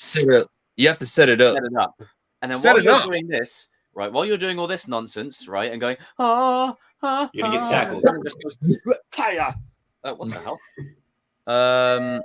Maya 6. Thank you for the donation. Show y'all T wear now via full screen and stand. What? Wait. So you want us to show our t-shirts standing up? That's weird. That's weird. That's weird. We're not really wearing many. I'm just wearing basic white. Yeah, basic. It's kind of cold. It's kind of cold out here. One Punch Man, and then written and directed by Tarantino. It's a bit sus. But thank you for the donation. But like it's. We've definitely got to talk more a bit about that because trust me, all we've got now between season 6 is time and talk. So it's gonna be a while. But this Kenny hate train, man, it's ridiculous. Speaking of train, they're treating him like he's A train. Like, stop it. Like, come on. Like, and you know what? I don't mean to be that guy, and I know it's ironic that the self-righteous prick, here we go again. But is it any surprise, right? Out of all the kids who have done all the bullshit, the one who is I didn't want to be the one to say it. I don't want to be that guy, but I mean, I don't say anything. I keep it. I don't say anything. I'm just saying, man. And I'm not no white liberal guiltist either. I'm just saying, like, it is a little weird. It's a little coincidental. I'm not calling you anything, but I'm just saying, like, when you got all of these, kids that can beat each other up and break into places, but the moment Kenny does it, it's a problem. Not to mention what Tori did in season 3 for the whole of that shit show either. But the minute Kenny does it, there's a problem. I'm just saying. Or you have a problem with Sean. And the thing is, neither of you three said it. I said it. So you can't use anything against me. So I'm just saying. Sometimes it's social justice can play to your advantage. It's like I'm just saying, bro. Like, some of you, I'm just gonna say this. Some of you Hawk fans are out there wilding, my guy, and y'all, I don't understand this. I don't want to reach for anything. Sometimes people can just not like a character, but at the end of the day, it is coincidence that the one character who does all this shit gets all the hate for one season of putting a kid in a toilet and for what? Stabbing an inflatable. Oh. But then let's just go down. Let's go down memory lane real quick. See, we're not crazy, bro. Bro. Like, come on. You know, everyone, just 1 second. Oh, you like that, Old Valley, huh? I'm just gonna go down Hawk's list of all the crimes the man has committed. Just get.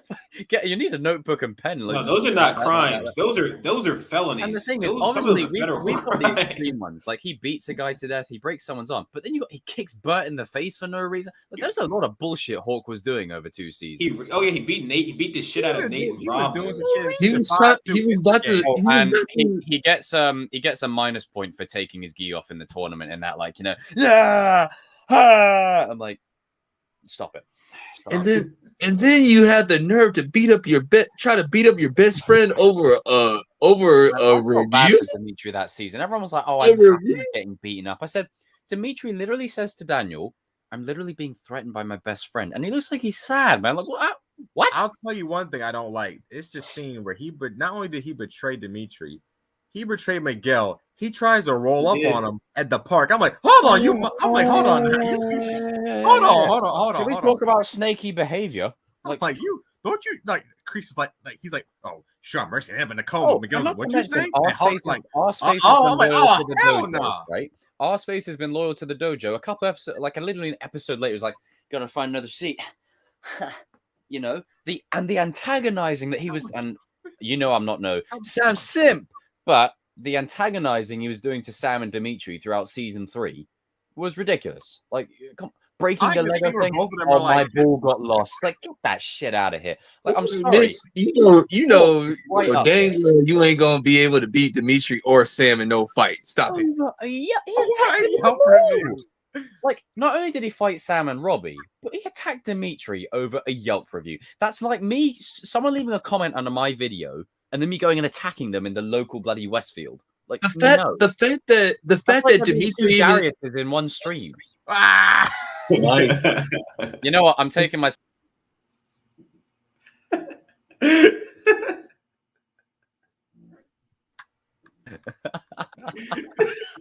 multiverse of Darius. the fact this that is getting out of hand. Now that a fourth. No, hold on. Before you go, King, I'm sorry. This might be the moment that pisses me off the most. What, 2 Darius? No, but damn. I know the Patriots comment was in poor taste, but Jesus, shut the hell up. This is where they're at the park. This man Kreese has a little sneaky comment about Miguel, and then you got Hawks like he's like walking like, don't you try to hit Kreese? I'm like, no, fuck you, man. He tries to move to him. Like he's like, oh, he was defending. No, he tries to move to Miguel. Like he was like, go on, you want to start something, El Serpiente? Let's go. I said, hold on, man. I said, you're gonna get your about that life. You ain't about that life. Miguel, I'm sorry. I'm going to say an analogy that King always used to say. You're Rock Lee, sir. You're Rock Lee, my guy. Like, you know Naruto is hurt right now. You trying to fight Naruto 100%. It's so weird to me. Like, it's... Look, don't get me wrong. We had no problem with Dimitri and Miguel getting hurt in the house fight. We all had our issues with people in the show. But the unjustified hate to Kenny and the praise for Hawk doing the same thing, worse.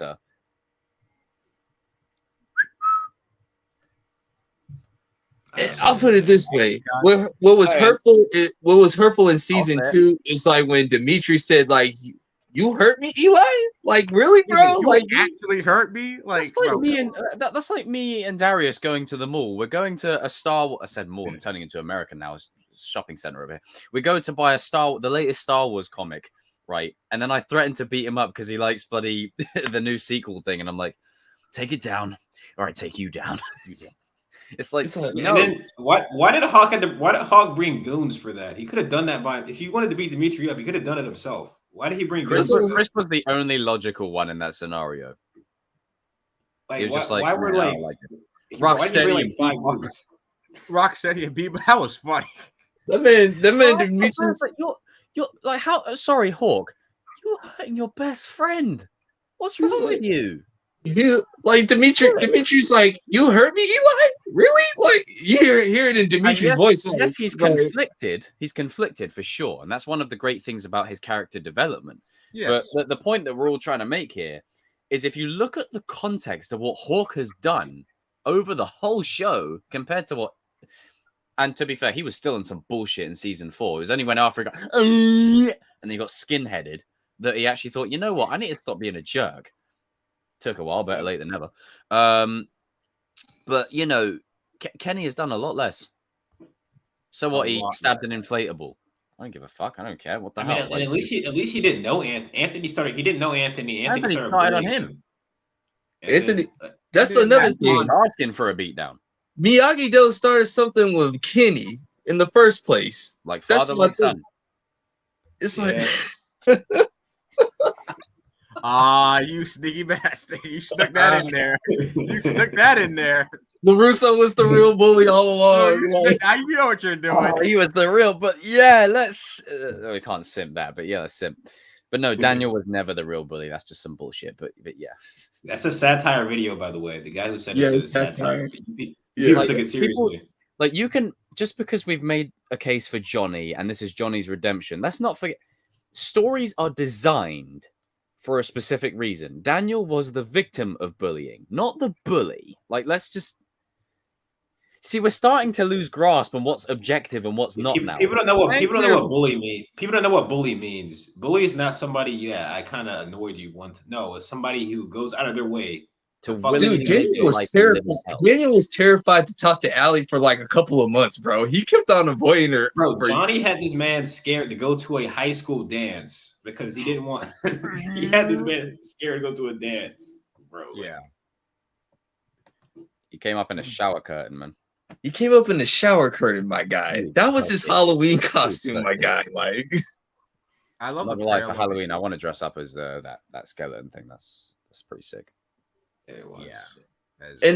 And at the end of the day, you know what? You know who was right? Daniel. Daniel was right at the end of the day with Cobra Kai. Like, people don't like it. He was right. I've seen reactors react to the line in season 5 where he goes, "You open Pandora's box, not me." He's not wrong. He's not wrong. Like as funny as that thing is, like I don't know who Pandora is or what's in her box. Like that line, as funny as it is so true. Like it's like you started the whole Cobra Kai thing. This is on you, arsehole. Yeah.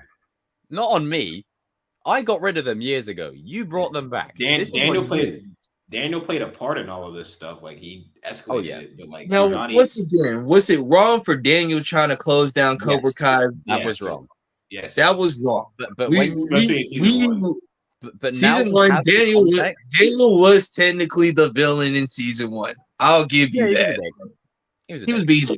Okay, like you could root for him in a way, but he was a douche. You know, he was a dick. Yeah, we were on Johnny's side. You know. Yeah. It's just. But the moment Kreese showed up, it was the moment that Kreese showed up. That's when everything. What more spark? Really, the whole Valley started it, but yeah, that was fun. Yeah. I love that. You know, the problem is season 1 kind of set the precedent for what fans wanted the whole show to be throughout. They wanted Johnny to be the good guy, Daniel to be the bad guy, Robbie to be the villain, Miguel to be the only good guy, and Hawk to be the only other somewhat good guy. Like it's like no, that was literally just the first season. And it was never going to stay that way because the Miyagi universe is expansive. Obviously, they were going to expand it in terms of storytelling and scope. But the problem is we're losing grasp on what is quantifiable, what is fact versus opinion.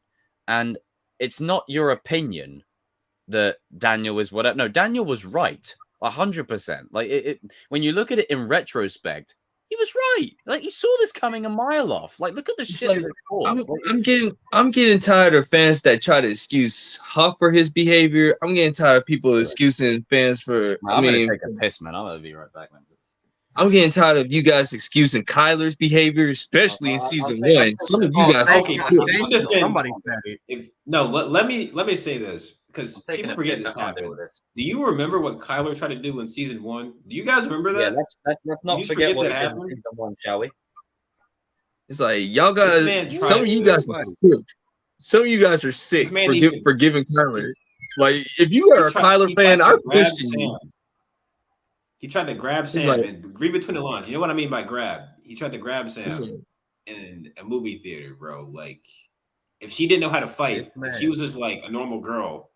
That could have been really bad. Yeah. And it's like what Johnny said, no means no. Like that was a hint to that scene right there. Like Yeah. Like yeah. Like come on. I know Kyler's funny and everything, but like he tried to. It's like, I mean, I was about to say, like, all you Kyler fans, I wonder about you. You guys forgive him that quick? Like this ain't, buddy. Oh. I'm just saying, bro. That was Like, satisfying. You taking the That's- piss? Yeah, I was. See what I did there? You taking the piss? and then you have Johnny being the bad dad, and then you have Daniel closing businesses. And let's not forget, I'll tell you one other thing, right? One thing that Kenny hasn't done. You see what Daniel did to his son? Yeah. His son has grown up with screens being his dependency that led to Kenny being bullied in the first place. Yeah. Yeah. So Daniel is the real villain. That's it. Fuck it, why not? Daniel was a real one. That's it. Fuck it. Oh, fuck it. Why not? Why not? Everyone's the villain in the show.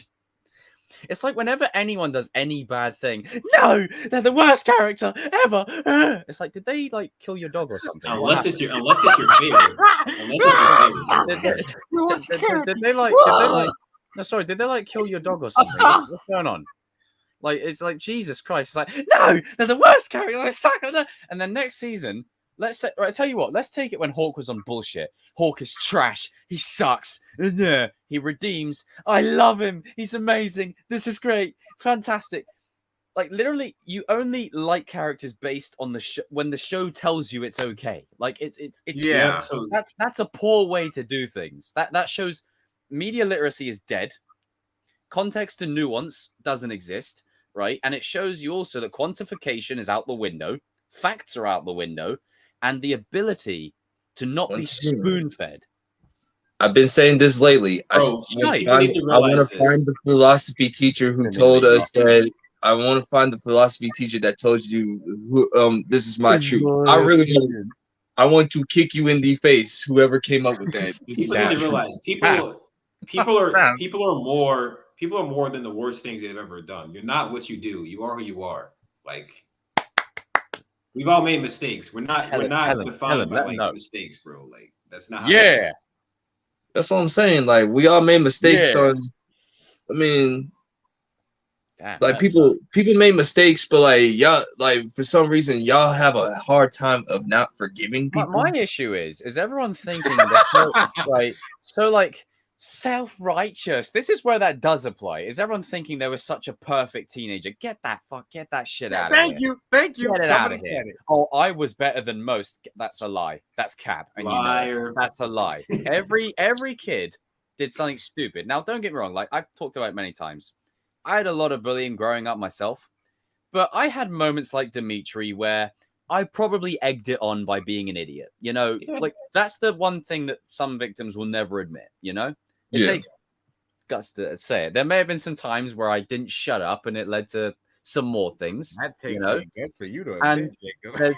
And you can see now, even though I still just don't give a fudge, I just say what I say. And, you know, I let the chips fall where they may. And if people agree with me, then cool. If not, then hey, you know, go away. But stay subscribed. Give me the views. But no one was perfect. That's the point of being a teenager. Oh, I wasn't like most teenagers. Now that's yes, you were. Stop. The moment you say that, that's when you're just like, no, dude, you're average at best. Maybe people hate Sam because they were Sam. Maybe that's why. They were Sam when they dated. Or they hate Robbie. They hate Robbie because Robbie stole their girl. They hate Miguel because maybe Miguel stole their girl. They hate Hawk because they could never be him. They hate Sam because they had a Sam in their life. They hate Tori or they were because they had a Tori to deal with. Yeah, it's. I use this as the analogy, right? Everyone thinks they're Han Solo chatting up women. You're Anakin Skywalker. You're not Han Solo. Everyone thinks you're Robbie talking to women. You're Dimitri. Like, stop it. Like, stop. My sexual Venn diagram. Yeah, exactly. It's like Robbie's just like, you know, sweet talking and smooth and suave. And Dimitri's like sexual Venn diagram. Like Robbie, like come on, Robbie doesn't have to try. I mean, like, and I'm gonna be honest, right? And I'm saying this in a nice way. Most of the people who watch stuff like this, we're nerds, and the truth is, we're not like swaggered and you know debonair. Nobody's Johnny, bro. Nobody's Johnny. No one can just walk into a room like, yo, stop. No one can do that. Stop shit, it. bro. Like, stop it. Cap. Stupid. I'm just saying, like, people be hating on Tanner. I mean, look at him. Like, look at him. Like, I'll tell you why they hate him, right? And I'm saying this as a straight guy. He's a good-looking dude. Like, he's photogenic as hell. Like, that's why they don't like him. It's the same reason everyone hates the pretty boy. Like they just. The same reason like don't people hate Pretty Tom Boy. Holland and Timothy Chalamet too. Yeah. Yep. They sound the good-looking dudes. They hate Robbie because Tanner's a good-looking dude. They hate Eli because all the girls love him. They hate Sholo because he's just a fan favorite. Like, there's always a reason that's in someone why they hate someone. It's so satisfying to like dissect the psyche of why. Oh, you're reading too much into it, nerd. Well, you're watching. But it's so fun to like dissect the psyche of this kind of stuff. Like, it's fascinating. Like this. Once again, I've been saying this since the Kings of Pop Culture has begun. This is a throwback stream, and this is nuts. Some of you guys going down memory lane here. Screw Thor: Dark World. We've been on more memory lane of Kings of Pop Culture. Some of you guys be telling on yourself on the internet. You be telling on yourself, and I don't even have to be. Reason they hate Kenny because they probably had a Kenny. Yeah. You bullied a kid, and it blew up in your face. And that's what happened to you. Yeah, because the thing is, Cobra Kai is not like Breaking Bad or Game of Thrones. It's like these characters normal life. are everyday people. People. And people don't like to see reflections of themselves in the mirror because it reminds them that they have shit to work on that they don't want to. See, like, I like Cobra Kai or whatever, but like, it's not my favorite show. But like, you know what I'm saying? Like, I like it for what it is. I accept the stuff that people talk for what it is. Like, I don't take it that seriously. I might have my gripes about it, but some of you fans be wilding me out. And here's another one. Like, if the characters in the show can get over it, why can't you get over it? Yeah, the fans care more about the rivalries than the characters themselves. Miguel forgave Robbie. Robbie forgave Miguel. And the thing is, when I did my one conversation video, right, I said that one conversation would literally kickstart the healing process. I didn't say that one conversation would be the end-all be-all, but it would kickstart the process to begin the healing. And when you look at Miguel and Robbie's characters, they've never had a full-on conversation. You know, once they get all the fighting out of their system, when Miguel says to be badass, that's when he joined Cobra Kai. To find balance, that's when he joined Miyagi-Do. Like, Robbie understands it. Like, that's the connection that he's like, oh, he had a light bulb moment. Like, oh. And the thing is, it's not in Miguel's character to hate someone like that. Oh, but I'm a Robbie fanboy. Ooh, Robbie simp. Fuck off. Miguel is the heart and soul of this show. Always has been, right? He's the emotional heartbeat of it. And then, you know, it's not in Robbie's character to do the other things either. So they're both reasonable. They're both reasonable people. You can like more. You can like more than one and the other. Like, I like Miguel, but like I like Robbie a little bit more or whatever. Like, you know what I'm saying? There's people that like Miguel, but that like Robbie, but they like Miguel more. Book of Sith kind of nonsense here, you know, where it's like there's extremes. Like, you can have a bit of both, you know. Only a Sith deals in absolutes. That is an absolute. That is an absolute in and of itself, but we don't talk about it. Damn it, Obi-Wan. That is an absolute, but it's true. That's kind of the point. They're being hypocrites, but so that's why I just say I like Eli, but I hate the epitome of Hawk because it's it's really moved because of you fans out here. They want to be Hawk so bad. Oh my! Trust me, you don't. If you're Hawk in real life, you end up in prison. Yeah, bro. you end up in jail. Okay, I just want to put that out there. Like, a lot of the stuff that happens in this show, and I know, obviously, Jacob, for entertainment. Yeah, but you got to say it because people are stupid. Hawk beating a guy to death, that's getting you a one-way ticket to jail. No dojo is going to allow you to do that. That's illegal. That not happening. Breaking and entering, vandalizing shit. You know. Harassing people, putting minorities up on the bloody cubicles of a bathroom stall. Like, no, it's not gonna fly. No. What is it with Hawk and beating up little minorities? Because he did it to Nate and then he did it to Kenny. So like Hawk, they kicked the fucking shit out of me. It's like you beat up Nate. I said the same thing for Wanda in the MCU. What are you doing, bro? Is there a pattern here? What's going on, bro? He killed the black one. I'm playing. What's gonna happen is they said like it's not racist because guess what? He's Jewish. It's perfectly fine. Like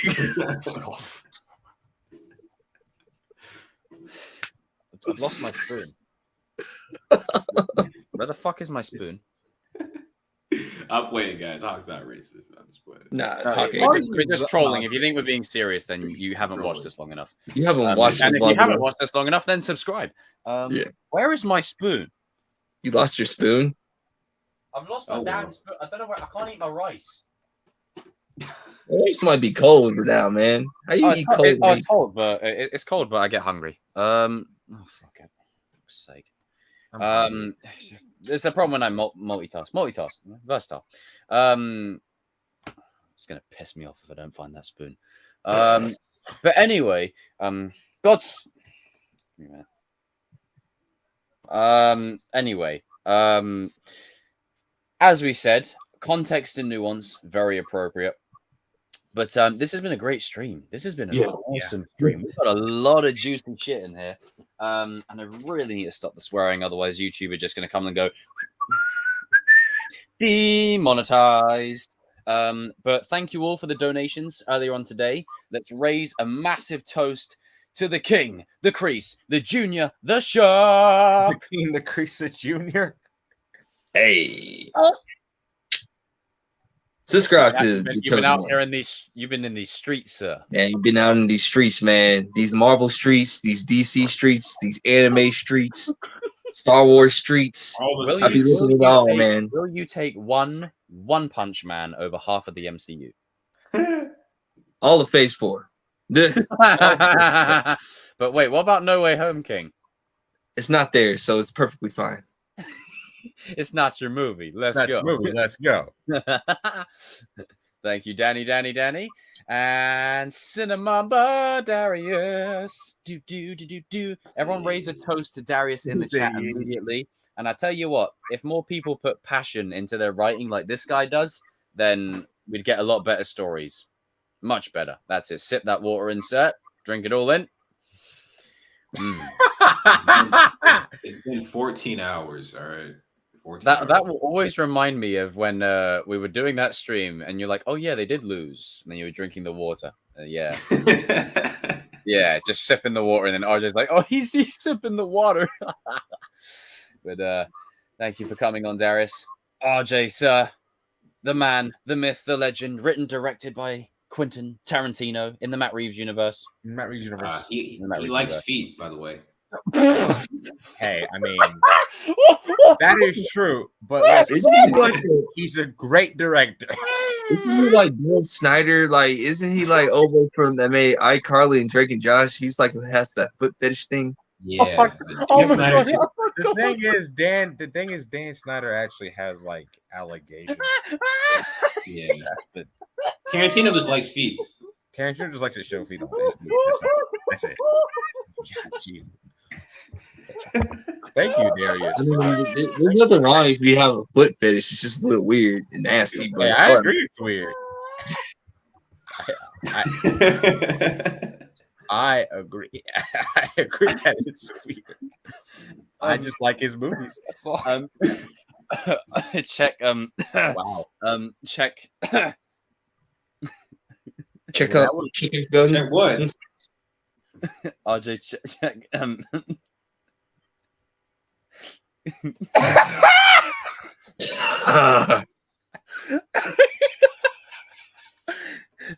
I don't need to leave it on me. That's egotistical. But thank you guys for tuning into the sexy white boy.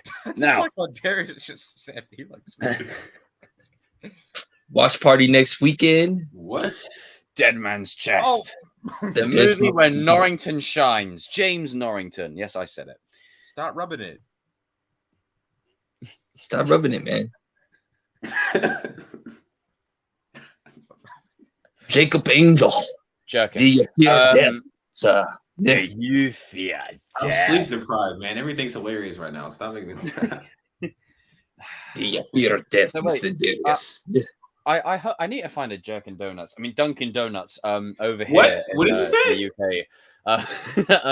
To get No. What did you say? It's 5:30 a.m. It's 5:30 a.m. here. It's 5:30 a.m. I need to get some sleep. Live under rock. By your lead, Mr. Turner. By your lead, Mr. Norrington. By your lead, Mr. Norrington. And speaking of, you want to see something ridiculous? Every Scream movie, Ghostface does this. Ghostface is clumsy, bro. But bringing it, dude, when he falls over and shit gets thrown at him, I start laughing, man. It's clumsy, funny, bro. Like he falls into a sofa when he gets punched in the face. when a vase gets thrown at him, even though it's a woman under there, because of the movie, you can hear a guy go, "Ah!" Nah, when he falls down the stairs, and it's just a mask. It's like. But as I said, earlier on when we were discussing the duels and whatnot, it's so good that with Chosen versus Silver, they didn't just go, whoa, whoa, whoa. It was very contained, very mature, straight to the point, not the, like it was like straight in there, straight to the point. And I just said it just to make everyone laugh. I'm glad they didn't go full 80s movie where they're just fucking screaming like, ah! Oh, yes. I said Durkin. Yeah, that's what he said. Sure. I said Durkin Donuts. Nah, that's not what I heard. Jack and Donuts. Everyone, thank you for tuning into this stream. A great 4 hours of epicness. I have been the chosen one, the vanilla spice. RJ has been the goat.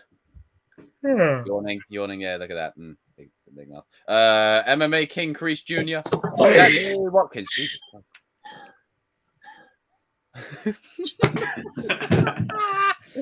and the man, the myth, the legend, Cinnamamba.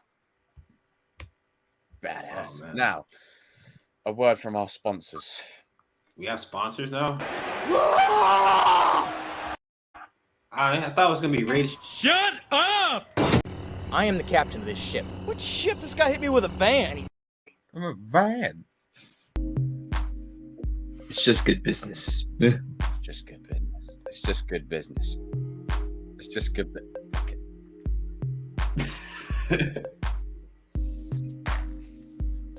All right, let's stop that now. I look like a buffoon. Right, time to go and in donuts. Anyway, see you all in the stream next week for Pirates of the Caribbean: Dead Man's Chest. I was about to say Dead Man Tell No Tales, and that wouldn't have been correct.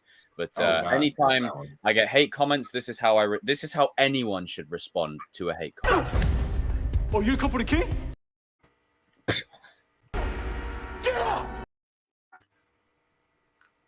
I'm gonna knock it. I don't care what he fights for. I'm gonna knock his ass out. All right, final pose. Let's see who breaks before the end. RJ, don't hide your face, you cheating. I'm